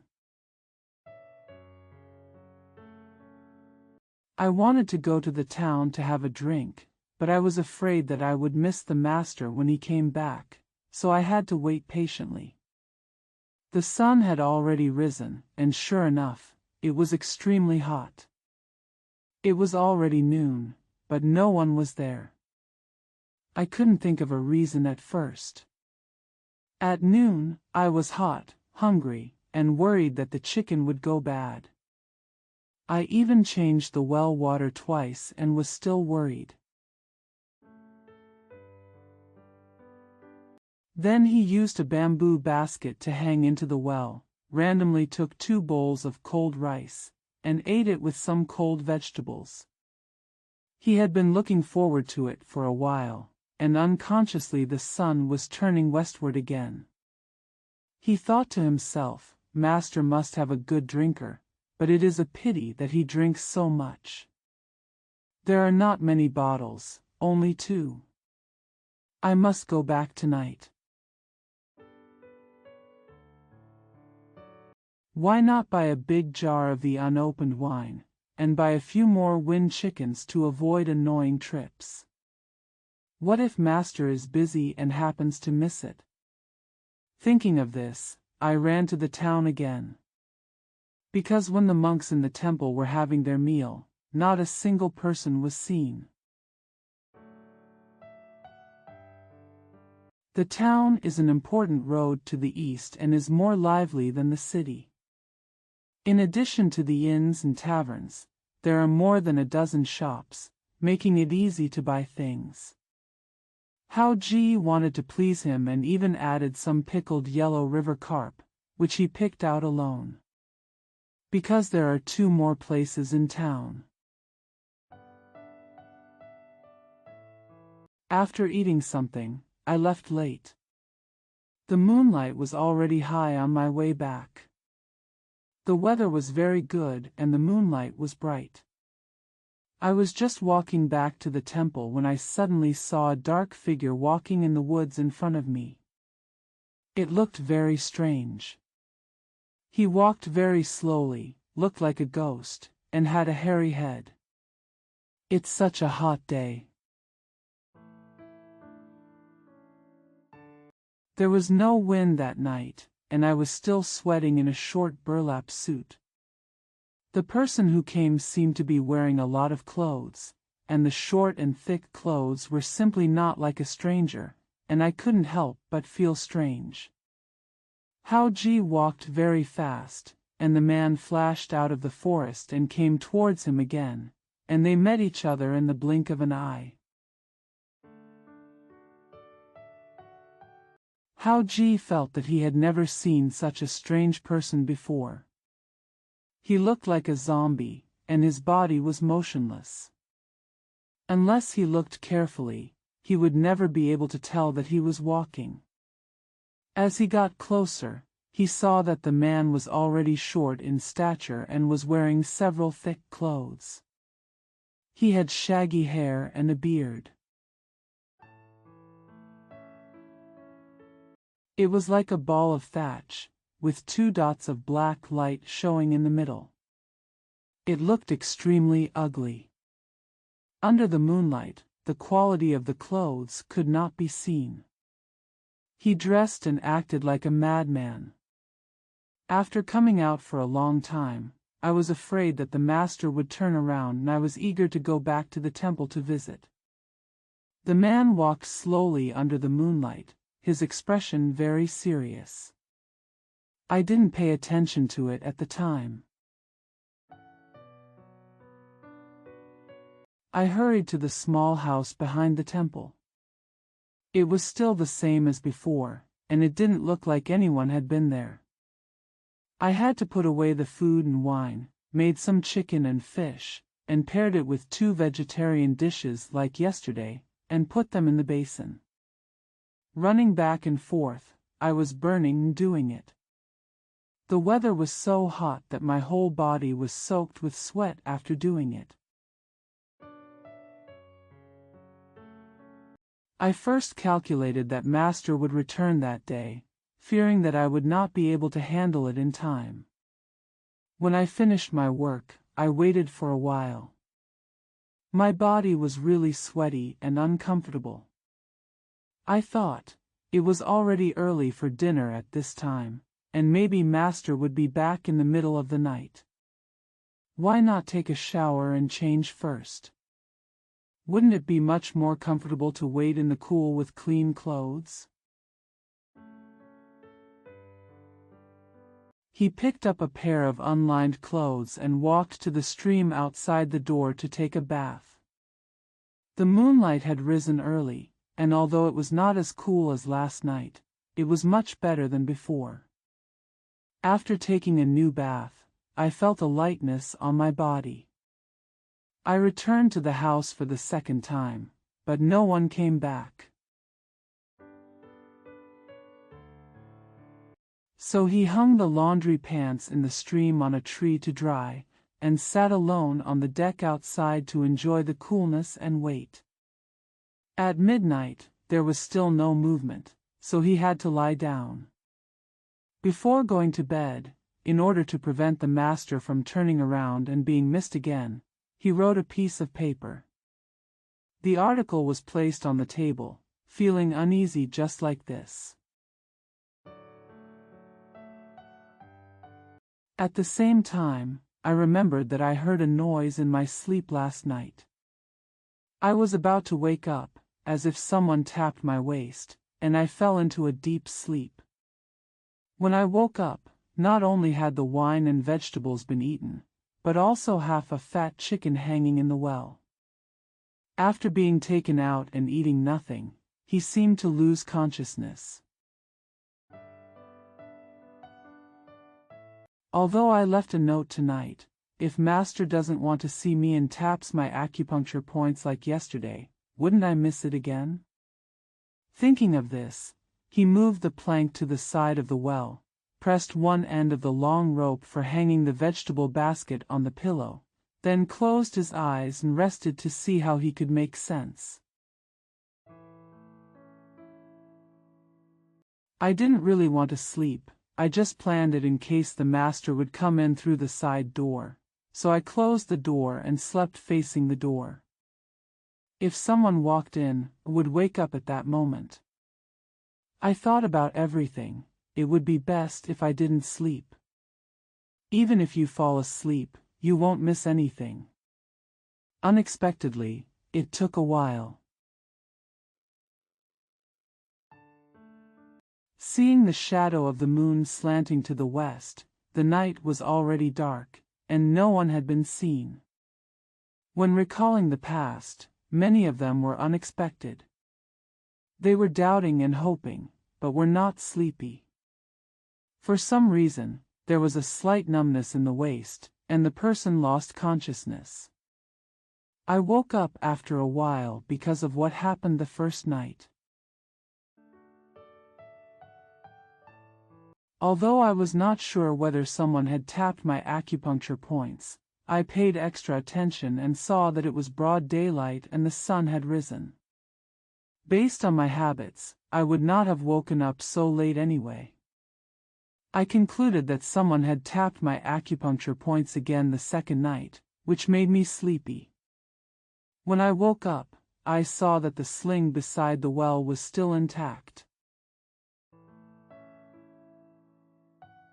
It was very light as he lowered his head towards the well, knowing that something had happened again just like the night before. I rushed to the well and saw that there was only an empty basket left. The square table where the wine and food were stored was littered with food and wine, and all the wine and food were gone. The 2 full bottles of old wine that had been opened last night were already upside down. Not a drop was left behind, but only one set of cups and chopsticks. I was still hoping that there would only be one person this time. Maybe Master had something to do for the past few days and came home at night. Because he didn't want me to wake up and cause trouble, he deliberately tapped the acupuncture points and asked me to talk after I fell asleep. At this time, most people were in the house and rushed to the house. Go in, but unexpectedly come up empty again. How G was originally alert and attentive. He thought carefully for a while and thought to himself, unless he is the master, this person would not be so bold. But not only did I come here on orders, the master saw that I was not surprised and even ate my filial piety to him. Go. It's only logical that we should meet him. He just said that he was busy and was afraid that I would get in trouble. He just gave a few instructions while having a drink. It didn't hinder him, and I didn't dare not listen. I had friends with him the night before, and maybe he had some secrets that he didn't want me to know. He was alone last night. And I never fell asleep. Why did you knock me out again? Really puzzled. This kind of masters and strangers all like to eliminate violence and fight against evil people. Most of them have many enemies in the world. The master and the abbot of the temple are so secretive. There must be a reason for the enemies to come to the door. However, this should not be done. People don't meet. But he secretly ate all the food and wine he had given me, leaving no traces of anything else. Even though he tapped my acupuncture points, he still woke up and was not injured at all, which is unreasonable. I have practiced martial arts since I was a child and have a good foundation. My ears and eyes are innately alert. I remember that I didn't sleep last night. I was a little alert when the person knocked me down, and I couldn't turn back in time. I didn't pay attention beforehand, but I still pretended that I was asleep. I didn't even know this. Isn't it weird? If you didn't usually believe in ghosts, and there were graves in the wilderness outside the back door, you would think it was the work of fox fairies and ghosts. I can't think of a reason. In the end, it was determined that Master Zhang was the one who did it. He probably did it intentionally as a test to see if my resolve was firm. Fortunately, I bought a lot of things yesterday, so I still pretended to be waiting for him today, so I simply slept with him for a while during the day. Keep your spirits up, and don't even put up a plank when night comes, but stand outside to enjoy the shade and wait. It will be fine if the master just meets you.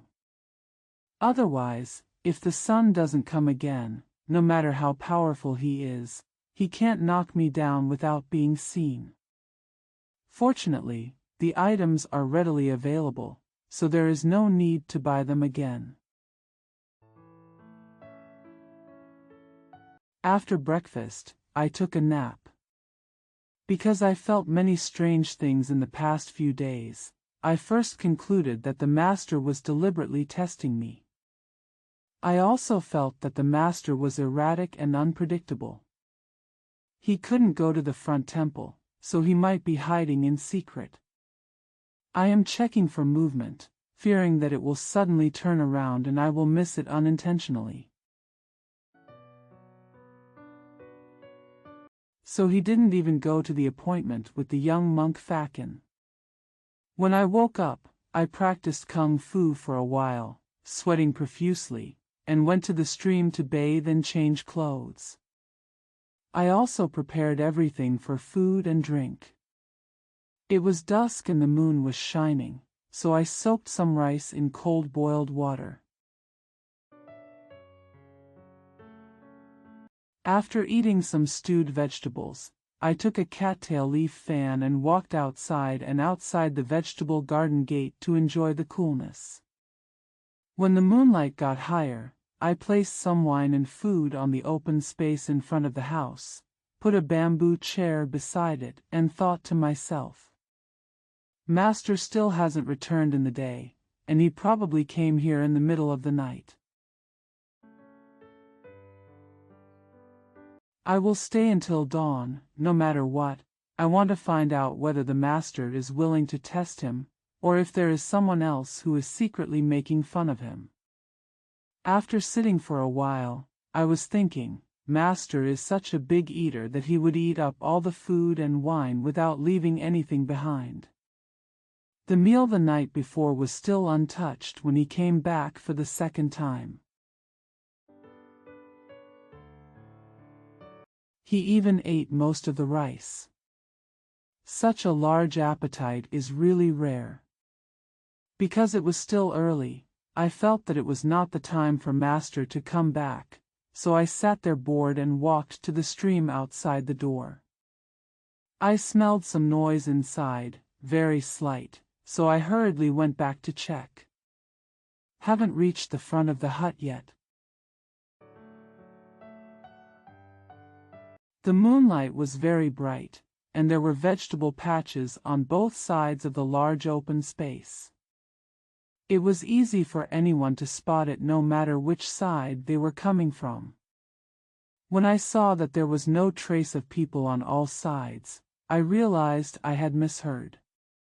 I suddenly caught a glimpse of a furry black shadow under the moon. It was faster than flying. It flashed by. Xian Fong was shocked. He quickly followed and turned around to check.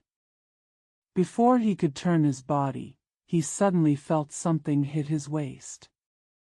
It was not very serious. In the midst of his confusion, he just caught a glimpse of it. It was a jujube. It rolled down from his body. At the same time, his waist felt numb. His body went limp, as if he was being held up by someone, trying to keep him from falling. Just like the night before, he passed out again. When I woke up, I was lying on the wooden floor outside, looking up at the setting moon. It was still dark. When I calculated the time I woke up, I was knocked down 3 times, almost 2 hours each time. This time, I came earlier because I came earlier. So I untied myself before dawn. Thinking of the shadow of the hairy man I saw under the moon and passing by overnight, I thought I had encountered a ghost, and I was very frightened. Because the plank was right next to the square table, I thought carefully about the opponent's intention, knocked him down, and rushed forward to support him before he fell to the ground. He placed it on the floor inside, and then someone else came out. It was obvious that he felt the heat in the small room, so he deliberately moved it outside the door. Although the person was knocked down by him, there was no harm in it, and all the food and wine on the table were naturally eaten. Hao Ji stood alone in the back garden of the solitary temple. Unusual changes occurred one after another in the middle of the night, and people who were gluttonous with wine and food behaved strangely. Before I was knocked down on the 3rd night, I spotted the shadow of a furry weirdo flying under the moon. He was so brave, but I couldn't help but feel a little chilly, but it was still dark. You can't go into the front room because you won't be alarmed, and you're competitive by nature. Although you're a little timid, you still manage to endure it. At first, you just think it's your master, and it's nothing like that.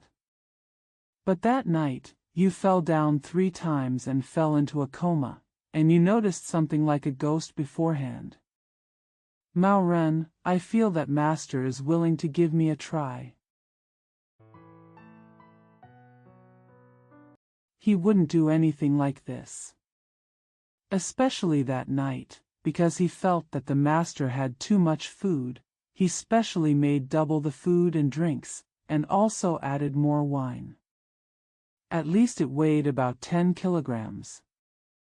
In addition to the 2 large bottles, there was still more than half of the jar, which was all left outside, and he still ate it. Light, how can humans have such a large appetite? Even though I don't usually believe in ghosts and gods, I became suspicious. It happened that I came here because I listened to my father's instructions. I am here to learn from my teacher, not to fight against the enemy. Children will not meet enemies at home. Their clothes are simple, they don't have much luggage, and they have martial arts passed down in their families. If they meet ordinary bad people, they can deal with them with nothing. So I didn't bring any weapons. I just hid from my father and brought more than 10 of my favorite Lianzhu iron bullets. In addition, I met a little white dragon with 2 swords on the road. I picked up 2 of them with my bare hands.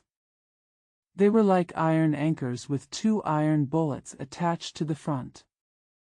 A barbed steel dart is used in these 2 cabins. He had no weapons, so just in case, he hurriedly went back to the house, took out the dart bag, and hid it at his waist. He also found a shovel. Although it didn't fit his hand, it was still usable. It was expected that the weirdo would be nearby. And not long after leaving, he first went to the roof and looked around. In the waning moon and dawn wind, it is almost dawn, in front of the temple and behind the temple. It's so quiet all around, how can there be any trace? Then I heard the sutra and the sound of fish faintly coming from the front hall. I knew that the monks in the temple had already done their morning prayers, so I had no choice but to get down. In the blink of an eye, it was dawn, knowing that nothing would happen in the day, so I put down the shovel and looked around the door, outside and by the stream. Not even a single footprint was found. Just when I couldn't make up my mind, I looked to the east and saw half a red shadow hanging on the horizon. To the east behind the temple, on a path with undulating slopes leading to a depression, a young monk passed by. Suddenly I remembered that the place Fakin made an appointment with the day before yesterday was exactly that depression. This person was not only sincere and generous, but also liked each other. Since the appointment, he has never been there once. What he encountered overnight was very suspicious. He was alone and came here for the first time. This, I don't know the details. Although the person who secretly ate and drank wine didn't seem to have any intention of hurting others, it would be worrying if it continued like this. According to the situation, he was definitely not his enemy. If he were a human being, he would just pay it back. If he really was a monster, how would he deal with it? When the shadow disappears, the person falls into a coma. Isn't it dangerous? It would be better to seek him out and inquire, so as to make preparations. After making up his mind, seeing that the young man was Fakin, he hurriedly washed up and hurried away. The area is a sparse forest with 2 dead locust trees. Fakin went to cut firewood, graze cattle, and tidy up 2 acres of newly planted melon fields nearby, twice in the morning and evening as usual. At least there is a time to procrastinate, and there is also a time to go only once. The monks in the temple are accustomed to hard work and have their own special responsibilities. These things are all under the control of one person, Fakin, and few others go with him. The terrain is secluded, with some mounds of dirt in the middle, so you can't overlook it from the high ground next to the stream. Not even a human head can be seen. Fakin was very willing to make friends with Hao Ji and was very happy to see him looking for him. Hao Ji wanted to help him cut firewood, but Fakin smiled and said, "No need. I cut a lot of firewood the past 2 days, just in case anything happened, or my junior brother came looking for me, so we could talk more. I came here to see the newly opened melon fields, so I was waiting for you. As expected, we met. It couldn't be better. There are 14 of us brothers, each of whom has his or her own business. We only rest in the hot weather at noon. We all gather together to chat, take a nap, or do some chores. Everyone does as he pleases, and everyone gathers in the back hall. Don't go away. It's a rare thing that neither you nor my teacher have come back, so we can just talk for a little longer. Let's all go to the shady place under the tree nearby. How about I bring in the newly ripe watermelons and eat them together?" Hao Ji hurriedly said, "No need to bother. These 2 large watermelons may not be ripe yet." Fakin replied with a smile. "This is a special watermelon brought from the mountains of Cheongzhou. It is sweet, crisp, and juicy. It was planted for 2 years, but it was not planted well. This year, under the guidance of the third uncle, I mixed it with grass ash and planted it in advance, and it bloomed again. It takes 2 acres of melon fields to grow. This melon matures much earlier than the local produce, but it is not as big. Starting from the day before Master left, we picked a few of them every day. It is rare that there are more than a dozen of the best ones today. The melon field is opened by me alone, so I have some sovereignty as usual. I am scheduled to pick them back when I am young, so it doesn't hurt to eat 2 first. I've been waiting for you for 3 days. I think you will probably come today. I also have a knife with me. Let's talk while we eat. After saying that, he led Hao Ji to a big willow tree in the southwest corner and sat on the tree stump together. Then he took 2 white watermelons from the nearby sandy melon field. When he cut them open, they found white flesh and red seeds. It's as sweet as honey and juicy. It was the first time for Hao Ji to eat such a good melon. He praised it repeatedly and kept the melon seeds to take home in the future. While talking, he asked Fakin, "The area behind the temple is so desolate, are there any strange people?" Fakin laughed and said, "You are about to become an adult. Although I don't know the depth of your skills, I am certain that you must have a foundation. Are you still timid if you live alone? Don't think that I am a disciple of Buddhism and do not believe in any gods, Buddhas, and ghosts. Even though my master has been a monk for many years, I am still timid. Different from other monks. Therefore, except for the 3 or 4 senior brothers who had already become monks and became disciples of the master during the process, the rest have not received the ordination and can return to secular life at any time. If it weren't for master's kindness, the deep master-disciple relationship, and knowing the pain of his life experience, we would be as close to him as father and son, and no one would be willing to leave."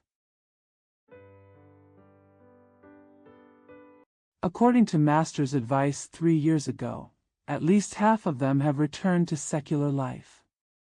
In this way, we don't want to be monks all the time, just because we don't want to leave Master and have nowhere to go for the time being. Everyone stays here to farm and feed themselves, and they can also practice martial arts, and their lives are not bad.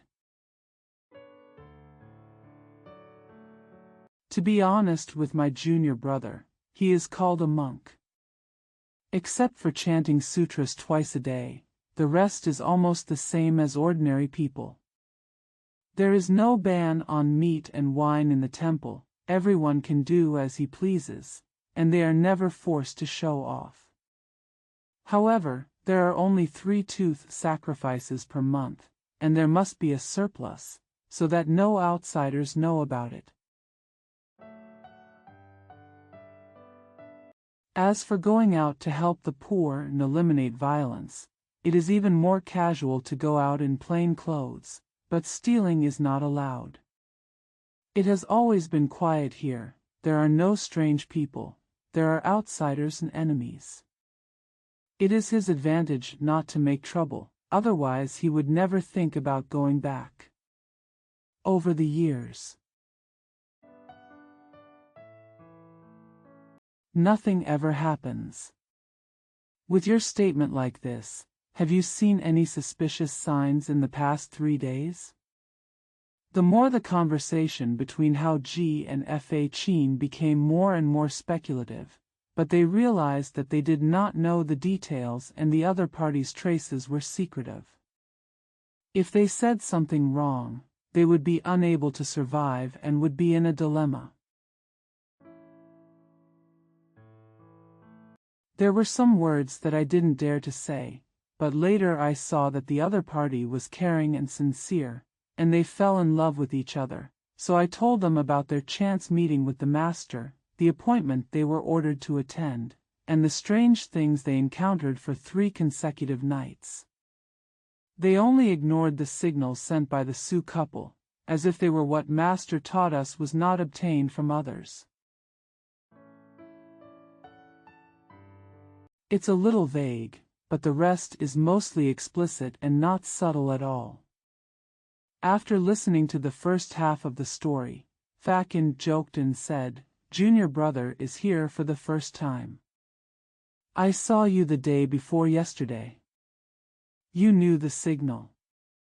You were just a disciple of 3 uncles. You don't know where you came from.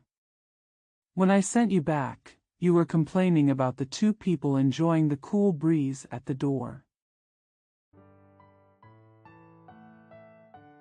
Then there was a man who brought a letter on behalf of Third Master, saying that you are his new registered disciple.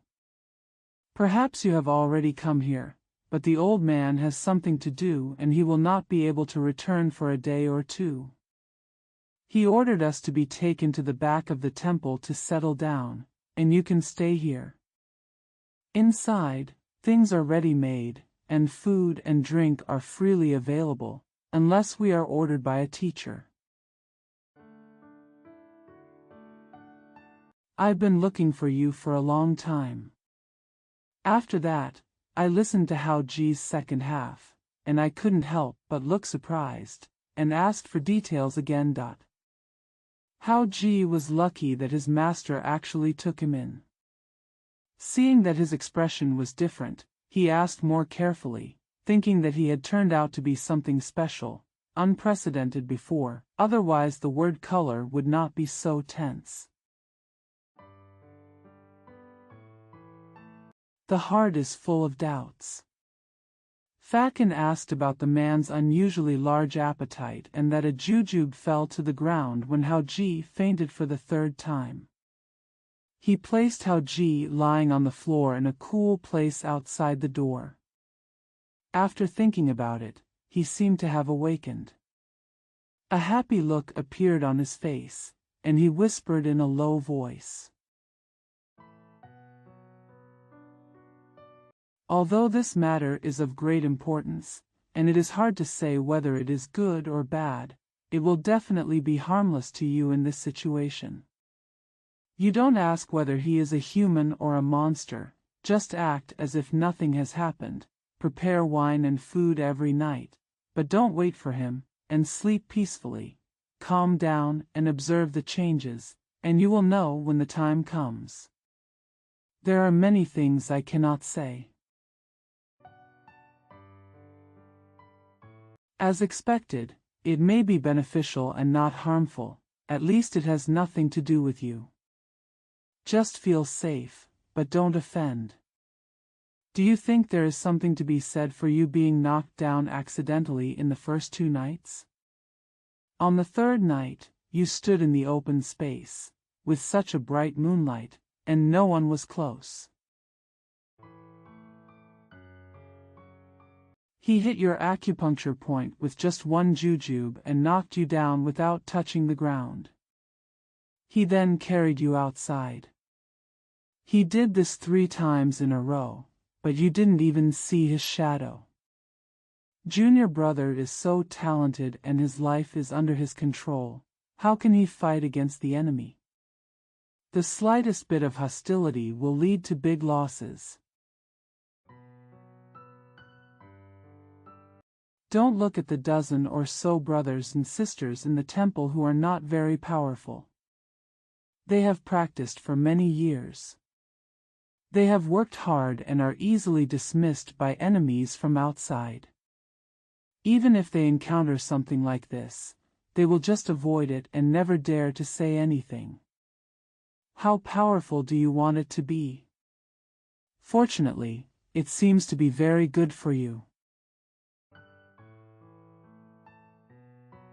If you enlarge your courage, pay attention when encountering problems, and don't act rashly, you will be safe and sound. No matter how accurate the hidden weapons around you are, they must not be used even by the opponent. No matter what I think at this time, most of the good things are on the side. It just depends on how you deal with it. Howji thanked you for your advice.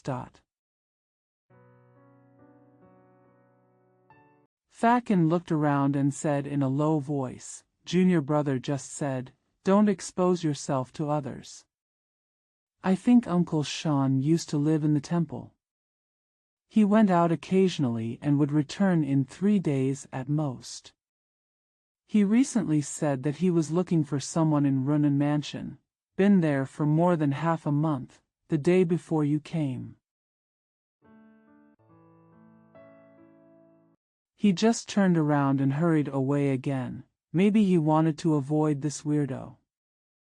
He clearly knows that if you come to look for him, even if you don't come back, you will still have something to tell us. How can he not come back, but only ordered someone to bring a few words, and there will be nothing more to say from now on. Although he has been a famous swordsman for many years, he is very cautious in his daily actions. Unless he is sure that his junior brother will live alone here, nothing will happen.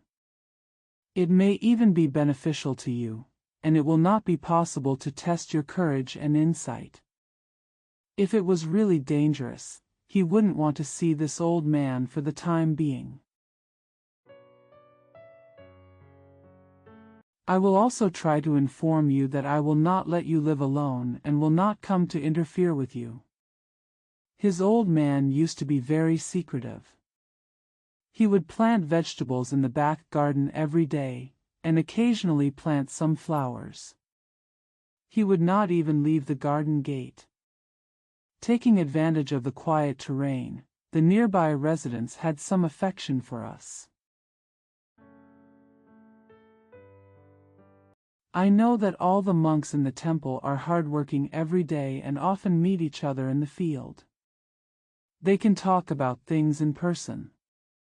The rest is during the time of chanting sutras. There is no incense in the temple and they don't want to come in and disturb them. As time goes by, there are very few people entering the temple. In the latter area, there are no outsiders because the roads are difficult to walk. Uncle Sean is willing to live here, partly because of this. This is the first time I have seen this behavior in the past half-month. There must be a reason inside. There must be no deep meaning that you cannot understand. It would be a pity if you miss it.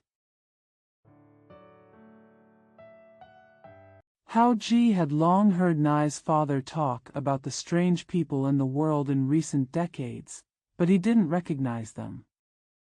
He also heard that there was no such person as Mr. Zhang, so he suspected that he had a fake surname. It turned out to be true. After listening to Fa Qin's unintentional words, I found out that Master's surname was Shan. It seemed that I had heard of this old man named Shan before, and couldn't remember him eagerly. Then I suddenly recalled that the senior man named Shan was a short old Taoist with a beard. He was different from the Mr. Zhang I had seen. It's what my father said when I was little, so let's take it from that time. This Taoist is about 100 years old, and even his father has never been seen before due to rumors. His appearance and attire are even different from what he said. After thinking about it carefully, he is definitely not the master he worships now, that's all.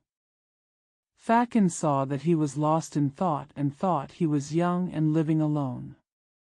He would inevitably be timid when encountering such strange things. He encouraged me for a while. Seeing his sincerity and kindness, Hao Ji was very grateful. He wanted to inquire several times, but because he recalled his father's words, he didn't dare to talk rashly before he didn't know the details. I will do as you say. Never violate it. Since you are a senior master, I am only happy to be patronized by him, so how can you be afraid? The two talked for a while. Hao Ji listened to Fa Qin's tone and said that the master would not turn around for the time being, and even if he came, he would not be here. He was originally lonely, and it was rare to make such a good friend of the same generation, so he left reluctantly.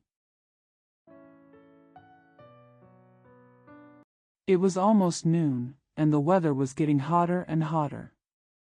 Although there were willow shades to block the sun, it was still uncomfortable. Fakin was afraid that he would be hungry, so he said goodbye and left. Fakin also said, "The noon fast is being held in the temple, but all the monks in the temple have their own business and occasionally do not go to the fasting hall because the work is not finished. If you miss a meal, you can make up for it without any restrictions. It's just that the weather is too hot today, so the room should be a little cooler. There are a lot of ripe watermelons. Wouldn't it be good if you pick a few, hang them in the well, and enjoy the coolness at night before eating them?" Hao Ji knew that he was sincere and treated him as a brother. They fell in love with each other at first sight. He didn't want to be polite, and immediately thanked him and picked 2 watermelons. He wanted to wait until Fakin had picked the melons before we parted ways, but because he heard, "No need," and knew that each other was cheating on each other, they went back first. As soon as I walked out of the forest, I suddenly saw that the earth cliff more than 10 feet apart was originally covered with weeds. At this time, it seemed as if a mass rose up from behind the cliff and moved. After standing still, I looked again, but there was no movement. I just regarded it as dazzling and ignored it. The sun was hot at noon, and the ground was unbearably hot. I hurried back, took off my clothes, bare my upper body, made some cold rice, and took a break after eating. Then I took a bath under the willow shade by the stream. I saw that the water in the stream was turned into a hot spring by the sun. It was not comfortable to soak in it. There was no wind. Many grass and flowers could not withstand the fierce sunshine and withered at 19, and had no choice but to return to the house naked, covered in sweat. He put on a pair of crop shorts and lay on a mat on the ground. He slept until sunset before getting up. The mat was soaked with sweat. I thought to myself, it's even hotter today, and the 2 watermelons were already frozen. Just as I was about to eat it, I suddenly remembered that the melon was crisp, sweet, and juicy. It was just the right time to treat guests and show my respect to Master. He didn't go to get it.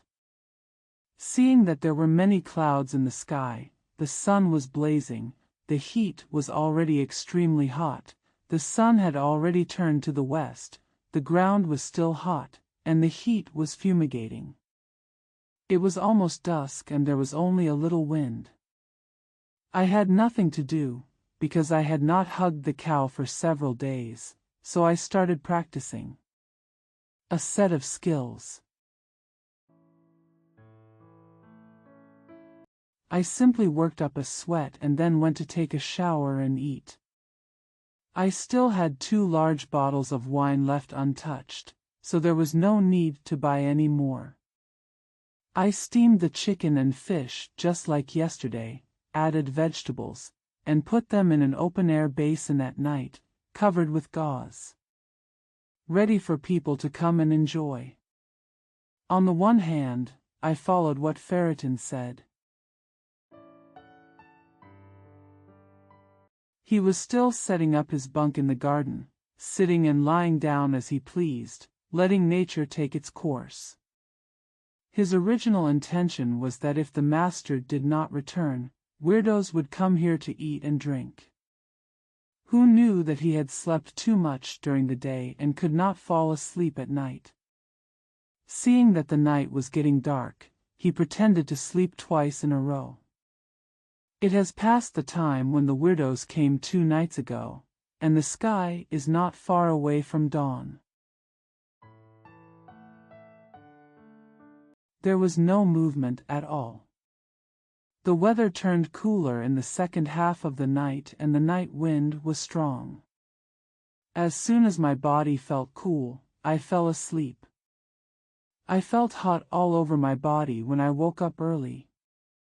When I opened my eyes, I saw that I was already sleeping in the sun. Recalling what happened last night, I was fast asleep just before dawn, as if I had never been tapped on my acupuncture points. I guess I only slept for an hour or 2 before being woken up by the sun. I deliberately avoided it last night, sleeping far away from the square table, and because the watermelon was soaked in the well, I couldn't lower the meat and vegetables at the same time. Knowing that there were 19 people in the middle of the night, there was not much time, and the food was cooked too late to prevent it from going rancid. They were only placed in a water basin, with a firewood pile and 2 trees in between. The east and west were quite far apart. I suspected that the other party must have noticed that I was sincere and wanted to treat the guests, but they avoided them. I was too embarrassed to touch the acupuncture points first. The movement was light and the things were ready, so I was not alert.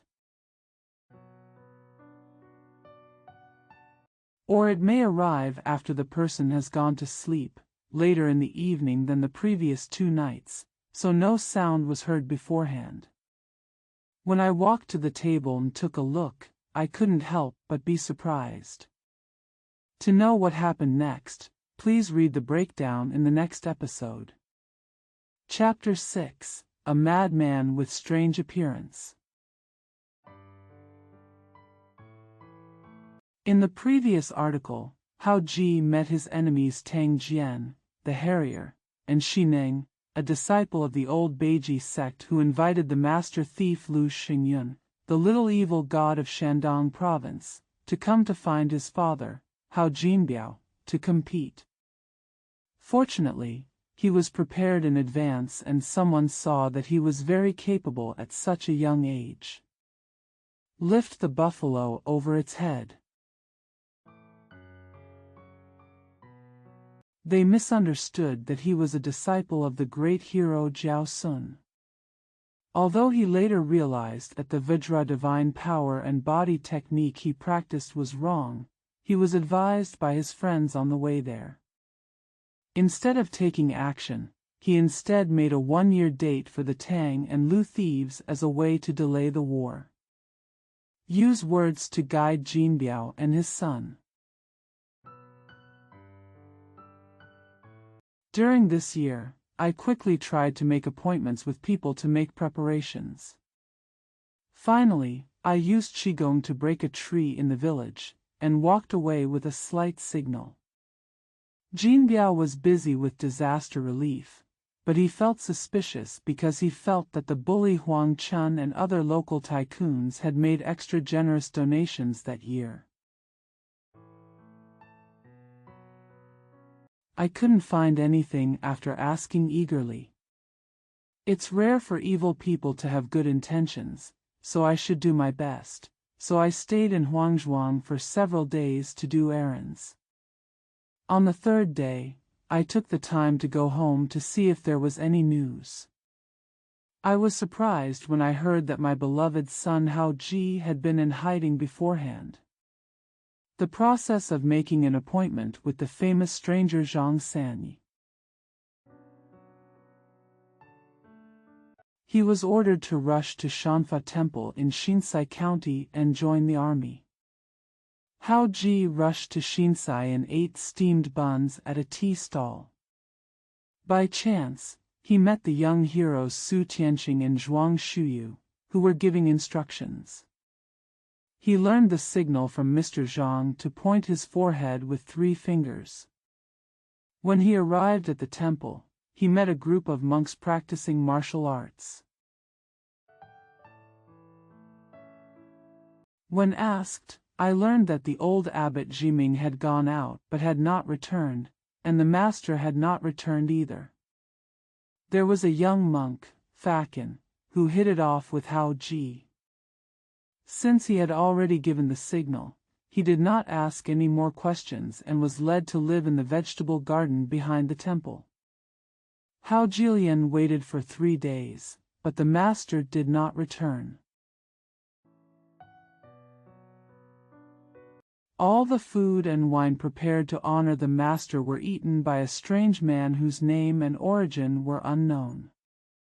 Early that morning, remembering Fakin's promise, he went to the melon fields and willows in the depression behind the temple to meet each other and chatted for a while. Hao Ji heard from the other party's tone that the weirdo seemed to live nearby and was not harmful. It's best to let nature take its course. Perhaps the master avoided this person and unintentionally revealed that his surname was Shan and Zhang Nai's fake surname. Then he walked back with 2 famous watermelons produced in Hainan. On the way, I saw the shadow of a round ball undulating slightly in the wild grass on the top of the cliff. He looked again without a trace and didn't care. Returning to the back garden, I got up from my nap and prepared some wine and food. I waited all night but saw no movement. Before dawn, the wind and fever subsided, and I fell asleep soundly. When I woke up and the sun was shining all over my body, I felt suspicious that people knew he was sincere. I deliberately set up my shop far away last night and deliberately avoided it. The other party came late, so he was not alert. Someone must have come by and ate everything like the previous 3 nights. Unexpectedly, when I found the square table and saw that all the food and wine had not been touched at all, and the watermelon was still soaked in the well, I was shocked and suspicious. I couldn't help but look inside the house again.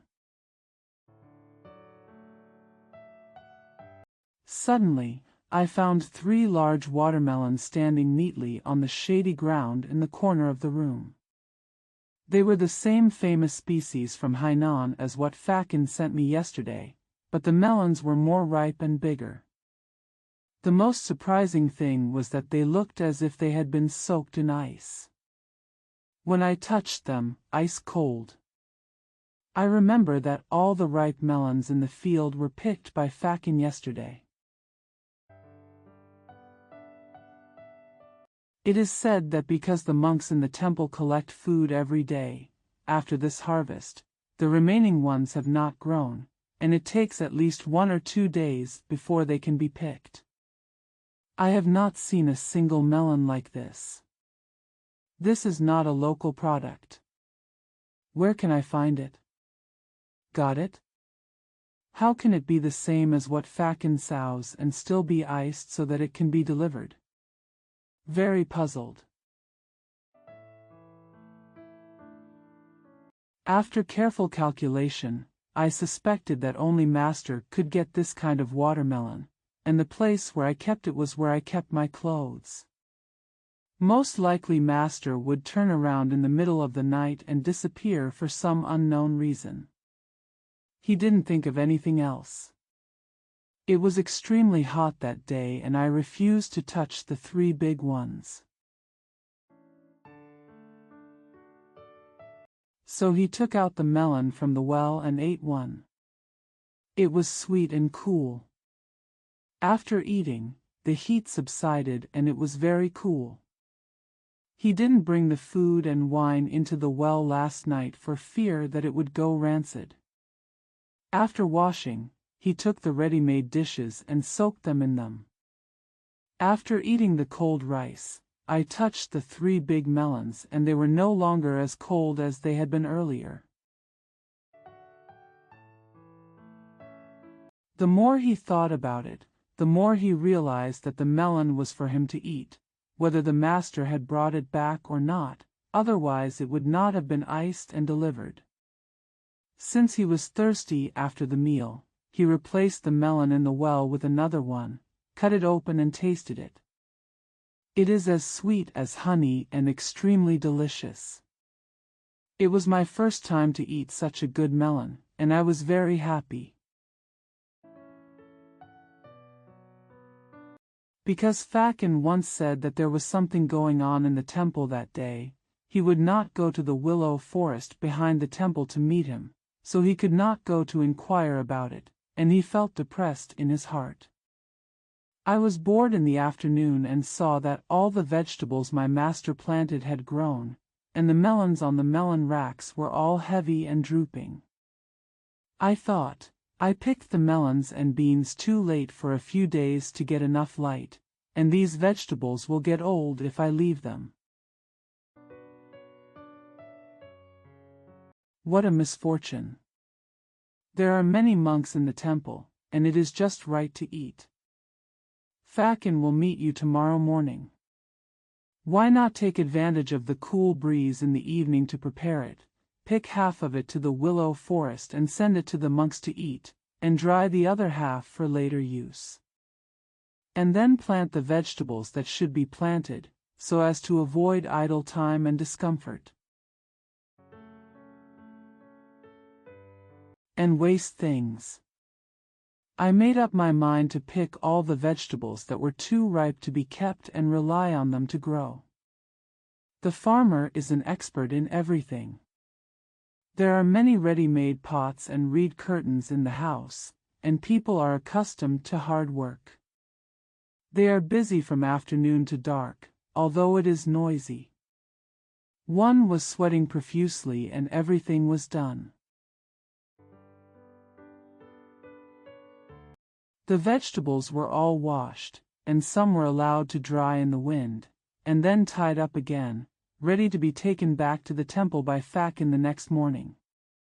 After everything was ready, people were also hungry and thirsty. They took a bath in the stream first, put on clean clothes and pants, cooked the meal early, and ate a full meal with some leftovers stored in the well. It was already dark. When no one came, he became more and more convinced that the melon was given to him, so he ate another one.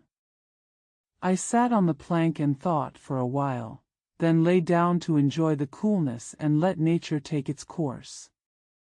Because the wine was not touched and the vegetables were steamed and hung in the well, just like in the past, I felt a little tired and fell asleep. Wake up at dawn. The things remained untouched, but the more I thought about them, the weirder they became. I ate the half of the watermelon left last night, took some melon seeds, picked vegetables, and rushed to the willow forest. Fakin happened to arrive, and after talking about what happened last night, Fakin looked at the melon seeds, his face became even more surprised, and he stopped talking twice. Seeing that he was silent, Hao Ji wanted to take the big melon, watch it, and eat it together. Fakin blurted out, "No need. This melon is definitely not produced in my field. It is brought from the place where it came from. It is obviously for you to eat, but I am still not sure what the old man's purpose was in giving it to me. I think everything is unpredictable for you at this time, although it will not be harmful. Things in the world are often difficult to predict, so it is best to deal with them carefully. No matter what strange things happen from now on, you must always be kind and patient with others, and never look down on them or take action easily. I can't say much else. You might as well keep the vegetables and I will exchange them for food on your behalf. This is, Sundial, no need to be polite. You and I hit it off right away, so remember the forward. If there are any extraordinary changes, I will try my best.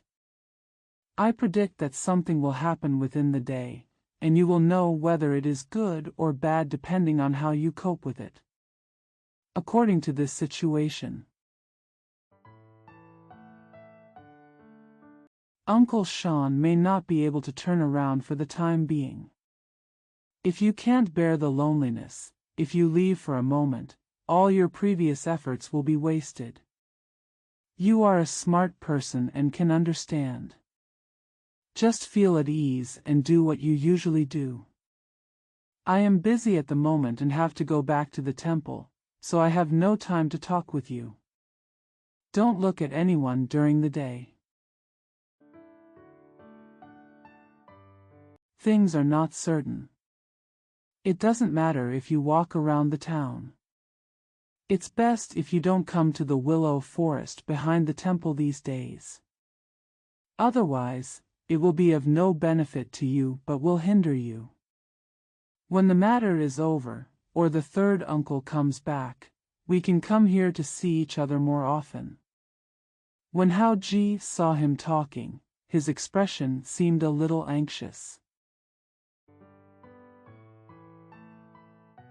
He was sincere and concerned about himself, his words were hesitant and his voice was very low, as if he had something unspeakable that he could not express.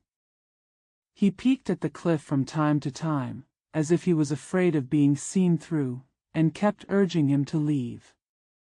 Thinking of what he said the day before, his heart was filled with emotion. As soon as I move, I know that it is a good intention to be diligent in the law, but it is difficult to hinder it. I couldn't say it clearly for the time being, but I was afraid that I couldn't bear the loneliness and left here. I used words to wake me up and refused to go home. I concluded that I had a deep meaning. I thanked you for your advice and turned around. By the afternoon, there was no movement at all. The wine was still enough for the weirdo to eat for 2 meals, but all the chicken and fish were gone. Since we have been waiting for 2 nights and no strange people come to eat, wouldn't it be annoying if the night light comes? On the one hand, he also wanted to be on guard against the master turning around. Knowing that there were many people enjoying the cool weather in the area in front of the temple at this time, weird people would not come here so early, so he simply took a bath and had enough food, and then went to the town to buy wine and food. It was almost dark when I left. Because I was bored living alone, I walked around the town twice more. In addition to buying some fried chicken and fish, meat dishes that could be steamed at any time, I also bought a smoked chicken and some cooked meat and walked back slowly. It was a muggy day, and when we left, every field and village was filled with people enjoying the shade. It's almost the second watch, but the heat hasn't subsided yet. The moonlight, which is almost 15, is dazzling to the eyes, and there is more dust. Along the way, there are bean sheds and melon stands, and in slightly open places, there are villagers shirtless enjoying the cool. After walking back and forth for a while, my body was soaked with sweat, and I thought, it will be hotter tonight and there will be more mosquitoes. Let me go back and take a shower. It would be nice to have some wind. There was still half a mile away from the path back to the temple, and suddenly everything went dark. First, the moon was obscured by clouds, and there was a strong wind, with flying sand and rocks.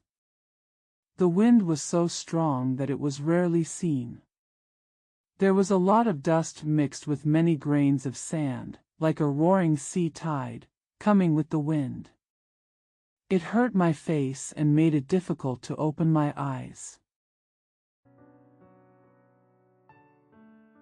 The weaker ones were knocked backwards by the wind and almost lost their footing. This area is a highland near the official road and close to the villages and towns. There are the most people enjoying the shade. Many of them have laid out straw mats and door panels and are ready to sleep in the open air. Some are waving broken banana fans, and some have earthenware pots next to them. Bringing their children and their children, they meet up with like-minded people, and they form small groups. They are talking and complaining about the heat, saying, "The year is not good, the weather is not forgiving, and the shade of the trees is unbearable in the wind. In the day, if I don't pay attention when I go to the ground, my skin will be burned by the sun, and there will be many mosquitoes at night." How to sleep in such a small mud house with a whole family living there? As soon as the wind started blowing, some people were shouting for joy. Unexpectedly, the wind became stronger and stronger. The 2 rows of old willows and tall locust trees beside the road were blown around by the wind, flying like the tide, and making very sad hissing sounds from time to time. It seemed as if the entire giant tree was about to be uprooted. This group of villagers, who are accustomed to watching rain, can tell at a glance that the weather is about to change, and a heavy rain will arrive in an instant. They are busy calling out the elders and young ones, cleaning up broken boards, mats, pots and thick bowls. My eyes suddenly lit up, and in the dark shadow to the northwest, the clouds looked like countless strange peaks. In the blink of an eye, it rushed high into the sky, and the lightning on the clouds flashed several times in succession, like a golden thread and a silver snake, followed by the sound of thunder rumbling from the distant sky. Those who were far away from home saw that the rain was very heavy, so they hurried back more and more, but accidentally.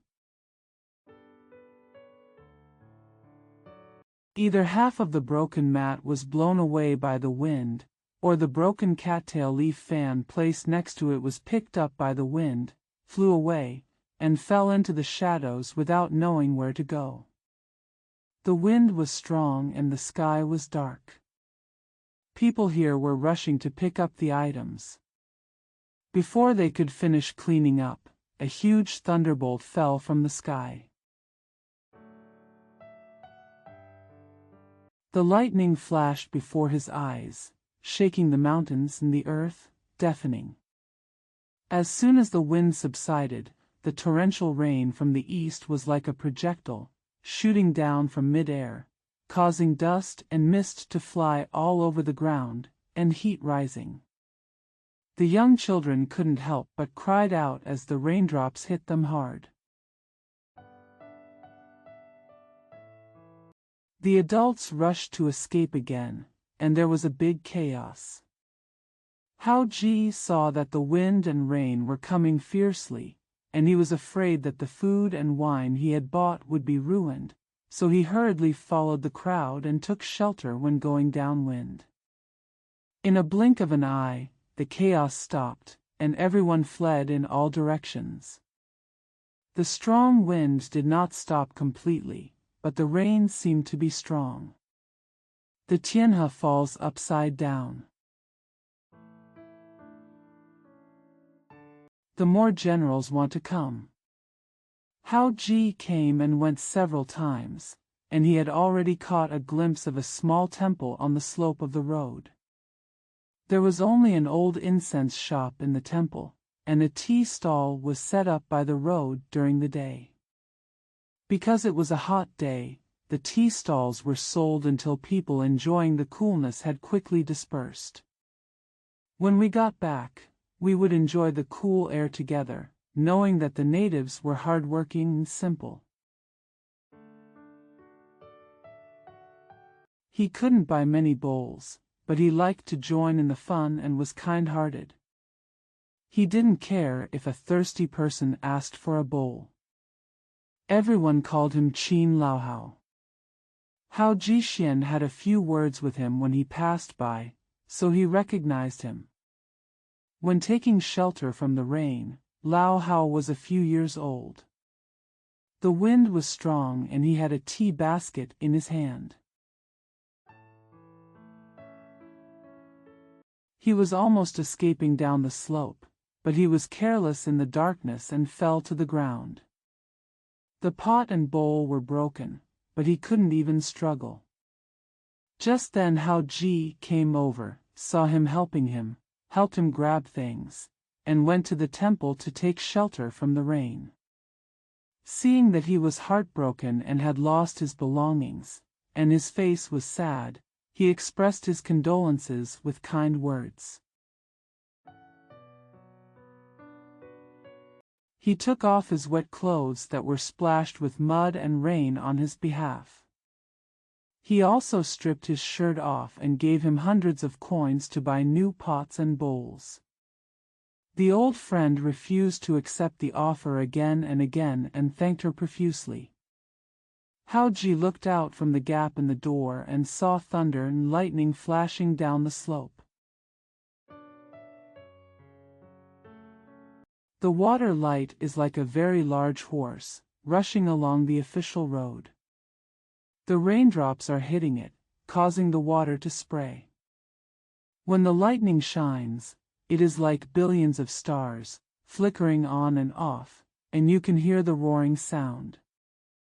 The sound of wind, rain, thunder and lightning is like the sky collapsing, the earth falling, and thousands of horses galloping.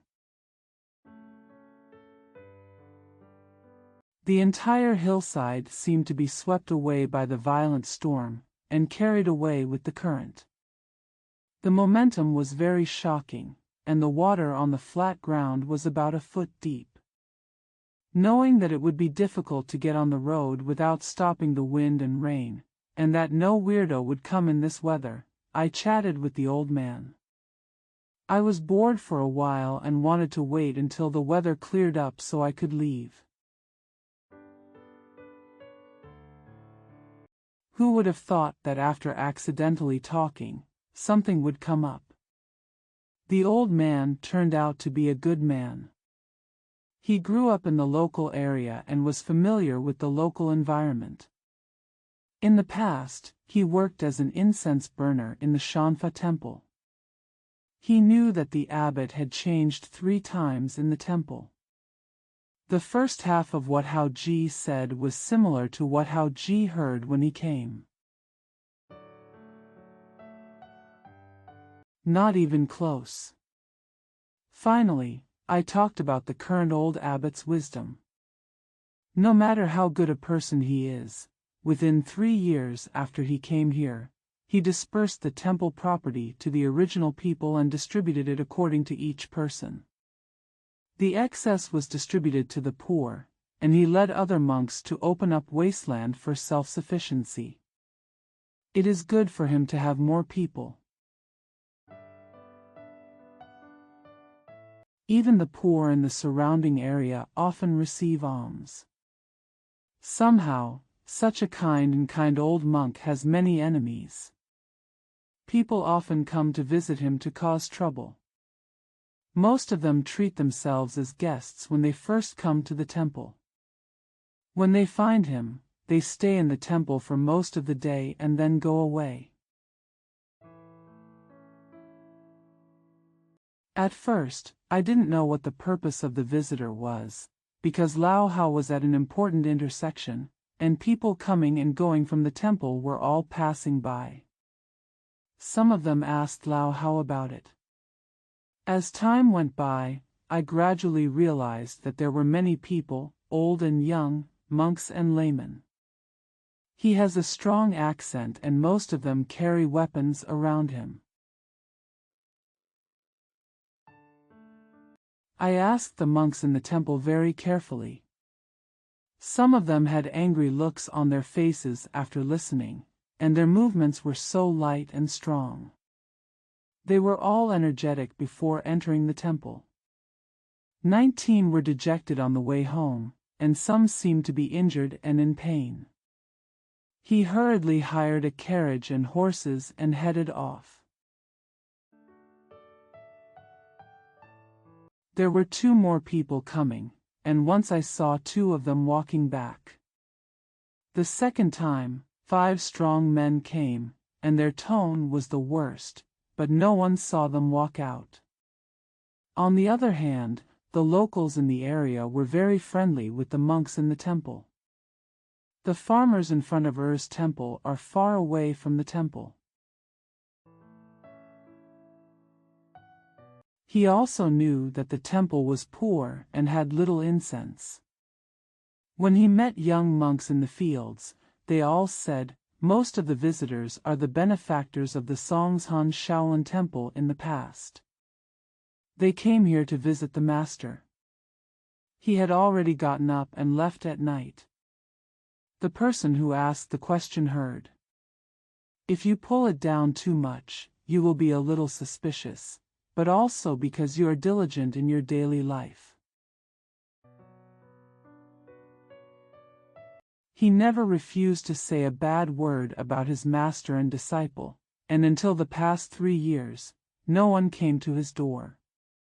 3 or 4 years ago, after leaving the temple, a madman appeared in the willow forest.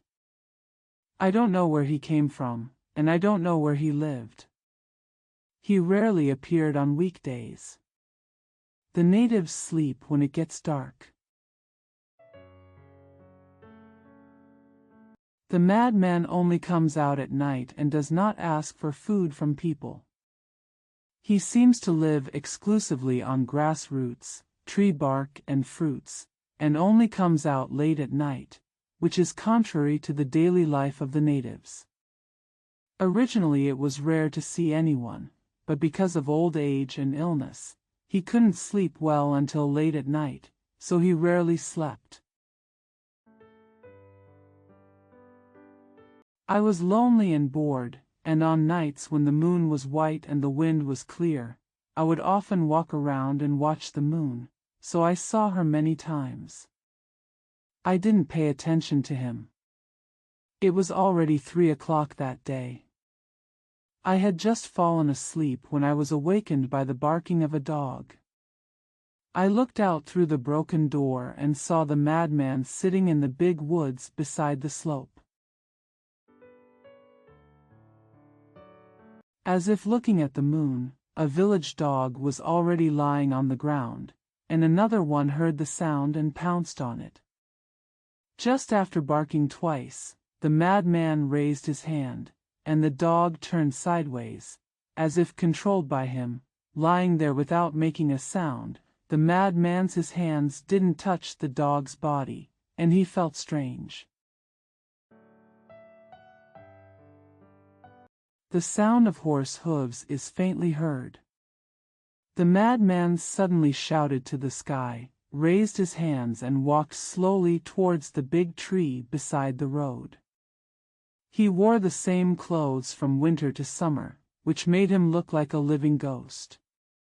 Under the moonlight, he looked more like a ghost. There are 3 horses in total. Speeding over in the bright moonlight, it was surprisingly fast. All the people on the horses were armed with steel knives. One of the riders was a young man with a long package tied to his body. He looked like a person. He was stabbing him on the shoulder and back. The other two riders, one on each side, sandwiched him in the middle.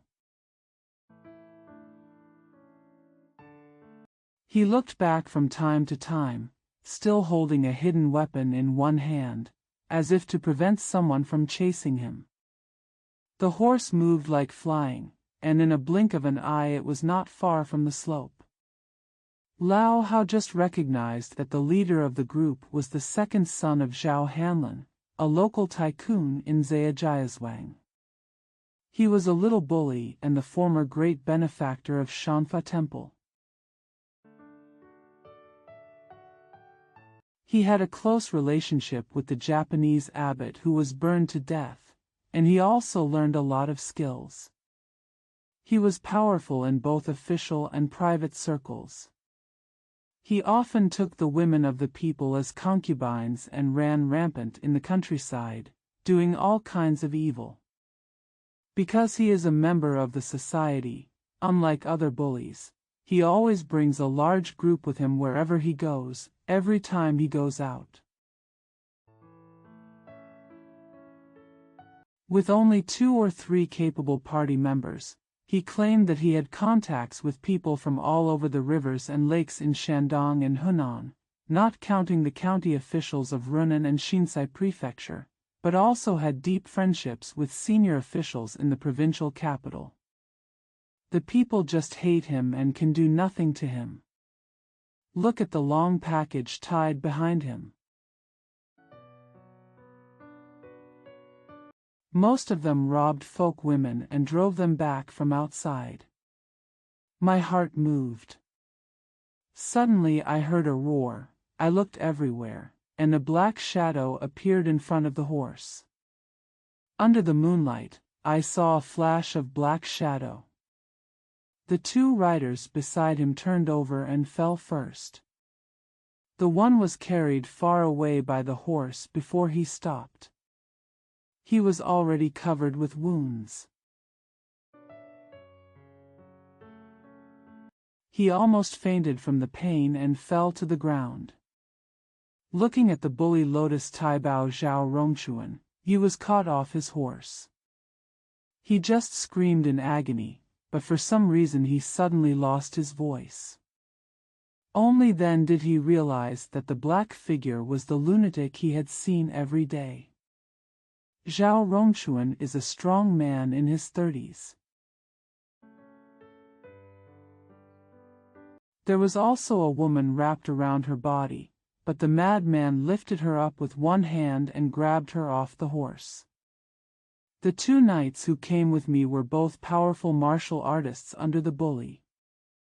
When they saw their master was injured, they all became anxious. One was seriously injured and was too timid to move, and the other was nicknamed the 9-headed wolf. He had already hit the madman with the hidden weapon in his hand first, and the man followed him, drawing his knife to kill him. Unexpectedly, the steel darts fired hit the madman and all of them were knocked back and fell to the ground. The one in front saw something was wrong, and quietly struggled to get on his horse, while shouting, "Kill the thief," along with the 9 wolves. The lunatic originally spoke to Zhao Rongchuan. When he heard the shouts of the 2 evil parties, he seemed to be afraid of alarming the villagers, and suddenly he rolled towards the 2 people like a windmill. Strangely enough, the madman was not tall, and he was holding 2 adults in his hands. For some reason, the figure was as fast as a whirlwind. Before the old man could see clearly, the 2 martial arts masters had been knocked to the ground. He then put Zhao Rongchuan down, whispered a few words, untied the woman from behind, opened the package, and took out the stuff in his mouth. As soon as the woman knelt down and cried, she was stopped. The madman asked a few more questions. Then he helped the woman who had been snatched by the bully onto the horse. He didn't care about the three people and started galloping down the road.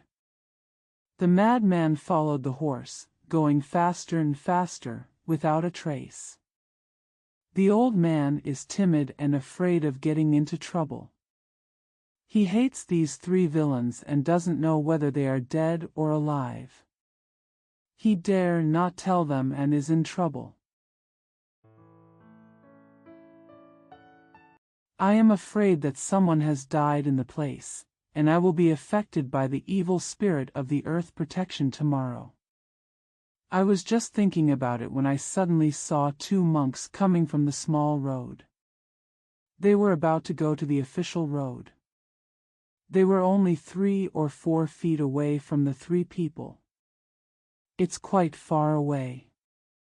Although I can't see his face clearly, I still dress like that.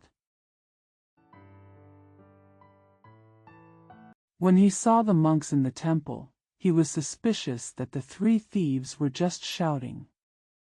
The place was still 2 miles away from Shanfa Temple. How could they hear it? Just when the idea came to mind, I heard a shushing sound in the distance. The 2 young monks immediately retreated in fright and hid behind the tree. Then they saw the madman walking as fast as flying. Take the horse and rush back.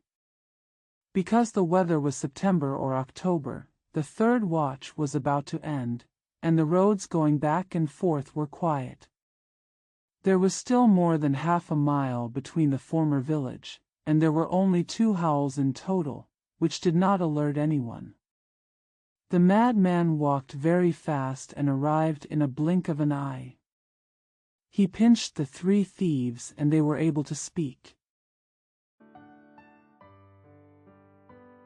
Knowing that they were outnumbered and the odds were against them, they all begged in unison. The lunatic first said a few words to the 2 martial arts masters, then turned around and slapped Zhao Rongchuan immediately, killing him without making any sound. The second martial artist knelt beside him, too frightened to move. The madman put the first sheet on the ground. He bandaged the body of the bully Zhao Laochun and tied it to the horse's back. He then whispered a few words to the 2 martial arts masters and ordered them to mount their horses. The 9-headed wolf was the most seriously injured and could not even get on the horse. The madman also gave him a hand, still one on the left and one on the right, sandwiching the dead man in the middle, and led the horse to gallop together. The madman followed behind him and galloped towards Zhaozhuang without a trace.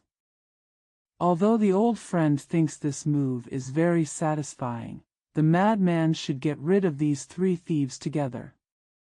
How can he take the corpse with him? The evil slaves in Zhaozhuang have many thugs. Could it be that they are committing suicide?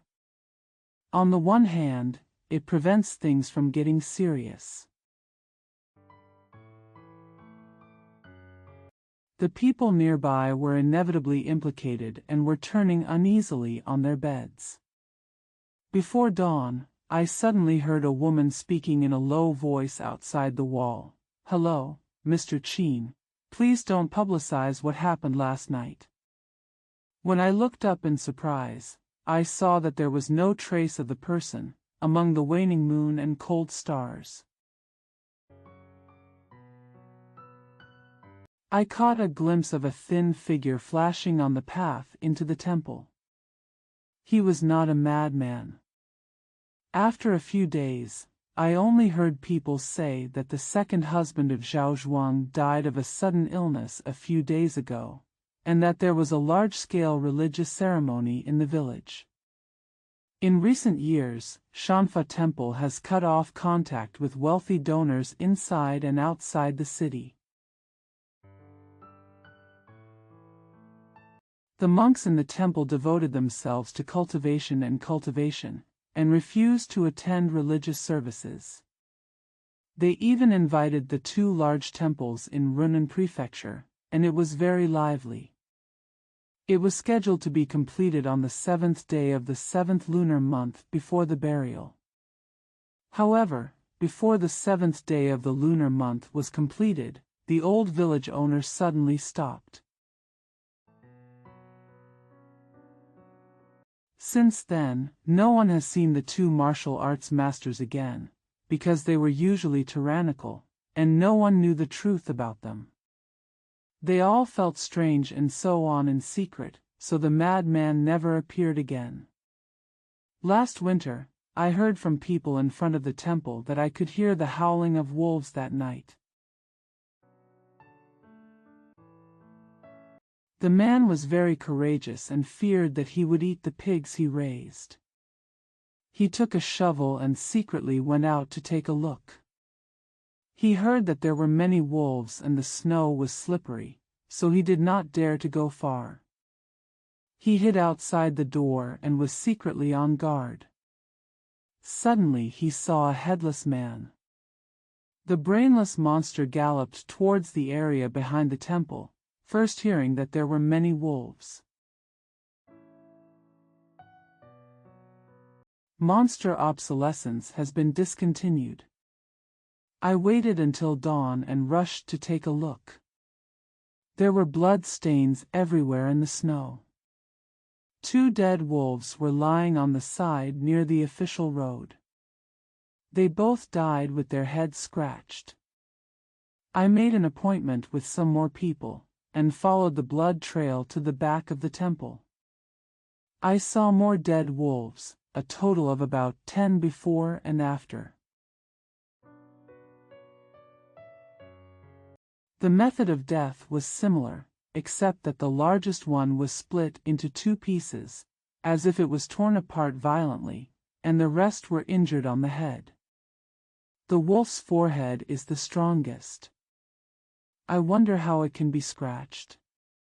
Jiddu was surprised, and just as he was about to search behind him, the monks from the temple suddenly rushed out and said to everyone, "The wolves that caused trouble last night have all been eliminated." He didn't say who killed him. He just distributed the dead wolf among the people and told them, "Don't spread it to the outside world." Nowadays, officials are corrupt and violent. If they come to seek wolf skin, they will be harassed. As soon as the man told the monk about the discovery of the monster, he was stopped, led aside, and given a secret warning. He said that the monster is very powerful. Although he will not hurt anyone without any reason, he is afraid of being angered by ignorance. I don't want you to come and walk around the temple often because of such words. Because I had known the man for many years, I accidentally talked about it, although I didn't know how the monster and the madman could live together. They are all so powerful. He has always been loyal and timid, and his affairs have nothing to do with him. The villagers often listen to the monk's instructions behind his back. Except for a few old people who have known each other for many years, even the people in the nearby villages and towns do not know about this matter. The monks in the temple are responsible for their duties, and no one has ever paid attention to him. On that day, I saw that Hao Ji was a loyal young man, and I was grateful for how he took care of Zhou Ji. When I heard that someone lived behind the temple, I didn't know the details since I was new to the temple. I hadn't been to the area behind the temple for several years. Hao Ji wanted to inquire and was more cautious. To be specific, he did not explicitly say that he lived in the vegetable garden behind the temple. It is only said that the same elders live there and want to grow vegetables as a career. The monks in the temple have never seen it. They only think that they are farmers who have moved in from outside. I don't know the details. I see that there is a lot of open space behind the temple. Maybe they don't listen to the monks' advice. Living there, fearing ignorance, danger and harm. Hao Ji continued to use clichés and asked them all. Hao Ji originally felt that there must be something hidden behind the temple, and when he recalled what Fakin said, he became even more moved. The madman mentioned in the original meaning must be the weirdo who came several times in the past few days and ate the food and wine prepared. When he was questioned in detail, the appearance and figure do not match the dark shadow seen under the moon. Although the madman wears very weird clothes, he is short in stature and has disheveled hair. At first glance, he cannot tell the difference between male and female. Someone has heard him speak, but his voice is female, low and urgent. He never talks to the other person, and he is not executed in large numbers. Appear. Occasionally, someone saw him and looked away.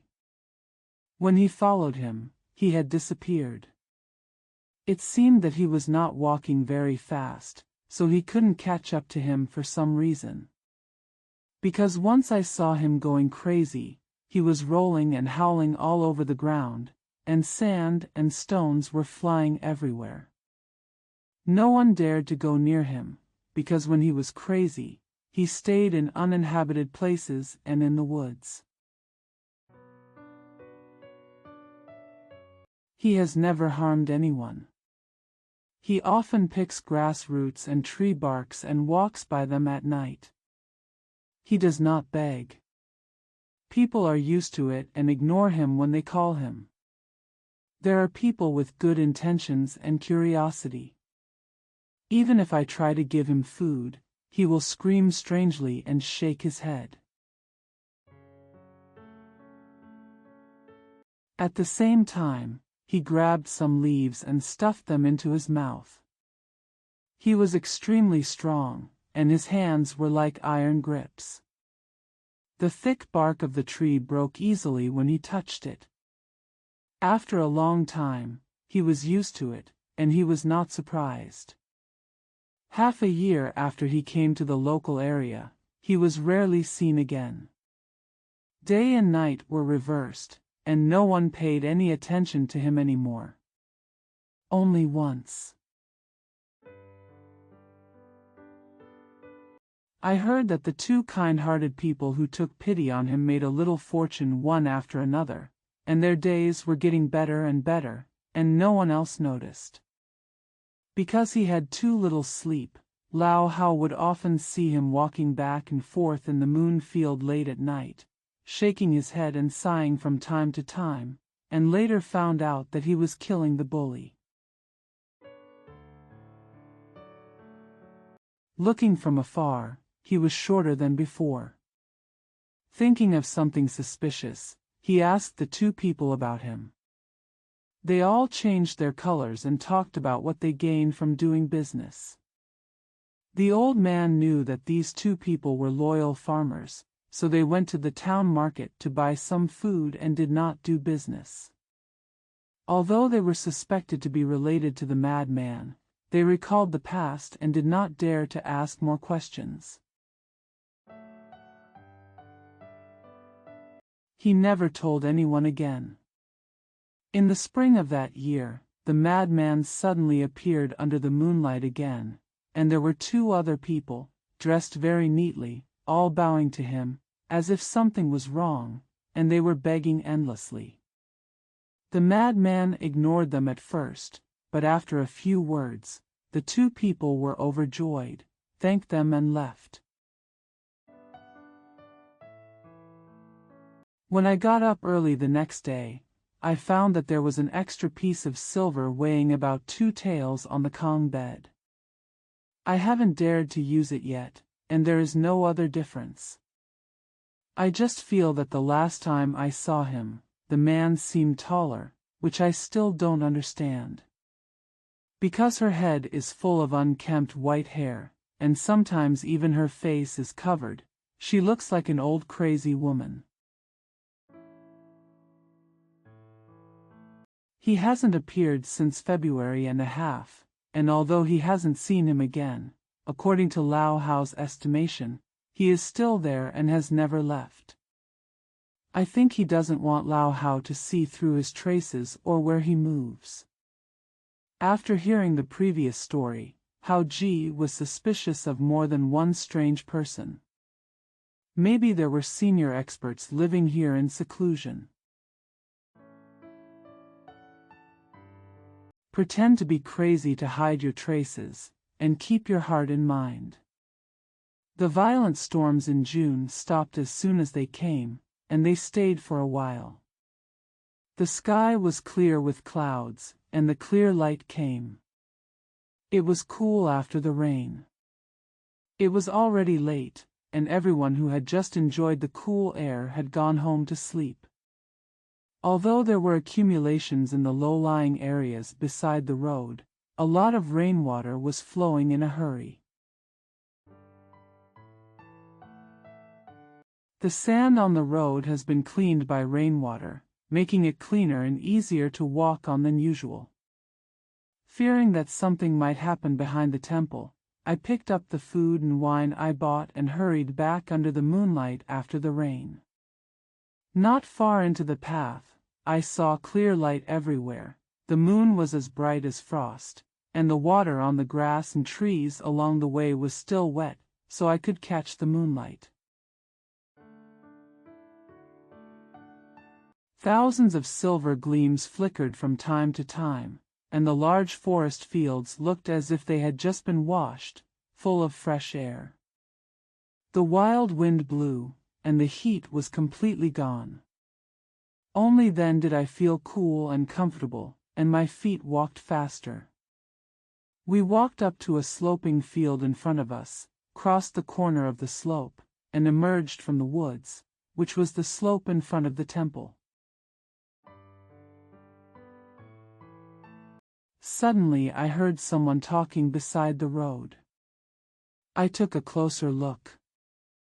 It turned out that there was a stone bar 1 or 2 feet high under a big tree, with a furry black shadow on it. I took a closer look and saw that it was exactly what I saw on the second day of my first visit to the temple. In that weather in May and June, I wore very thick clothes and had a bloated figure. A weird guy with a hair that looks like a ghost. Recalling what Fakin and Lau Hao said one after another, although the madman's appearance and figure did not match this, his appearance was still strange, especially on such a hot day, when others were naked and still shouting that it was hot, but he was wearing such thick and bloated clothes. The two encounters were both at night, and they were obviously different, which made my heart move. I regret my carelessness a few days ago. I felt strange when I met this person for the first time. How can I forget? There was still something to say before Fakin was informed, but just now Lau Hao mentioned the madman and forgot to inquire. I wanted to talk, but then I remembered Fakin's warning. For fear of branching out, and thinking in my heart, my pace slowed down. The big tree was right next to the road. I was about to walk under the tree. I had not yet made up my mind whether to talk to it or not. Suddenly, I saw the other person raise his head slightly, and his strangely bright eyes met his face. The two parties' eyes were facing each other, and they couldn't help but feel shocked. They blurted out and said with a smile, "The old man may be complimenting me. Can I ask you a few words?" When he said this, the weirdo had already stood up. At first glance, his movements were still so slow, as if he was sick. How G has sharp eyes and a good memory. We have already seen that the other party has a tangled head of messy hair and a full beard, and a pair of strange eyes that make people tremble at the sight. They dare not look at him, so he sits in the shade of a tree. Although his appearance and attire are extremely ugly, because unlike the crazy people I've heard of, I'm still not sure. This time I stood up and let the moonlight shine on me. The figure cast on the ground was exactly the same as the shadow of the weird man that flew past his head when a jujube hit his acupuncture point that night. Although I was shocked, I felt that the other party had disturbed my food and drinks for several nights, and there was no malicious intention. Those 3 big watermelons may have been given by him. They most likely met each other intentionally that night. Not only were they not afraid, but they were happy. They also saw that the other party moved very slowly. They didn't think of anything else. Little did they know that the word "old senior" had not yet been spoken. Finish shouting. Suddenly he caught a glimpse of a wide mouth in the unkempt beard and hair that looked like a ball of grass on the opposite side. 2 strange eyes were destined to him, as if he had no good intentions, and his heart moved slightly. It's too late, it's faster than that. This weirdo's face changed slightly in an instant. The figure in front of him immediately rushed toward him like lightning. How G knew something was wrong. He couldn't retreat if he wanted to. At that time, he only felt his body tightening, and his shoulders were like an iron hoop. No matter how hard he struggled, he was restrained. It was okay not to move, but this force made the band tighter. How G has been training since he was a child and can lift an ox over its head. He has extremely strong strength, but his family martial arts skills are also extraordinary, but in the hands of a weirdo, they seem to be useless. He picks him up and walks away. How G first used a branch to pick food and drinks. When he first met the strange man, he showed respect. He just let go and wanted to ask for advice. He was captured and humiliated for no reason. His limbs were pinched and hurt. He started to feel angry. Just when he was about to ask, he recalled Fa Chin. As I said, I exchanged good intentions for bad intentions. There is no such logic in the world. If this person wants to harm him, his life and death will be in his hands in the past few days, and he will not be able to wait until today. As soon as his thoughts turned around, he suddenly had an idea. He stopped talking when he reached his mouth and simply stopped struggling to see what happened to him. There was no enmity between the two parties at first. The weirdo had eaten his own food and wine again. This behavior was unreasonable. 19 was willing to give it a try. When he arrived at his house, he put it down and talked about it. There was a misunderstanding. He also made it clear that it was absolutely harmless, so he left. Sure enough, it was a lot looser. I thought I was going to the cliff behind the temple, but I didn't know it would be quite a long way. We have already crossed 2 fields. Although we were in a corner behind the temple, we did not walk towards the cliff. At the same time, we watched the strange man. Not only did he look ferocious, but his hair was also black and he had a beard. He told the old friend what he said. Mad women are different. The more I think about it, the weirder it gets.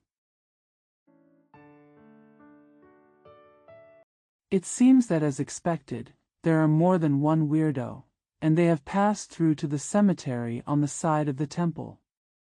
The strange man immediately stood up and laughed wildly in the air. Hao Ji saw that it was an ancient tomb. There was a hollowed-out tomb next to it, about half a person tall, and the moonlight shone slantly on it. It seems that there is something deep inside, and I feel strange in my heart, thinking to myself, could this tomb be his home? Suddenly he felt his body tense and loosen, and he was pushed into the tomb by the weirdo. Suddenly, the inside was about 10 feet deep, much taller than the exit, most of it was hollow, and it was deep below the ground. If it weren't for the lightness of his body, he would almost fall into a somersault. Looking through the moonlight, we can see that the terrain inside is flat and clean. It is a huge ancient tomb with a bulge in the middle. The exit is covered by a large stone. The heavy rain just now did not invade.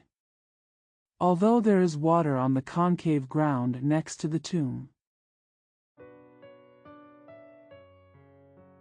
It was dry inside, but there was nothing there. Although the weirdo wanted to test his courage, he encountered such a strange thing late at night in the wilderness, and the other party's movements were so weird, he couldn't help but become wary. After taking a moment to catch his breath, he felt his limbs aching.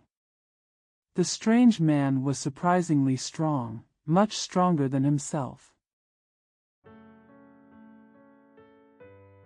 His movements are so fast. If he turns against him, he will not be able to defeat him, but it will also be difficult to escape. In such a desolate place, calling for help cannot be heard, and it is useless to say anything.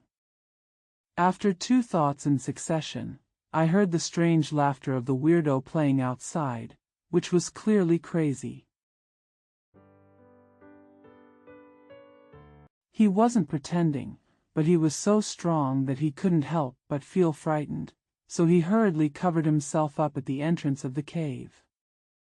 When I looked outside, I saw that the weirdo was facing the sky, dancing and making all kinds of evil gestures. The more he looked at it, the less likely it was that there was a good sign. He was surprised and felt that the other party was really a senior expert. As a minor child, I should not be bullied and threatened for no reason. I would go out without warning and ask him, I have never met him before, why is he like this? Just reason with him, otherwise, playing hide and seek with him would be like running around a tree. If it really doesn't work, even though this place is behind the temple. The vegetable garden is only 2 miles away, so the monks in the temple will not know the origin of the weirdo. They have a deep friendship with the master and will never sit back and watch. Although it is against the rules, in this critical moment, there is nothing to say. Just as I was thinking about it, I suddenly saw strange people taking off their clothes one after another. His movements didn't look like a lunatic, and in the end he exposed his entire upper body. Just now he could see the black shadows running across the front and back of the weirdo's chest. Although he was not very tall, he was stout, which was completely different from the appearance of the lunatic that the old man said. And I saw a weirdo take off his clothes and still look like a normal person. After he took off his upper body clothes, he suddenly grabbed his hair with both hands and pulled it wildly. His face suddenly turned sad and angry, as if he was thinking about something. Hao Ji saw the difference and saw that the other party had no intention of attacking. He hoped that the other party would deliberately test his courage. His prejudice was still there and he did not act out at that time. Somehow, the strange man's face suddenly changed tragically. He raised his head suddenly and looked at the bright moon in the sky. An extremely unpleasant roar roared past, and he looked crazy again. His hands fluttered in the air a few times, and suddenly from his waist pulled out a dagger with cold light. He made a desperate move towards himself. His whole body was shaking, his beards were angry and thorny, he was trembling and forcing him towards him. His movements were very slow, as if he was deeply resentful. He had just captured his enemy. He was filled with joy and grief at the same time. He gathered all his strength and rushed towards him, ready to kill and take revenge, but he was willing to do so. Hao Jizai realized that he had not expected anything at all. He had fallen into the hands of a very powerful lunatic. Don't expect him to go crazy. He was still very capable. Although his movements were slow, he actually used all his strength. They were 2 feet apart. The whole ground was in the opponent's hands. Under the cover of ears and eyes, in the eyes of experts. At a glance, you can tell that the enemy is tightly sealed and relentless. Unless you are more capable than him, no matter how hard you try, you will not be able to escape from his vicious hands. It is obvious that the danger is high. This surprise is really no small matter. I was so impatient and anxious. I was waiting to rush out to fight with him. He had just taken out the 2 steel darts he always carried with him, and used force secretly. Before he could lift them up, he suddenly heard someone shouting urgently, "The people inside must not move rashly." As soon as the sound reached his ears, the weirdo seemed to be suddenly alert, and rushed over with a roar, "It's coming extremely fast." Hao Ji thought about it again, but it was too late. He was startled, waiting to avoid the oncoming attack, waiting for it to rush into the cave, and then take advantage of the opportunity to escape. Just as the body was shrinking down, and the timing was critical, 2 black shadows, one to the east and one to the west, resembling long snakes, were already flying down in the air, catching the weirdo by the head and tightening it. The weirdo became more and more furious, and while the 2 ropes were pulling against each other, he howled repeatedly and started to fly around, with the 2 ropes rolling all over the ground. One swing was 1 or 2 feet high, but the 2 ropes were pulled too tightly. The struggle was useless. Jing Qi's lasso was not thick, and it looked like there were only 2 or 3 live hooks. The weirdo couldn't break free due to his great strength. After a while, the east end of the noose seemed to be tied by something, and the only end seemed to be tightened by someone. It was jumping with the weirdo, refusing to let go at all, and then I saw a person walking from the east. He hit the weirdo twice on the forehead and vest, and he fell to the ground without saying a word. The noose was immediately released, and another girl ran from the west and cried, "Daddy, why don't you listen to Master? If you say that." The first person waved his hand to stop him and took out something next to him. He stuffed it into the weird man's mouth, nodded his hands, and called Hao Ji out. Hao Ji saw that the first person to fight the monster was also wearing a lot of strange clothes. His hair was disheveled, but his words and actions were just like ordinary people. He also had a female voice, so he looked similar to what Qin Laohao said about the lunatic. Only then did I realize that these three people, male, female, eldest and young, were from the same family. I just didn't know why the seer was so crazy because of his high ability. No one was harmed in these 3 or 4 years. That night, he was in trouble with himself, treating him as an enemy and feeling puzzled. It turned out that the two of them had no ill intentions, and the madman was stopped again. Out of curiosity and wanting to find out the details, he made friends and asked for advice. He hurriedly agreed and rushed out. As he approached, he called out, "Old Senior," and asked to pray. The madman seemed to be in a coma, sitting on the ground. The girl was beating his back and whispering condolences for him. Suddenly he stood up and stretched out his hand. Hao Ji was afraid that he was crazy again, so he was so frightened that he backed away. His hands were caught. He was shocked. The lunatic smiled and said, "You are so kind. Are you afraid of me like this? Do you think I'm crazy?" Hao Ji saw that he was joking and laughing like a good person. Although his face was ugly, his expression was quite kind. What I saw just now was by no means a pretense. At the same time, I could see that the black shadows on his front, back, and chest were all scars. Some of the flesh on his arms and chest looked like they had been cut off entirely, so that the old boy and the two girls could use the noose. Even though they were tied tightly, they all looked nervous, which was definitely not artificial.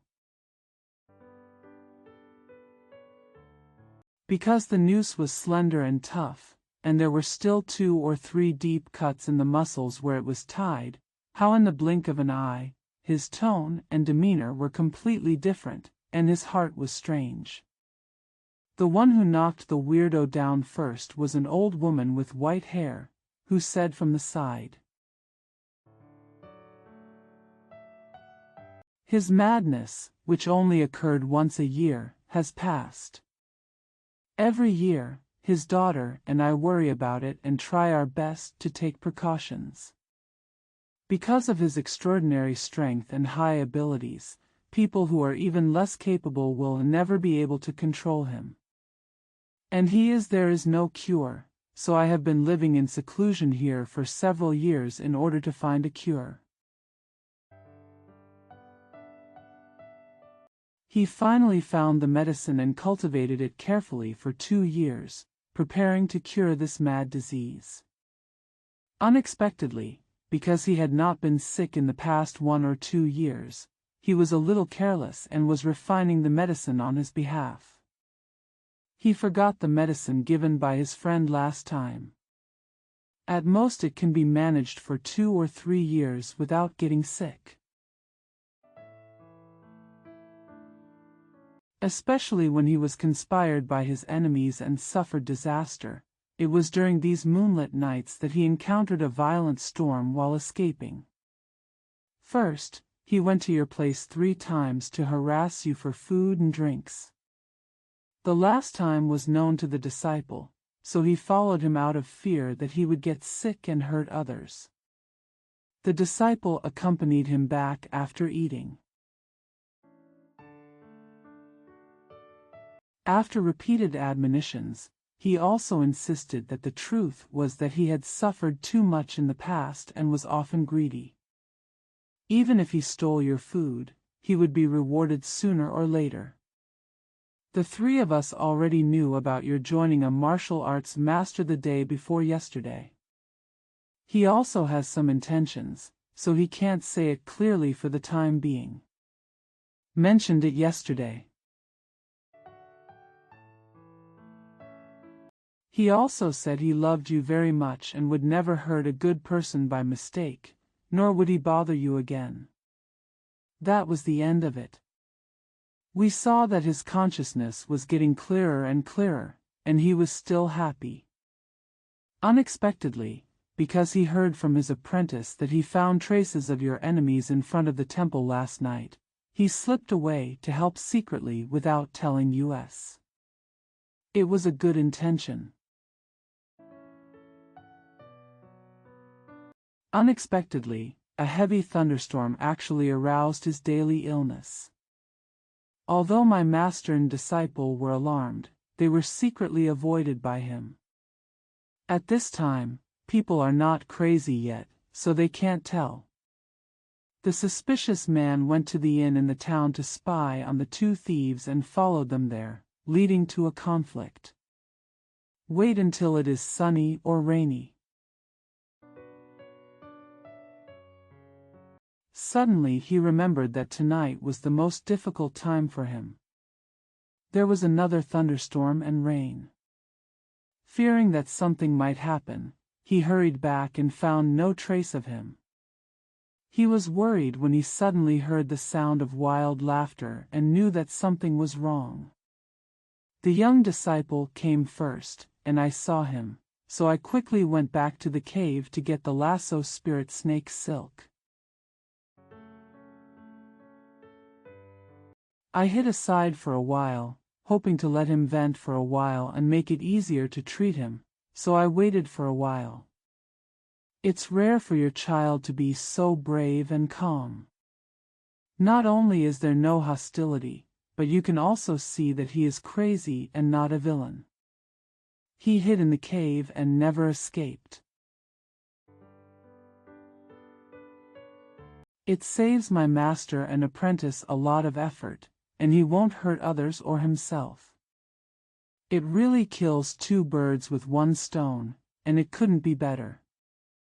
It's not until he pounces on you with a flying knife that he used to escape in the past that you are ready.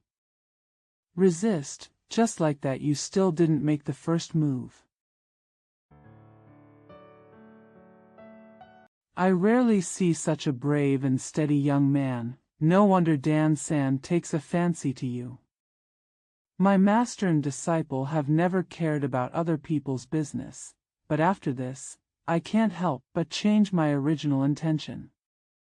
You have helped us a lot invisibly. After taking the medicine, the root cause of his illness will be gone soon. Although he was almost accidentally injured tonight, the night is still deeper at this time. If it weren't for all coincidences, and you triggered his illness would not be easily eradicated and healed so quickly. If someone were to replace him, he would not be frightened to death, but he would also be disabled, and even lose both sides. This couldn't be better. There are many things that cannot be said clearly at this time, and you cannot mention them to others. Your master probably knows our names, so I asked him not to tell you for the time being, but I can tell the old monk in the temple that although he was an accomplice in the past, he only did one wrong thing in his life, and he was deceived by others. It was an unintentional mistake. For the sake of your master and disciple, I will not care about it anymore. If his master and disciple dare to leak it to the outside world, they will have to kill him. Just rest assured, I will find you when we meet one day. I expect that your master will be exposed because of our true identity, and I am afraid that Ji Ming will be harmed by me. I deliberately pretended not to have returned, but I hid the person in the basement of the old thief. There may be someone else who you can meet soon after you return to the temple. That's it for now. If I guessed it right, your master probably knows what happened tonight and is already waiting for your inquiry in the back garden. In the blink of an eye it's dawn. Go back quickly. Chapter 7, talking about the past over a cup of wine on a summer night. 20 years of hard work and deep hatred. The madman looked at Hao Ji with a look of shame on his face. After listening to the preface, he continued to say, "Senior sister is not bad at all. I was unconscious just now, please don't blame me." Hao Ji saw that the 3 masters and apprentices were all senior masters, and heard that the master had already returned to the temple. He was even more surprised and agreed repeatedly. When he saw the girl, she was dressed in ordinary black clothes. She was quite handsome, but not very tall. Looking at himself, he looked ashamed, as if he was embarrassed. While putting on the bloated clothes for the weirdo, he looked at Hao Ji and whispered, "Daddy will recover from his illness, and there is no need to wear this annoying clothes anymore." Hao Ji saw that the old woman was called a madman because she wore too many shabby clothes and her hair was disheveled. Not much else. Since the man woke up, the girl had put on the several pieces of lint clothes for him. On such a hot day, the face looked cold. Because the other party kept urging him to leave, he knew that dawn was approaching and he didn't want to be seen through. At the same time, he was thinking about his master and left in a hurry. We walked all the way through the forest and rushed to the back of the temple. As they were about to arrive, they suddenly heard a call from behind, "Brother Hao, stay here." Looking back, it was the girl. The other 2 people were missing, so they turned around to treat each other. When the girl met, she hurriedly whispered, "I got those 3 watermelons from someone else. Because my father ate your food and wine, I'm sorry, but I want you to try something new. Don't mention it when I see your master. If you've already told someone, it's best to tell them.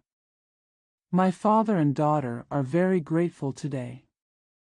When an opportunity comes in the future, they will say, 'I will do you a small favor.'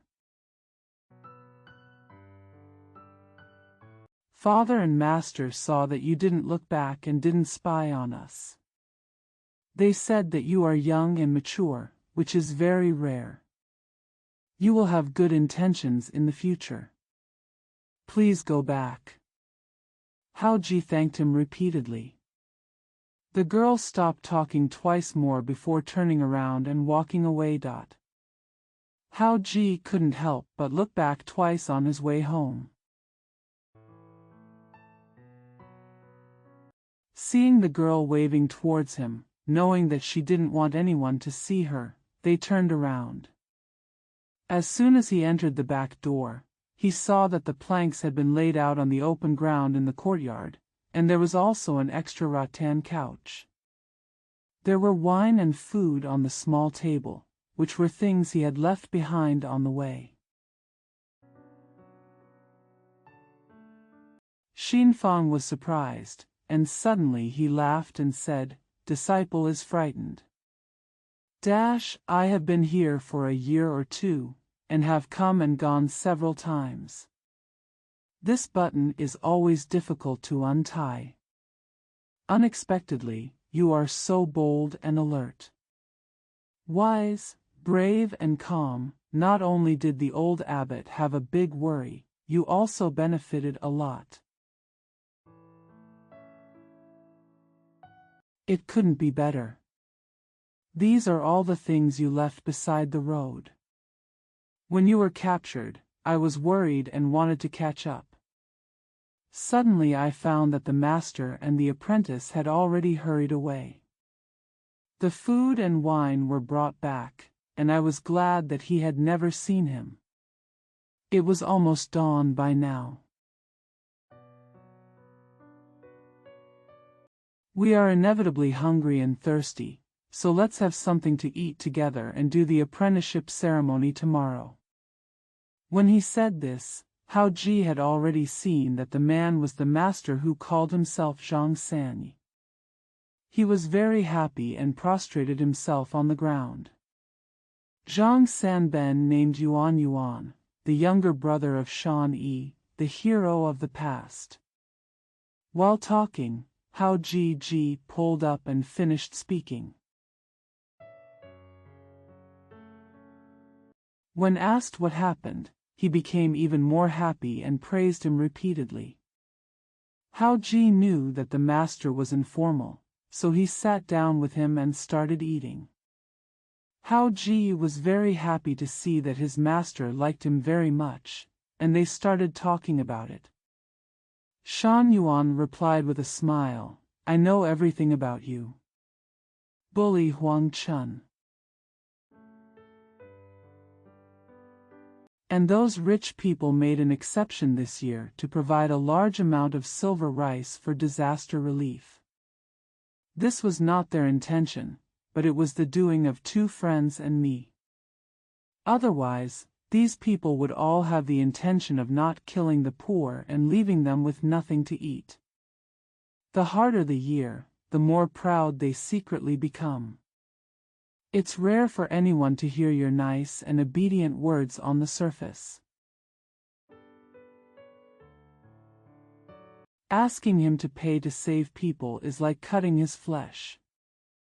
How could he be so generous? In the past, it was all because your father was famous for his martial arts skills that he wanted to be his minion, so he responded to his requests. A few times ago, when I saw that your father refused to be his eagle and dog, I became disappointed and resentful. I made a prior agreement to collect donations again. Even affection is no longer perfunctory. I saw that your father was a good man, and I happened to meet a good friend who told me about your father's enmity with the 2 thieves Tang and Lu. These 2 evil thieves once worshipped the 2 evil disciples of Lao Beiji in the past as their disciples. They were extremely vicious. Although Master Jiang was plotted to kill him, outsiders didn't know about it. However, he took advantage of his sect connection and formed a gang with several thieves that he colluded with in daily life. They committed adultery and robbery outside and did everything. Because he was a son of a wealthy family, he was powerful in both official and private circles. He was 10 times more vicious than ordinary bullies and robbers. When your father first asked for escorts, if he is removed, future troubles can be eliminated forever. However, he is indecisive and has too many worries, which leaves a big harm behind. The 2 thieves have disappeared on the surface, but they are still thieves secretly. They have been plotting day and night over the past few years to kill your father, but they have failed. Since then, they have been implicated by relatives and nobles in the court. After committing a lawsuit, he abandoned his home and ran away. He became more and more careless. He thought of his previous enmity and determined to take revenge. The two thieves had already prevented their conspiracy from being exposed. They took advantage of the dangerous terrain and set up a lair in Shaohan Valley deep in the mountains of Yushan. The gold and silver treasures they had robbed over the years were hidden there. All the capital was stored there, headed by Yuan Saiha, a concubine of Tang Jian's beloved concubine, and some close friends and associates who were in charge. The two thieves were alert and careful, their whereabouts were secretive, and they issued strict laws.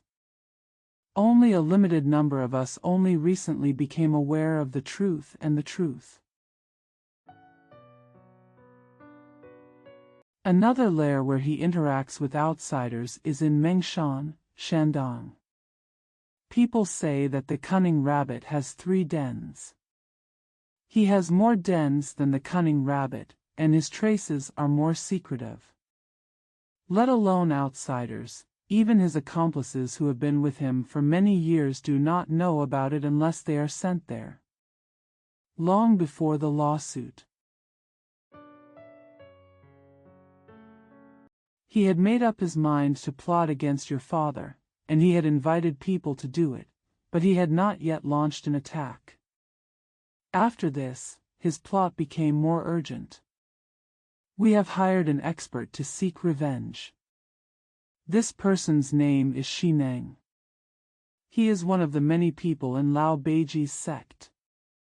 He is very capable, and the two thieves also have the most respect for him. Only recently was Zhangzhuan colluded and hired. Chu intended that such an expert would be able to succeed in one fell swoop, and your father must also be well aware of his power. As long as this person meets and explains his intention, for fear of harming the whole family, he will follow and leave obediently. He will follow the two thieves' wishes, and killing will not be counted. I also want to rely on this person's power to force your father to go to the den of thieves, humiliate him in public, and then kill him. His intentions are extremely vicious. Unexpectedly, although old Beiji was a thieves, he was sometimes more reasonable than old Anji. The laws were very strict and no one was allowed to harm the good without any reason, so there would be hatred for the holidays. You also have to distinguish the right and wrong before committing. After living in the den for a few days, you can see that what the thieves did is not pleasing to your eyes. Just because the two thieves were polite and attentive, they had already agreed in advance, so that it would not be an anticlimax. At this time, they were already carrying a camera. The idea of giving up as soon as possible. He made an agreement with the two thieves that he would go alone and he would obey his orders in everything. Unexpectedly, as soon as I arrived at Runan Mansion, I met a friend of mine who advised me face to face and explained the details. Although I have changed my original plan, I still have to come and prepare to meet people before talking. Because he had to stay in Runan Mansion for a few days, and the road was flooded and it was difficult to walk, I also got information from this delay. It happened that your father was going to Huangzhuang to collect donations, and he missed my friend across from him. He suspected that an enemy was here, hurried back. We knew he was going to Huangzhuang to collect donations. I was supposed to wait in front of Huangzhuang and talk to him. Suddenly I saw that you have excellent qualifications. You have already developed great strength at a young age. Because although your father is not an outsider in the internal martial arts, he is not familiar with many body movements and techniques. You know, but the foundation is deeply rooted on your behalf. I also know that this person loves talents as much as we do, and he has been saved by my good friend Jiao Sun in the past.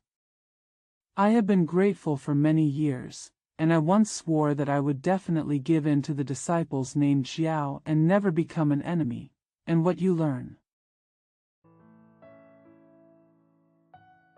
It is consistent with this old unique Vajra divine power initial skill, but this kind of skill pays attention to gradual progress, giving play to the inherent instinct of the human body, starting with lifting weights and gradually increasing, so that the strength becomes stronger day by day. If you lift the bull over the head every day, hold it out and bring it in, from a calf to a big bull. The method of gradually growing up, practicing diligently every day without interruption, and increasing physical strength is consistent with what Senior Jiao taught. Xi Neng was deeply favored by someone. The other person was very capable and a very good person, so there was no need for him to repay him, so he developed a bias. As long as he finds something related to Jiao Sun, he believes that good people must be with good people, otherwise he will never be valued by his benefactor. If he has a good impression of you at that time, if he sees you, he will eliminate his hostility. I saw that you were going with your father, looking around at no one, and took you out of the tea house to enjoy the view. Leading you there on purpose. This time I saw you were young, mature, smart and alert, and you were better than I expected. My good friend has long been encouraging me to accept you as my disciple, so I decided to bring you here to teach me martial arts. On the other hand, Xi Ning did not exceed our expectations. Although I saw that you were not a disciple of Senior Jiao, I was still moved. Instead of seeking revenge on my behalf, I planned to go back to the two thieves to warn them. I deliberately exaggerated and said that your father's martial arts skills were extraordinary and that there were experts behind him to help. As always, he was successful. It's not a sure win or the opponent is deliberately making things difficult for him, and he won't move lightly. Moreover, there are people behind him, and the situation is related. Therefore, he makes the decision and makes a one-year agreement with your father on behalf of the two thieves.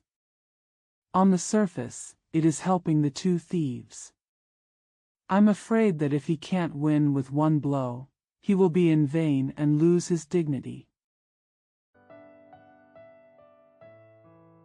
If there are too many people to plot a plot and it is shameful to take care of everything, in fact, you want to use this to delay the attack and set aside this year so that your father can ask more capable people to help you.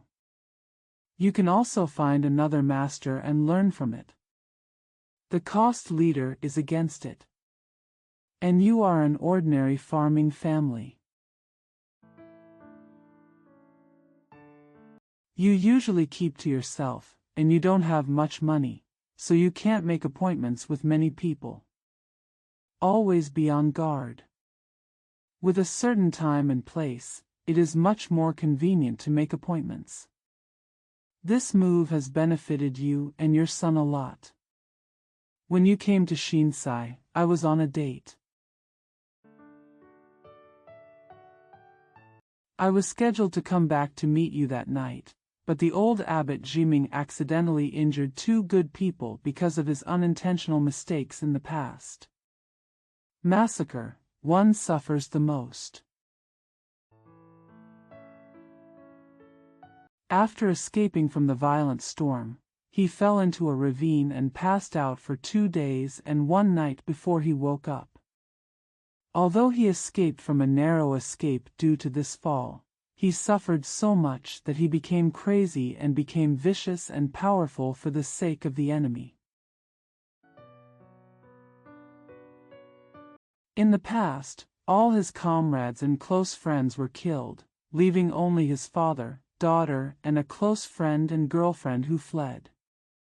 In the end, for some unknown reason, he lived in seclusion in a deep cave on a nearby cliff.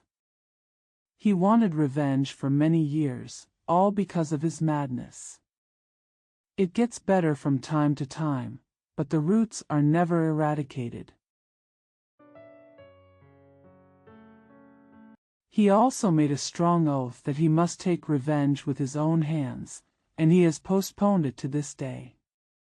The woman had been his best friend for many years and was his daughter's master, so she had no choice but to pretend to be crazy, wear the same clothes, and cover herself up at any time to avoid being seen through.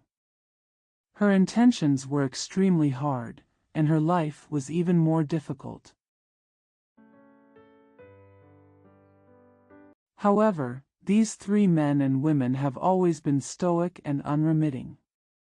When they first appeared nearby, because he was guarded by his daughter, he had to go out for a walk until late at night.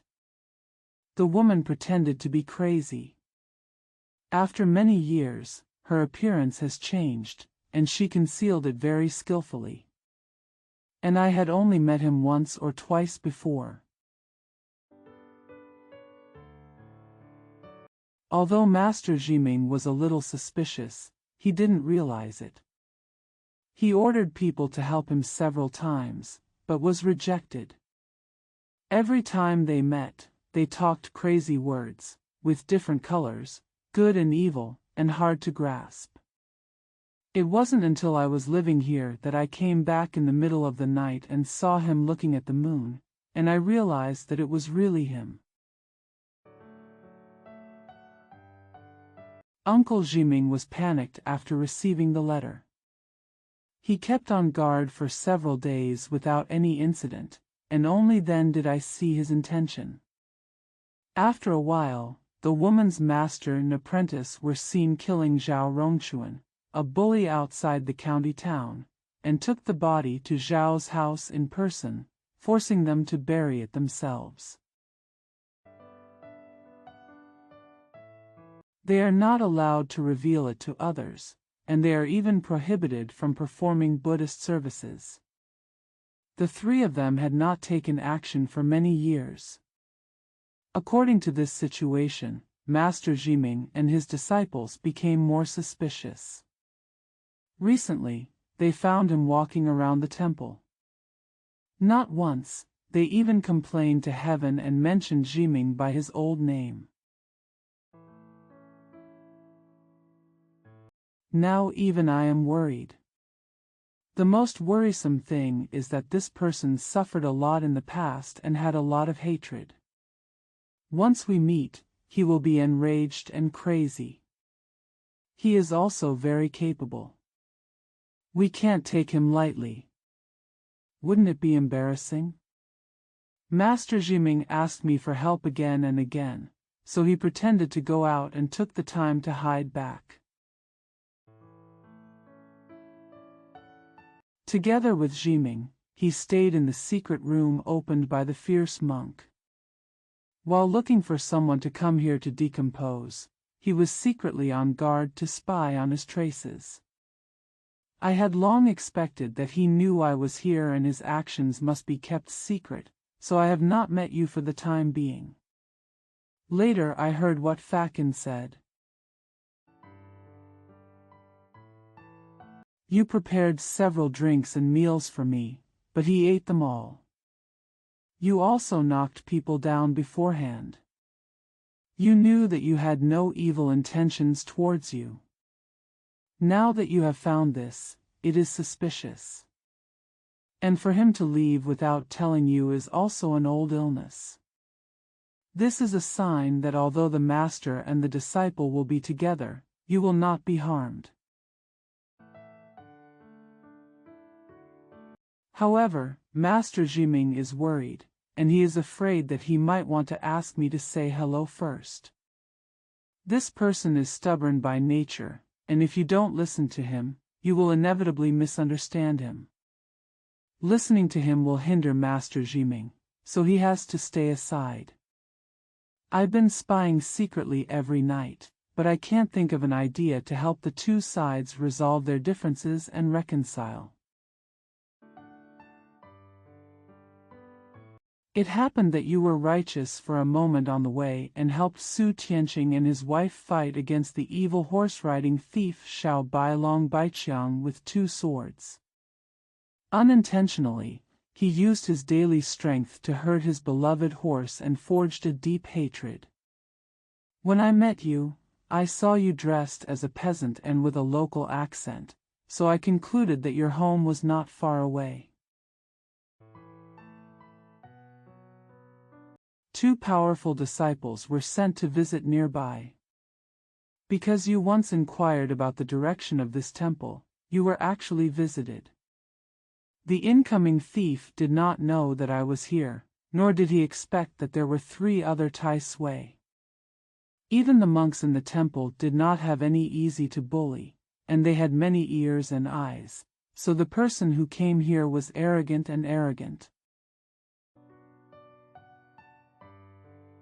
Master Jiming and his disciples often had gangs of thieves come here to cause trouble, and they all knew about the hard-working people and their kindness to him. I was convinced beforehand that the 2 thieves would come tonight and live in the town store. I went to check it out, and sure enough, it was hiding behind you. It seemed that he wanted to follow you to a deserted place before attacking. Unexpectedly, there was a heavy storm. The 2 thieves were dressed in gorgeous clothes. They were afraid of getting wet, so they hurriedly went back to the town to take shelter from the rain. They planned to take advantage of the cool night to go to the temple to look for you after the rain stopped. They didn't know that someone lived behind the temple. Unexpectedly, the lunatic felt that the cave was stuffy that night, so he took advantage of the 2 masters and apprentices to make medicine. Sneak out. The 2 masters and apprentices were shocked and they heard about it. They went out together to search for each other before the rain stopped. They rushed to the town. It happened that the 2 thieves were promiscuous and restless. When they were taking shelter from the rain, they saw a pretty village girl. As soon as the rain stopped, and went to other people's homes to threaten and rape them. The place where the natives live is relatively desolate. And when there was no one after the rain, the 2 thieves were unsuspecting. As soon as the woman started to cry, the 2 masters and apprentices passed by and listened. They captured her to a deserted place and asked her to go to the next door. The adulterer was so eager to turn around that he got rid of him without saying much. I also happened to arrive. Hidden behind them and you, listening to what you said, my traces must have been seen by these 2 masters and disciples.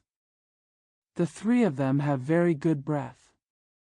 After the madman takes the medicine, he can recover in 2 or 3 months at most. Jiming was not the mastermind, nor did he hurt him with his own hands. After this, the previous grudges were resolved. We didn't expect that this big problem would be solved by you. It couldn't be more wonderful. This is a great contribution, and your Uncle Jiming praises you even more. It's already dawn. Taking advantage of the coolness after the rain, you should get enough sleep first, keep your spirits up, get up at noon, and I will teach you the martial arts formula again. When I first came here, Jiming, a master and disciple, was living in seclusion here, not wanting others to know, and I don't want outsiders to know my whereabouts. However, the three strangers, a man and a woman, were hiding nearby. It is quite worrying until the resentment is resolved. There are many reasons. You walk towards the temple. It's over now. It is rare for me to leave, except for occasional visits to the disaster areas, which last for at most 2 or 3 days without any long delays. After you have finished your daily homework, you can also go to the front hall to find Dharma and others to gather together when you have free time or when the sun is extremely hot. Maybe your Uncle Jiming appreciates your help in rescuing him, so you can make an exception and teach him his unique skills, which will kill 2 birds with 1 stone. This meal should be regarded as breakfast, so just go to bed after eating. Hao Ji repeatedly promised and acted accordingly. At first he was overjoyed and overly excited, unable to fall asleep. He woke up early twice, but was stopped by Shan Yuan. Finally, Shan Yuan saw that he couldn't sleep peacefully, so he massaged him twice before falling asleep. Because I had something on my mind for the past few days and the weather was hot, I never got enough sleep since I arrived, so I stayed up all night again. The morning sun was already high before going to bed. After the Shan Yuan massage, I slept more soundly. I slept until the sun turned to the west before I woke up. When I woke up, I saw that I had been sleeping in a cool place outside the door, but my master had moved the planks in together with me in my dream. Even after last night's heavy rain, the weather was still hot in the afternoon. My whole body was wet with sweat. I thought that my master had been waiting for a long time and had already left. I deeply regretted that I slept so deeply that I fell asleep like this on the first day of my apprenticeship. Moreover, I started to teach martial arts that day.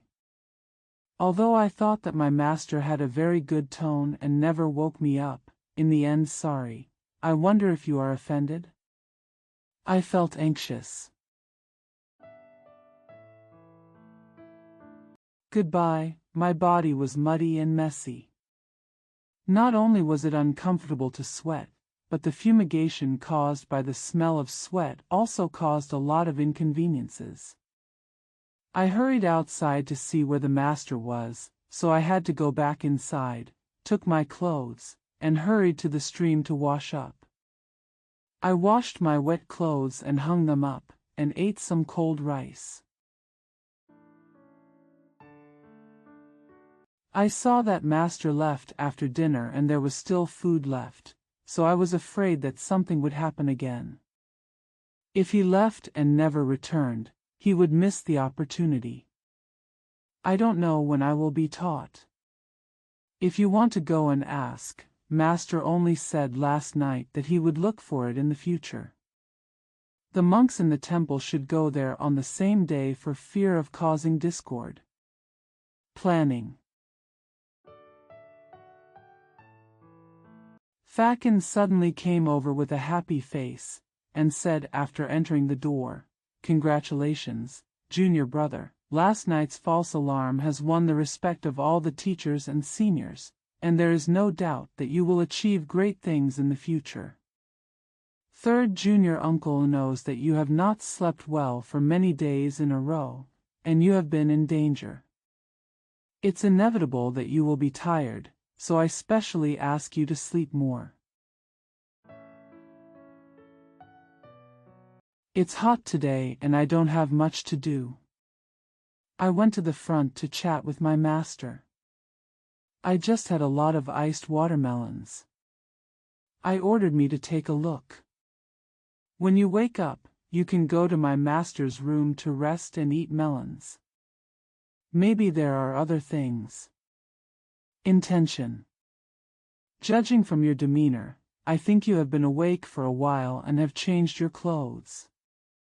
How about going now? Hao Ji was very happy to see him being very affectionate that day. Unlike the previous 2 times when he met, he was always hesitant in speaking and had a worried look on his face. He was even more happy when he thought that he could see each other every day in the future and make many capable brothers. He thanked her casually and stood up together. Fakin whispered, "My master is no better than the third uncle. He is modest to others, but serious to his disciples. He speaks and laughs freely. His unique grappling skills and air-splitting palm are not easily taught to anyone else, even his disciples. I heard the tone of the 2 teachers indicates that you are very serious." He also mentioned that although you haven't obtained Master Jiao's true biography, you can't find him for the time being. You have a deep foundation for your true power by practicing kung fu with cows since you were a child. Master's 18 moves of Dapeng are the best formulas of Shaolin Temple in Songshan Mountain, and are almost lost at this time. It is very similar to Master Jiao's Vajra power technique.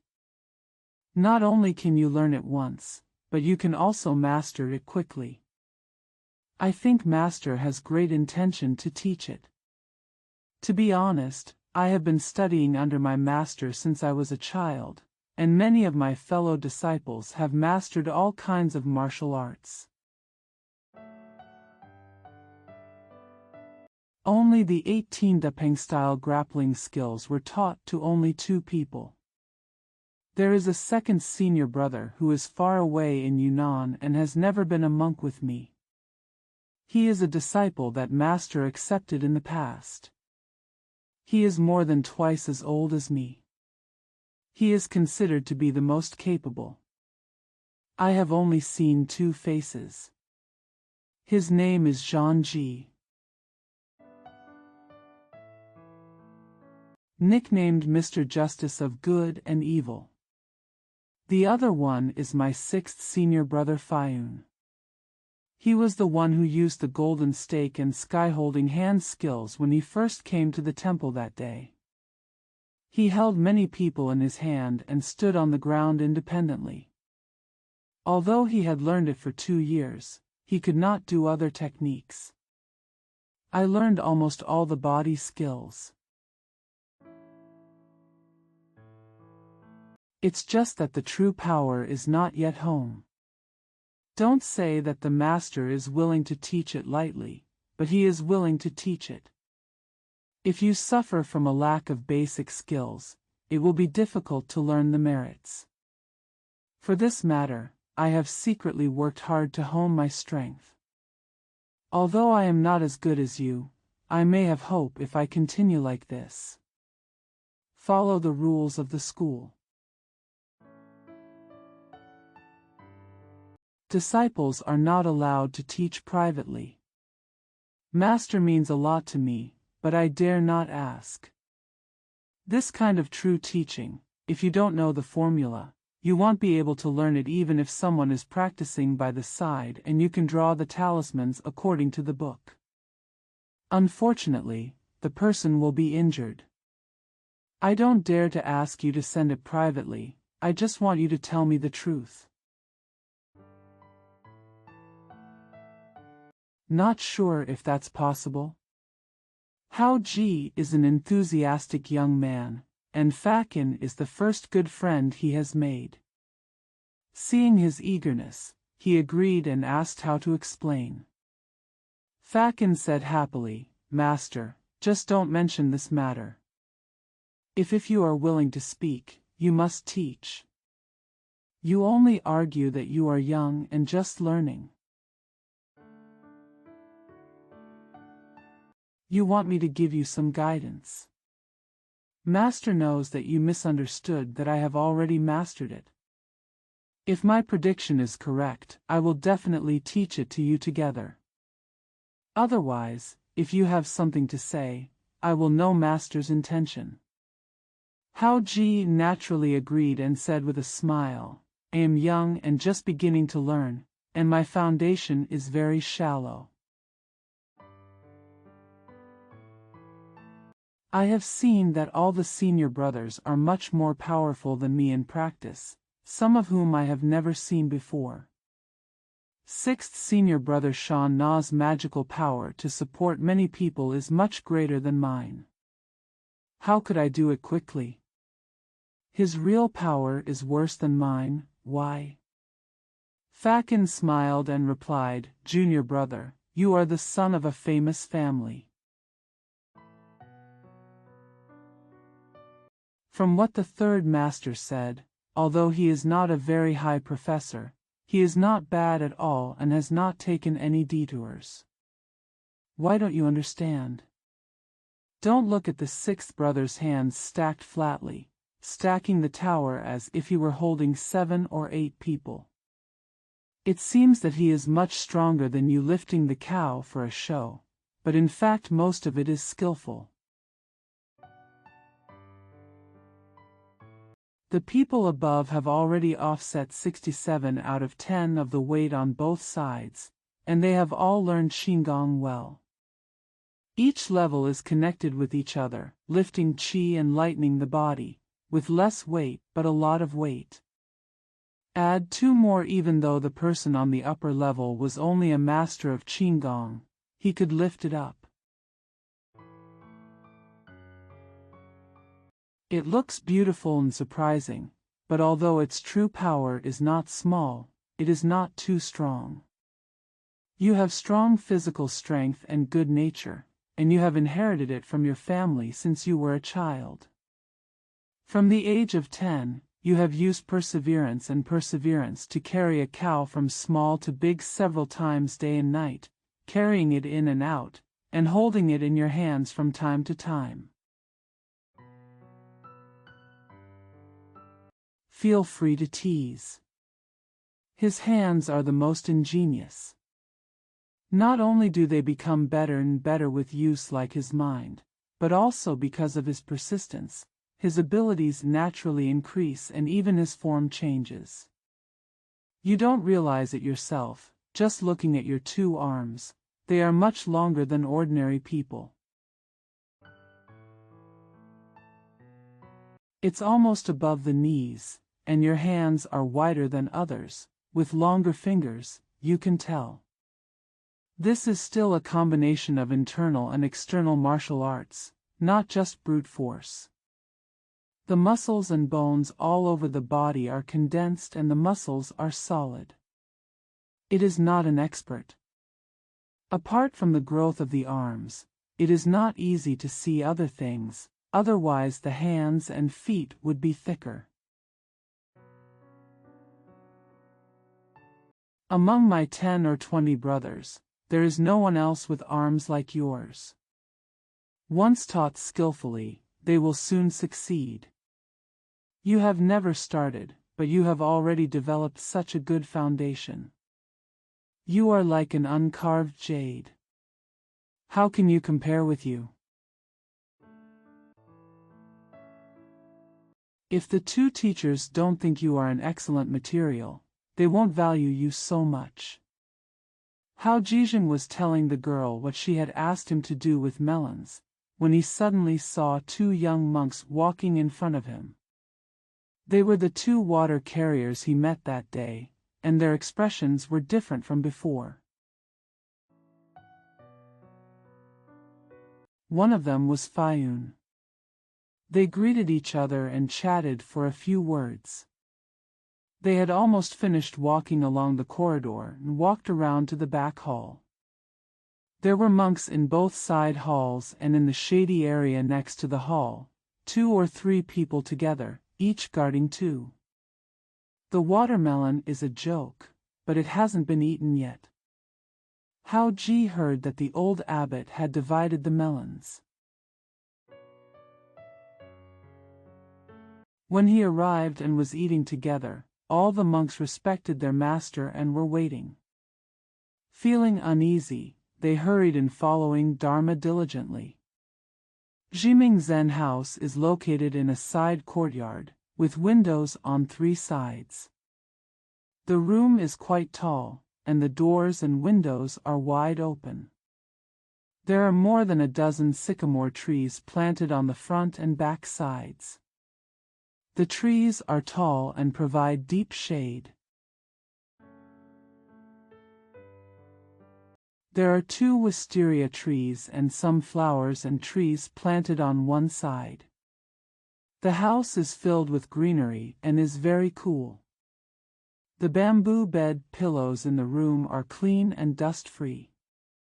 As soon as you enter the door, you can feel the heat disappear. It was originally a place where evil monks used to have sex. Later, Master Jiming and his disciples removed the evil monks and cremated the cave. Only this side courtyard did not suffer much fire. From the 3rd year onwards, I felt that the local scenery was quiet, so I repaired it a little, thinking that many masters and disciples would study and cool down in the summer, and used the 6 or 7 rooms in front and behind to entertain wealthy guests. The gentry, rich and local tycoons brought their families and prostitutes here to enjoy the flowers. The secret rooms used for feasting were all demolished and turned into a large open hall, leaving only a small room connected to the back hall as the Jiming Zen room. In the past, there were many gorgeous and luxurious furnishings, beds and women's utensils specially used for the temporary stay of wealthy benefactors. They were all demolished to make the land more spacious. It is also cooler, and the furnishings inside are very simple and durable, all made by monks. There are many bamboo couches and cane chairs.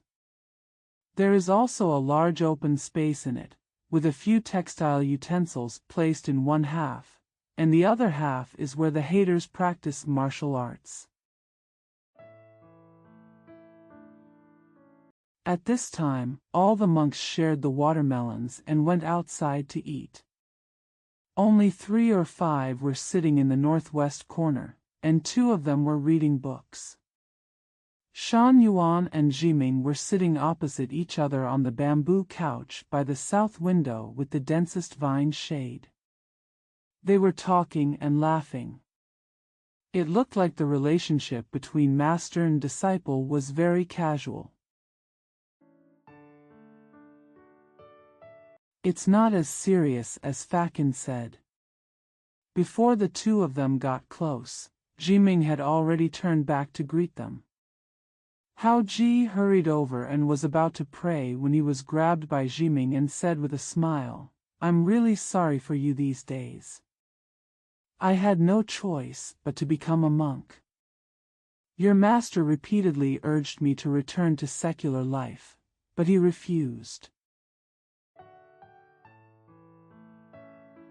When we come here to talk now, both sides explain that everything is left to its own devices, regardless of appearance. I am different from ordinary monks. From now on I just come here without any restrictions. Although I am a monk, except that I like to study classics, everything is pretty much the same as ordinary people. It's just like other monks who only want others to give alms and get something for nothing. From today on, most of my worries have gone away, and my person has also changed a bit. My dear nephew, there is no need to be too formal. Please sit down for a while and wait for the official apprenticeship before joining us to salute." Hao Jigong respectfully thanked him, but still had to salute. Shan Yuan said with a smile, "Actually, you already bowed to me yesterday, so there is no need for this extravagant courtesy. But your father is very reserved. You must obey his instructions when you come. You think it is not respectful if you don't do this. In fact, you will work harder in the future and learn the skills. Doing more good deeds is much better than the immediate etiquette. When you first came here, you didn't know my brother's character, so you just obeyed me and went through the ceremony of apprenticeship first, and then finished eating the watermelon." After saying that, Fakin wanted to turn around and call all his fellow disciples to come here to meet him. Shan Yuan smiled and said, "You should become a disciple, just like your master accepted disciples in the past. Do you still want to go to the main hall to salute? Sooner or later, you will meet each other, and you will be more affectionate when asking for advice. Why bother in such a hot day? It's not because they are still restrained in front of the master, and it's not because they are allowed to take the watermelon and keep it as they please. Just feeling a little more comfortable. What's the point of having a large group of sweaty people gathered in a mess? The teacher is here at this moment. Accepting hymn's worship will be considered as an explanation. You don't even need any incense or candles. Why are you panicking?" Several monks nearby were wearing short burlap robes, and they had already picked up their monks' robes to wear. After hearing this, they all put down their hands, and Shan Yuan and Jiming stood up. After receiving Hao Ji's bow, they returned to their seats. Hao Ji invited all the brothers to see him. Jiming smiled and said, "You don't have to be busy for a while. It's the same as seeing each other again when you are young. Your master doesn't like this." Hao Ji had to ask Fakin instead. He first asked for advice from the 8 or 9 fellow disciples who were originally in the hall and those who were new from outside. He followed Shan Yuan's wishes and performed the usual rituals before walking back. Shan Yuan ordered to take off his shirt again, brought the watermelon to eat first, and said with a smile, "You are really lucky, those 3 men and women are different. Somehow I value you so much. I saw that you were still awake after lunch, because your uncle was doing lunch class, and there was nothing to do anyway. The previous grudge between them had been resolved because of you. Although it was not inconvenient to visit you at this time, I no longer had any scruples. I also know that their lives are poor. I saw that you bought a lot of wine, chicken and fish last night, and the man is ill, so I wanted to give him some as a gift from you. I have just tied up 4 chickens, 4 pickled carps and the jar of wine. I also wrote a note on your behalf and wanted to deliver it to the melon fields and willow forests. It means that you dare not come to the door presumptuously, and you don't know where he lives. If he finds it, you can go and take it away. But although no one goes to this area, it is still far away from where he lives. How can you make him know? I still can't think of it, and I'm afraid that the dog will feed me and eat it, and it will be inconvenient to stay in the local area. Just making up my mind." Suddenly I heard the slightest sound of footsteps coming and going twice in a row outside the door. I knew that no one in the area was here. People from the former temple would not come unless they were ordered to come. They had to come in when they came. How could they keep coming and going?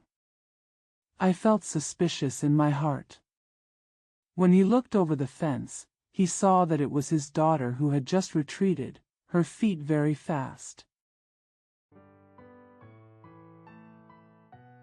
I guessed that there was a reason, so I deliberately went out and walked around the temple. When I got outside, I saw that the person was gone. Knowing that she was lurking nearby, I pretended not to know that she was coming. Fakin happened to think that the melons were too small, so he went to pick them up so that there would not be enough original Hainan watermelons sent the day before. I took the opportunity to go pick melons with him. As soon as they left, the woman suddenly flew out from behind a big tree nearby and rushed towards the courtyard. At first I thought that this woman's return journey would be fearful of anyone finding out. After a while, she took half of the chicken and fish I had picked up, and walked back calmly while drinking wine, without any intention of avoiding anyone. She was about to hide in the cave where she lived, and without even looking towards the melon field, the jar of wine was all taken away. I took a detour along the way. As soon as I entered the door, I saw a note on the small table. The previous letter had been taken away. The main message was, "Her father has suffered for many years." People are crazy again. The three masters and apprentices lived on wild vegetables, fruits, and some grains they had grown. They could not grow more for fear of being seen, and they did not want to receive help from others, so they lived in very poverty.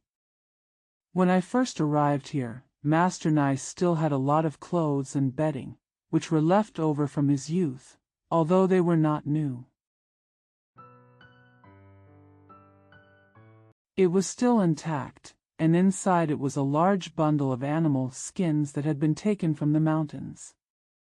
After eating it for several years, because it was inconvenient for her father and master to show up in public, this girl changed her clothes and took it to Runan to sell it. She was deceived and could not get a good price, so it was sold out in the first 3 months. Except for the shabby clothes worn by the master and the disciple, and the few pieces of lint clothes that Hino's father had to wear no matter whether it was winter or summer because he was injured by evil thieves and contracted cold disease, there was nothing left. The patient's mouth is greedy, he has been without food and wine for many days, and his breath is too stuffy, which will inevitably lead to madness. In the past few years, I have been abstaining from alcohol for many days, and I have become ill 3 times. It was so easy to find the elixir, and it has been prepared. It is about to eradicate the root cause, but there is no money. The patient has become even more crazy recently, which is obviously a sign before the disease occurs. I am really worried and can't do anything. On this day, I found that Hao Ji had come back from the town to buy wine and food. Because his father was seriously ill, he became a monk in the temple and was his enemy. Not only was it difficult for the natives to eat meat, but it was also inconvenient for people to ask for it. He couldn't drink wine. Seeing that Hao Ji was young, light, I bought a lot. I am only one person, and I think of the single kite at the same time. He was an acquaintance of his father and master, so he had no choice but to go and ask for some help. Unexpectedly, the patient had already arrived, and he thought he was too embarrassed to eat in the open, so he ordered the patient to sleep first. Seeing that Nai's father was conscious and happy, he unexpectedly found him again the next night. I knew I couldn't persuade him to stop, but I didn't expect that the illness was about to break out. I just wanted to prevent him from being seriously injured by accident, so I not only hid behind him quietly, but also helped to knock him down and served him by the side. Because he felt it was embarrassing and felt miserable in his heart, he refused to enter the mouth even though his father urged him to do so. So from the second night onwards there was only one set of cups and chopsticks. When I was about to finish eating, I saw that my father had a strange look on his face, and he became even more worried. Sure enough, when he went there the next time, Nai's father saw Hao Ji standing under the moonlight, with the intention of hurting others. Fortunately, he was paying attention at all times and had taken precautions. He just hit Hao Ji's sleeping hole with a jujube. The patient originally flew in from outside the wall, but because he had no intention of avoiding people that night, he stretched out his hand and waved it in the air from time to time. Then he became suspicious, thinking that following his father's habit, if the person also fell to the ground, nothing would happen. Unexpectedly, the patient loved Hao Ji very much and would only eat and drink secretly without harming him in the slightest. He actually fell from the air, picked him up and put him on the plank, blaming his daughter for being reckless and not going crazy. After this, my heart relaxed again, and I went back to politely advise him, saying that he had brought something to honor his teacher, and he was a stranger to me, so he shouldn't go there every night. At that time, Nai's father was flushed and his ears were hot, and he looked very embarrassed. Later, the master found out about it and complained a few words about him. From then on, Nai's father never went there again. Within a few days, the Inri disease recurred, and Hao Ji was almost injured by him. After he woke up and took the medicine, all the cold and heat from the typhoid poison that he had suffered in the past broke out, and he was lying in a hole in the earth. The pain was excruciating. The wild vegetables and whole grains I usually ate were hard to swallow. I thought about drinking as much as my life. I didn't have any money. The two masters and apprentices never refused to steal or get ill-gotten gains. Every time they heard Nai's father groaning in pain and wanting to eat wine and meat, their hearts were cut into pieces. They had no choice but to know that although Hao Ji was young, he was a very loyal person, and he would not refuse anyone he asked, so he secretly found him without telling the patient.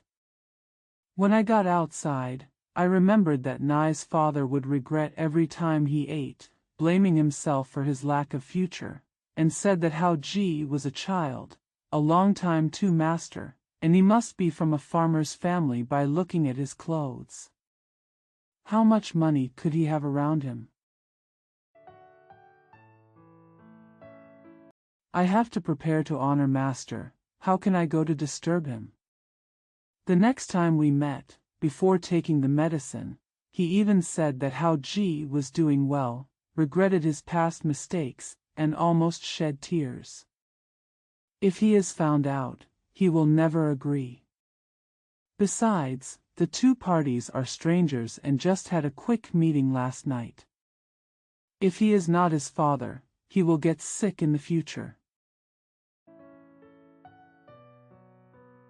I can't eat the coarse food, I have no money, I haven't eaten for 2 or 3 days, and when I am sick, I am short of breath and have air in my stomach. I have many worries and will not come, but I mustered up the courage before coming, and I have to think carefully. Many people say things, but when they reach the door, they don't have the courage to go in. He was also afraid that Shan Yuan might bump into him in the house, so he made it even harder to say anything, and he stopped trying twice in a row. After walking back a few steps, I suddenly realized that it was more important to care about others, so I accepted the kindness of others, only to wait for my revenge in the future to repay it 100-fold. It didn't matter if I suffered a little humiliation or was laughed at by others. What's more, the master knew that I went out to ask for food and didn't stop him. He simply met the two masters and apprentices, told each other clearly, and treated each other as a person, without even thinking about it. Just as he was about to turn around, he suddenly saw Shan Yuan walking out, so he hid in a hurry because he felt that Shan Yuan was just famous and had not been seen before. Hao Ji met him last night, which was quite speculative. The initial concern was probably because of Shan Yuan. As soon as the person left, he didn't even think about it and hurried to the garden. As soon as he arrived, he saw the letters written by Shan Yuan on behalf of Hao Ji and the chicken and fish wine. He was grateful and exchanged tears with each other. At first, I just thought it was Hao Ji who did it, but I felt that the gift was too much and it was inconvenient to accept it all. Suddenly he remembered that Hao Ji was born as a village boy and was too young to write such a good letter. He also saw Shan Yuan walking into the melon field. At that time, he realized that although Shan Yuan was not the mastermind, the master and the apprentice must discuss it, so they sat down at the table. Use a ready-made pen and paper and leave a note. After explaining the reason for coming and the reasons why he had to come, thanking him profusely, and saying that he would make an appointment to meet him as soon as his father recovered from his illness, he took his things and left. Your sleeping place is outside the door. The place is shady and the trees are densely shaded. Even when the sun sets, it cannot shine on anyone. In a hurry, this woman saw that the weather was very hot and that you were sleeping soundly. Knowing that you had not slept all night, she even lit your sleeping hole when she went, moved you and the plank to a place in the house that was exposed to the wind, and mentioned it after the letter. The last sentence said that people did not wake up until the turn of Shinshi, and the sleep acupoint was already tapped. When you wake up, don't blame him for his rash remarks. According to this look, you are extremely caring, especially as the master is the most upright and never takes anything from others. If he didn't value you particularly, he would never let his beloved disciple beg for food from a stranger. At this time, when he doesn't want anyone to know his name and origin, he allows you to meet him in the future. It seems ordinary, but in fact it has a great relationship. After saying that, he told Hao Ji, "This is a rare opportunity. If you have the help of these 3 men and women, you will not have to worry about any powerful enemy." He asked you to take the message last night. Although he asked us to keep it secret, according to the situation, you and them will definitely be able to see each other in 3 months at most, and maybe we can still be together. Just be careful with your words, don't ask too many questions, and don't mention it to anyone. There will undoubtedly be benefits. This is the note he left. hidden after reading. Your uncle, the old abbot, also sees your importance and has promised to teach you the 18 Dapeng styles. This is related to how to deal with the enemy in the future. I learned the formula today and practiced it for more than 10 days. I will teach it to you when you have mastered the technique. Chapter 8 Dapeng's 18 Style Grappling Hand. When Hao Ji heard this, he was overjoyed and thanked him. He followed Fakin's instructions. As soon as he opened his mouth, Jiming smiled and said, "Originally, I wanted to teach him, even his classmates." He then ordered the two of them to learn the 18 techniques first. Then give each person a newly written formula and say, "We will start working together from tomorrow. If we are diligent and have good Dharma skills, I can be regarded as your helper in the future. In order to speed up the work, I will let others do the work in the fields before noon every day, and you two will do it together." The two little brothers heard this. The words are more joyful, and the person is smart, and can be revealed with just one point, and there are only 18 moves in total. The other 144 hand changes must be learned after the formulas have been practiced. It doesn't take a moment to memorize them all, and it's dusk. The host stayed to eat plain noodles. Although they were produced locally, the preparation method was exquisite and the taste was quite delicious. After finishing eating, he suddenly heard the monk come to report, "The watermelon I just shared. There are 5 of them, which are not native to Hainan. They seem to have been grown in willow forests." Because when the melons were delivered, they were divided into different sizes, and no one paid attention to them. After eating the portioned melons, they only felt that the taste of the melons was similar to that of the ones they had grown, and they did not think of anything else. Later, those who received the real melons heard that the melons tasted the same. People talk about it. Li said that although both the real and different melon seeds are sweet, they have different aromas. The real melon seeds are much smaller and sweeter. Because they are sent from afar, they are not fully ripe. They are different from the ones that are grown by themselves and mature naturally. The skin is also thinner.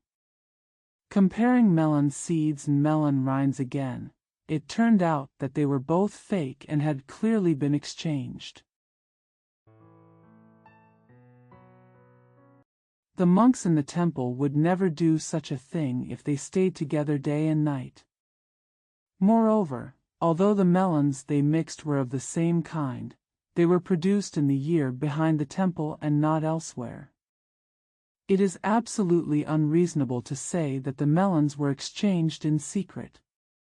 It is really strange.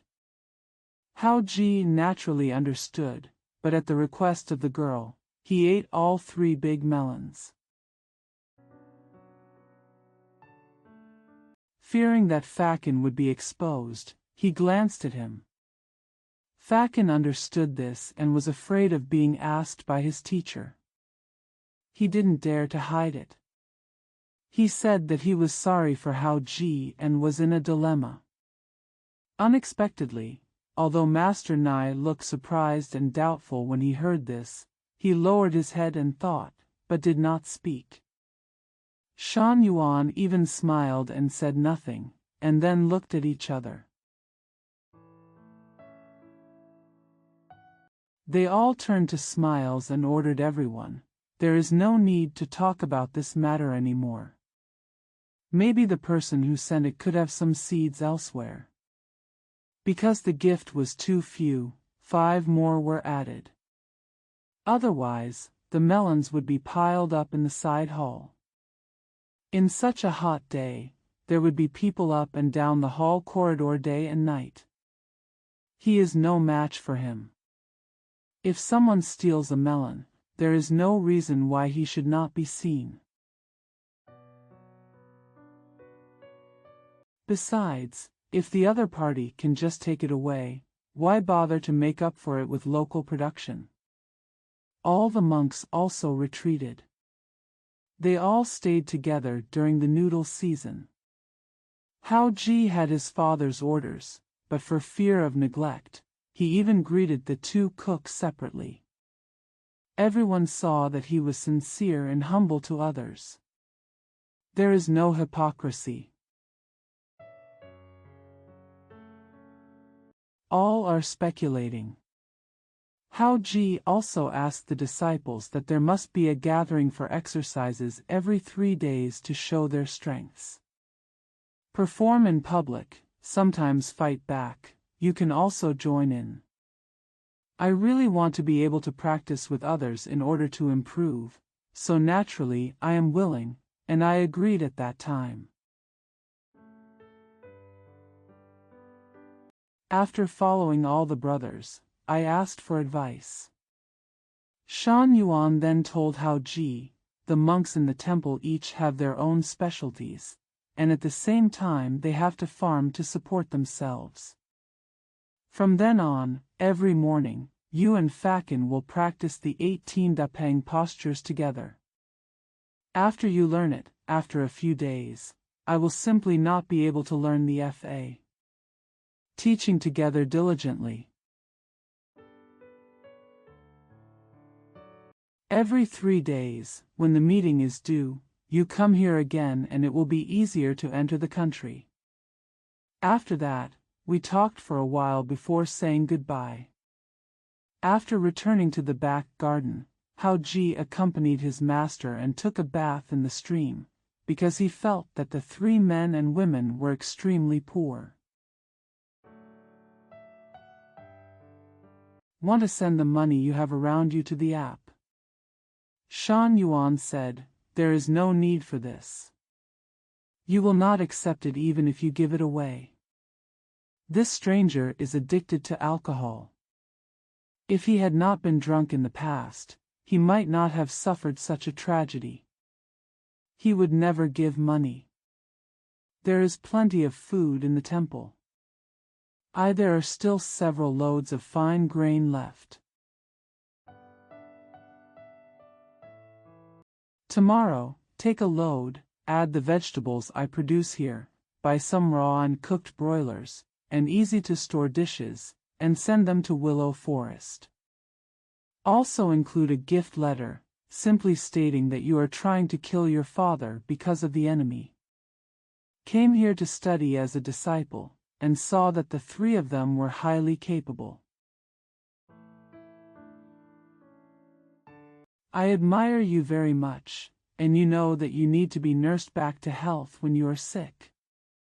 For this reason, I reported it to the master, prepared a few small gifts, and dedicated it to you.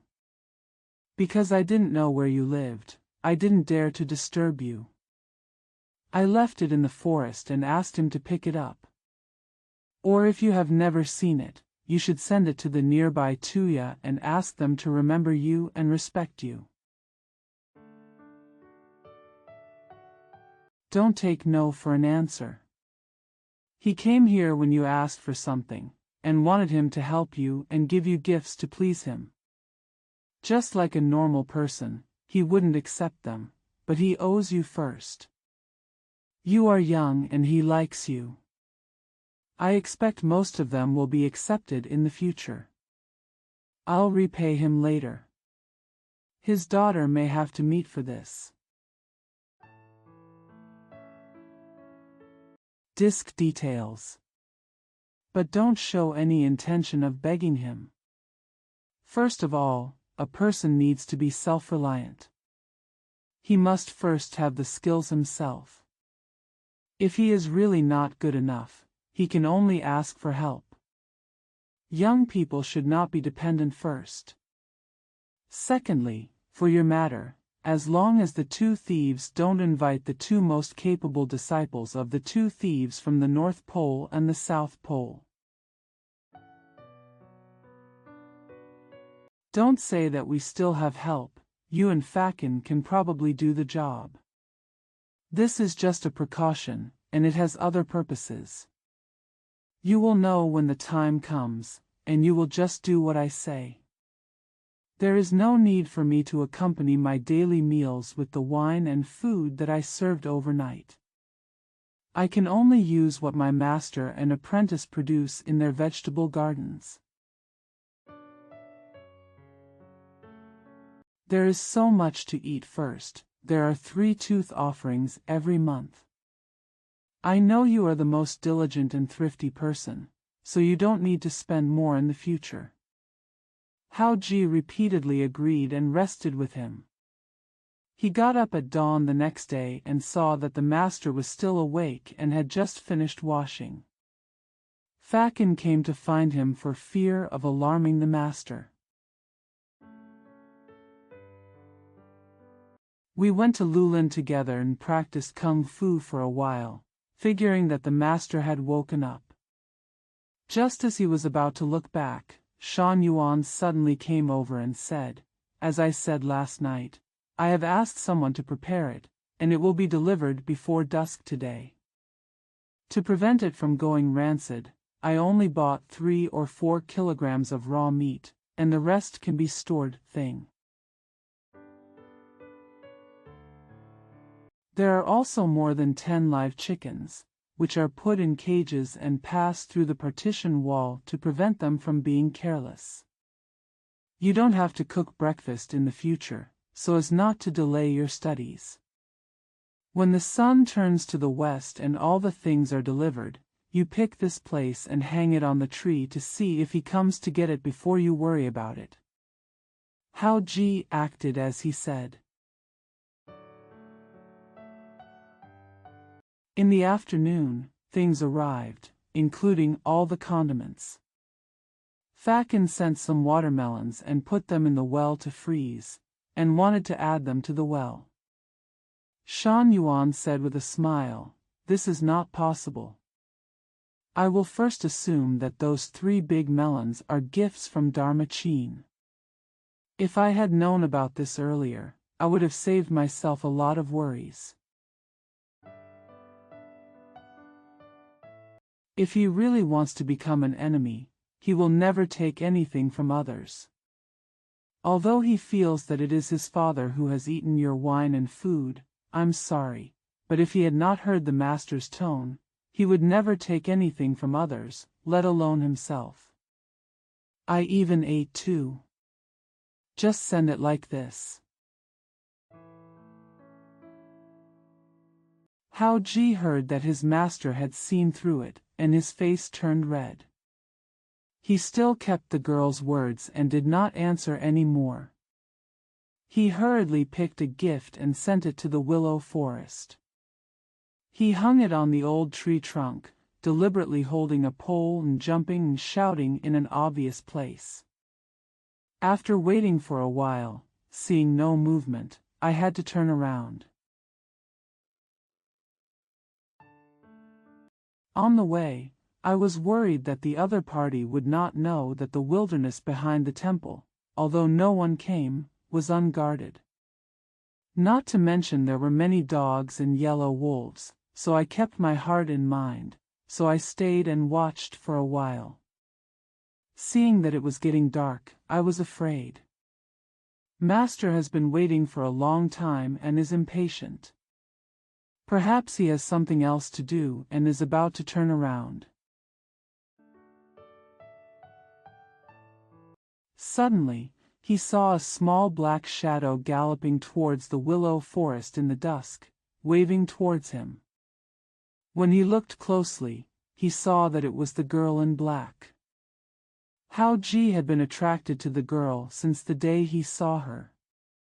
He wanted to go there, but was afraid of the inconvenience, so he walked to the willow forest and watched. Because it was blocked by the woods, and the new moonlight was obscured by clouds, it was difficult to see clearly. When I was about to reach the high ground next to the garden, I saw that the girl had taken away the things. Because she was a small person, she put the grain bag on the pole and rushed forward, as if he was raising his hand to express thanks. At first I was afraid that she wouldn't accept it. I was very happy to see this situation, and at the same time I heard Master's low voice. When I looked back, no one was in the shadow in front of me. Back in the garden, Shan Yuan first smiled and said, "I didn't expect that they would show off this kind of coolness soon. Go to bed early after dinner. You practice this kind of kung fu. The more mentally nourished you are, the faster your achievements will be. After a month at most, it doesn't matter if you sleep less." Hao Ji obeyed the order, finished eating, talked for a while and then rested. The next morning he went to the willow forest to practice martial arts. He saw a piece of bark hanging on the tree, and the word "thank you" was carved with a knife, and there was no news from that dot. Hao Ji often wants to see the girl, but he fails to do so. Relying on hard work and having two masters to teach at any time, I learned the basic skills in just a few days, practicing the 144 moves at the same time. On the one hand, Shan Yuan teaches internal and external kung fu and the technique of hitting the air with 100 steps. First, he struck the well twice a day in the morning and night. Because there was a route to hit it, within a few days, with one strike, the water in the well several feet away made a thud sound, and gradually the water splashed, and the strike became more and more urgent. Finally, the water in the well suddenly rose up to a height of 2 or 3 feet. Shan Yuan added, "Although you have entered the country very quickly, it can only go so far for the time being. If the water in the well is increased and surges up, there may be hope today next year, but it will be harder every day in the future. In order to make you achieve it quickly, practicing the method of splitting the sky and grasping the void at the same time does not count. I will teach you how to use hardness, softness, and reality to make use of each other. First, set up an iron plate a few feet away from the person. According to the palm skills you have learned, cut it horizontally and vertically, and then hit it in the air. It will still make a clanging sound. The wind in the palm is strong, the wooden frame with iron plates. At first, he was shaking around and the well fell down many times. In the end, the iron plate was dented and even shattered, and the wooden frame could not move. Then remove the iron and replace it with a layer of thin paper. Add a wooden board an inch apart in front of the paper. When you push it out with your hand, the wooden board will be smashed, but the thin paper will not be damaged. Then move the wooden board and the paper closer and closer, and the difference is not too much. If you even slash it with a palm, the wooden board will crack, but the paper will not break. Then it will be considered successful, not to mention other techniques. They have been practicing for more than half a year in total. As the new year is approaching, the two little brothers have obtained the true inheritance of their master. Each skill level has been practiced to 70% to 80%.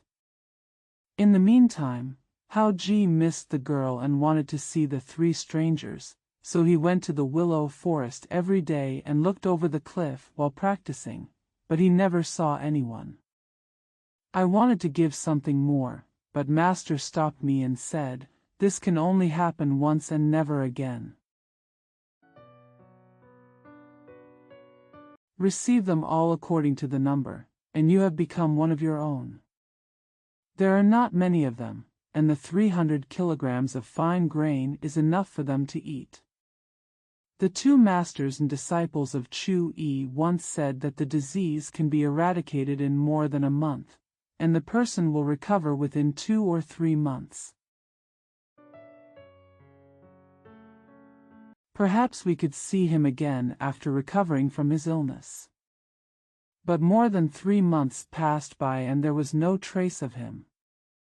I wanted to visit him several times, but because his face was tender and the master had not come out, it was inconvenient to speak. In the 4th month, I couldn't help it anymore. I got up early that morning and was trying to find out what Fakin was saying. Unexpectedly, Fakin had already seen through his intentions. He laughed and said, "Do you think the 3 of them are still here?" Hao Ji was shocked and asked why.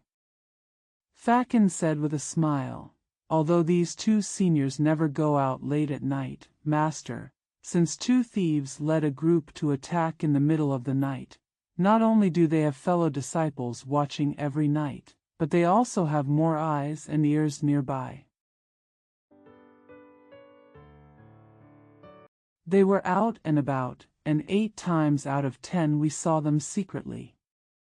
I think I was recovering from illness in the 1st month, so it was rare to see anyone. From the 2nd month onwards, it was the same as before. The young and old often went out to look at the moon. Although the traces were more secretive than before, they only stayed near where he lived and no longer went to the temple. Those who have seen us no longer retreat, but are far apart. We just watched from afar, and did not go to be alarmed. The master and the disciple often took turns to go far away from here. On 2 occasions, they went for 7 or 8 days and came back with 2 packages. Since the middle of last month, no one saw any trace of them. If I had expected it right, would have left here. But they value you most and are grateful. According to Master, the past is by no means finished, and we will meet again sooner or later. I want to see them in front of me, but I can't find them. Fortunately, the 3rd uncle has not returned from his trip today. If you don't believe it, give it a try. Hao Ji never gave up, relying on the deepening of friendship over the past few months. Although he was deeply in love with the girl, on the surface he could infer that he wanted to meet the strange man and ask for his advice, which was what he meant. Fakin promised to go with him. The earth cliffs are not far apart, but there is a deep ditch below. In the past, at the turn of spring and summer, when there was rain, it turned into a large pond. In the past, it was an ownerless grave, with dense woods, rugged and remote terrain, and it was difficult to reach ordinary people. Fakin had been there before, and since the 3 men and women arrived, he followed the teacher's order not to go there again. Then he took a look and saw that a lowland area of about 3 acres was full of grains. After taking a closer look, I realized that the owner of the cave was clever and opened 2 small ditches on the side so that the rain could not stop. It was also blocked by a cliff. Even if someone saw it, they would think of it as an extremely poor cave dweller and would not think of anything else. The cave is at the edge of the cliff close to the ground. It rises slightly upwards and is about 3 feet deep. The top is covered with a roof made of large and small branches, and the bottom is supported by several tree trunks about a foot thick. Then weave a fence from the branches and divide it into 3 rooms.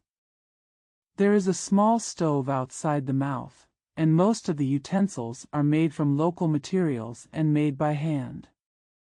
Every part of such a cave has been cleaned cleanly, and the beds on the left and right are also made of branches. The 2 of them realized that these 3 men and women were in a dangerous and difficult situation. They had never begged or asked anyone.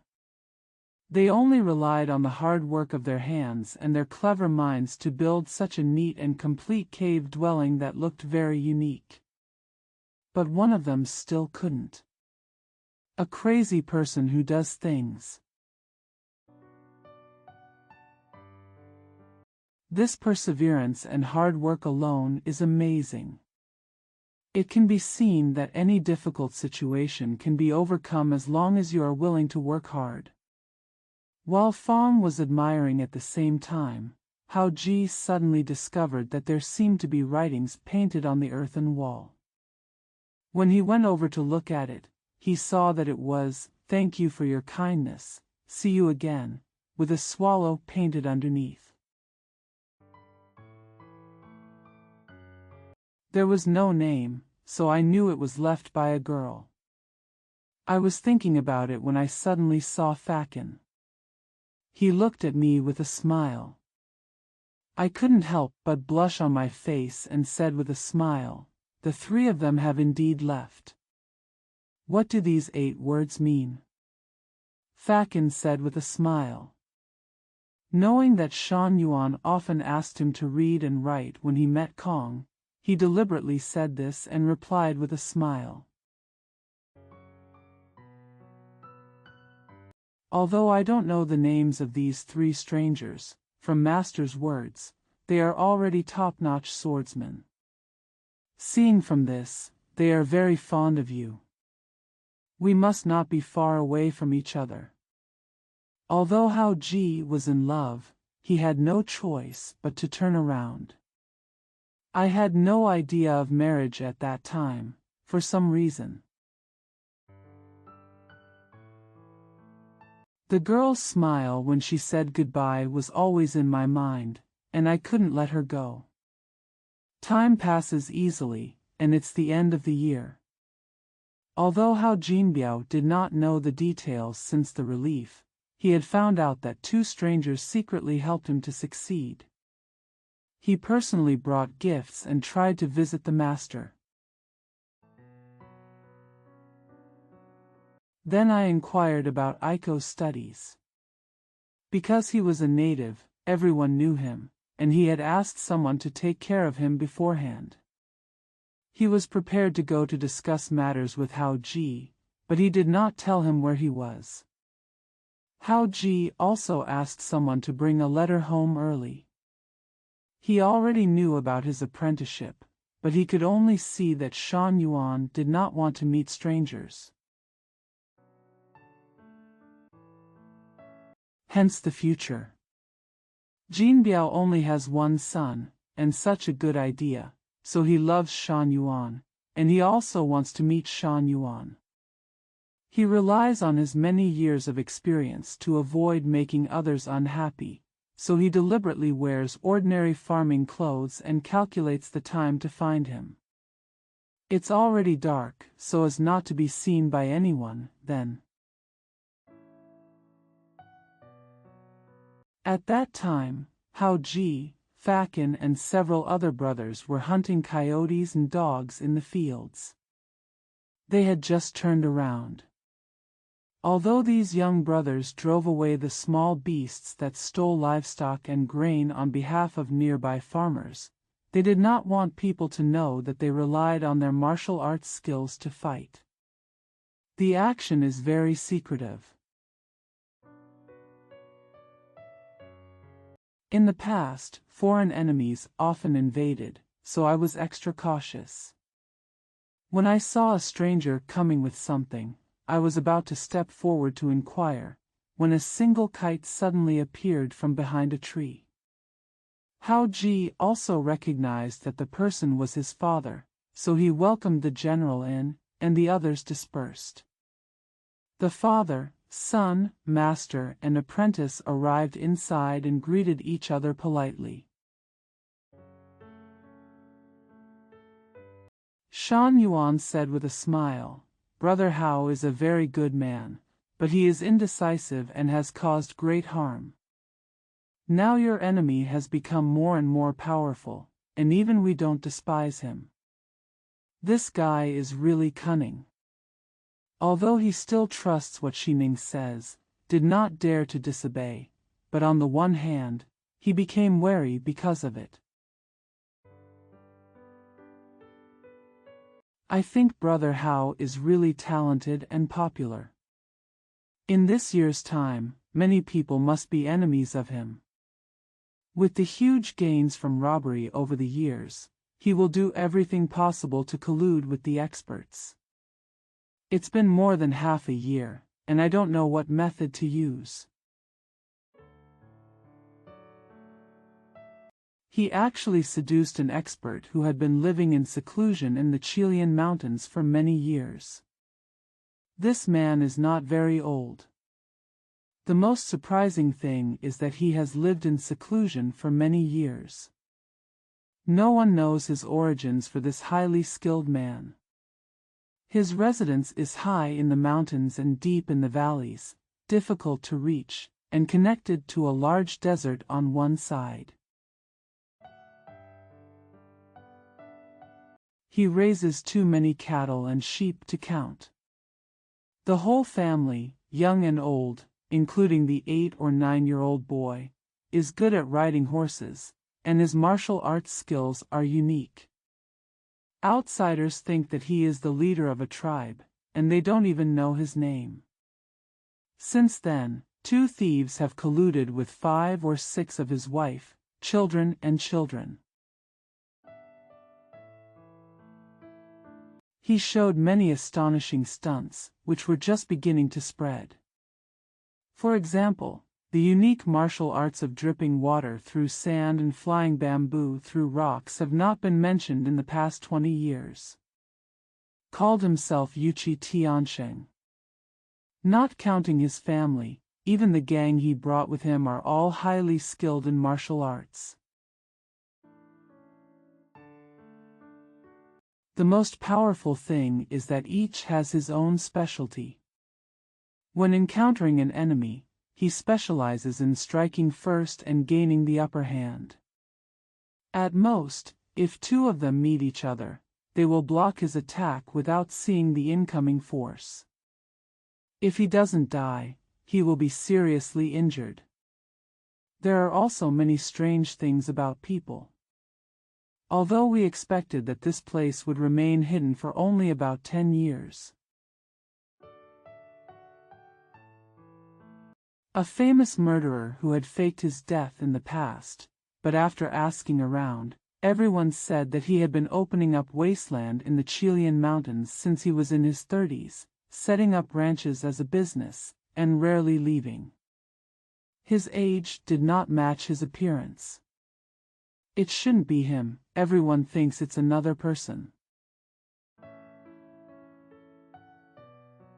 Last month, I suddenly heard that Xining was invited to go by chance because he looked down on the 2 thieves Tang and Lu. Although he was embarrassed to refuse, he was eventually dissatisfied and suddenly left in a rage for some reason. At the same time, I saw something suspicious and determined that although this person was not the murderer, he must be related to it. I have already made an appointment with a few friends to go to the Chilean mountains and the area around the thief's nest during the Chinese New Year to have a closer look. This matter is of great importance.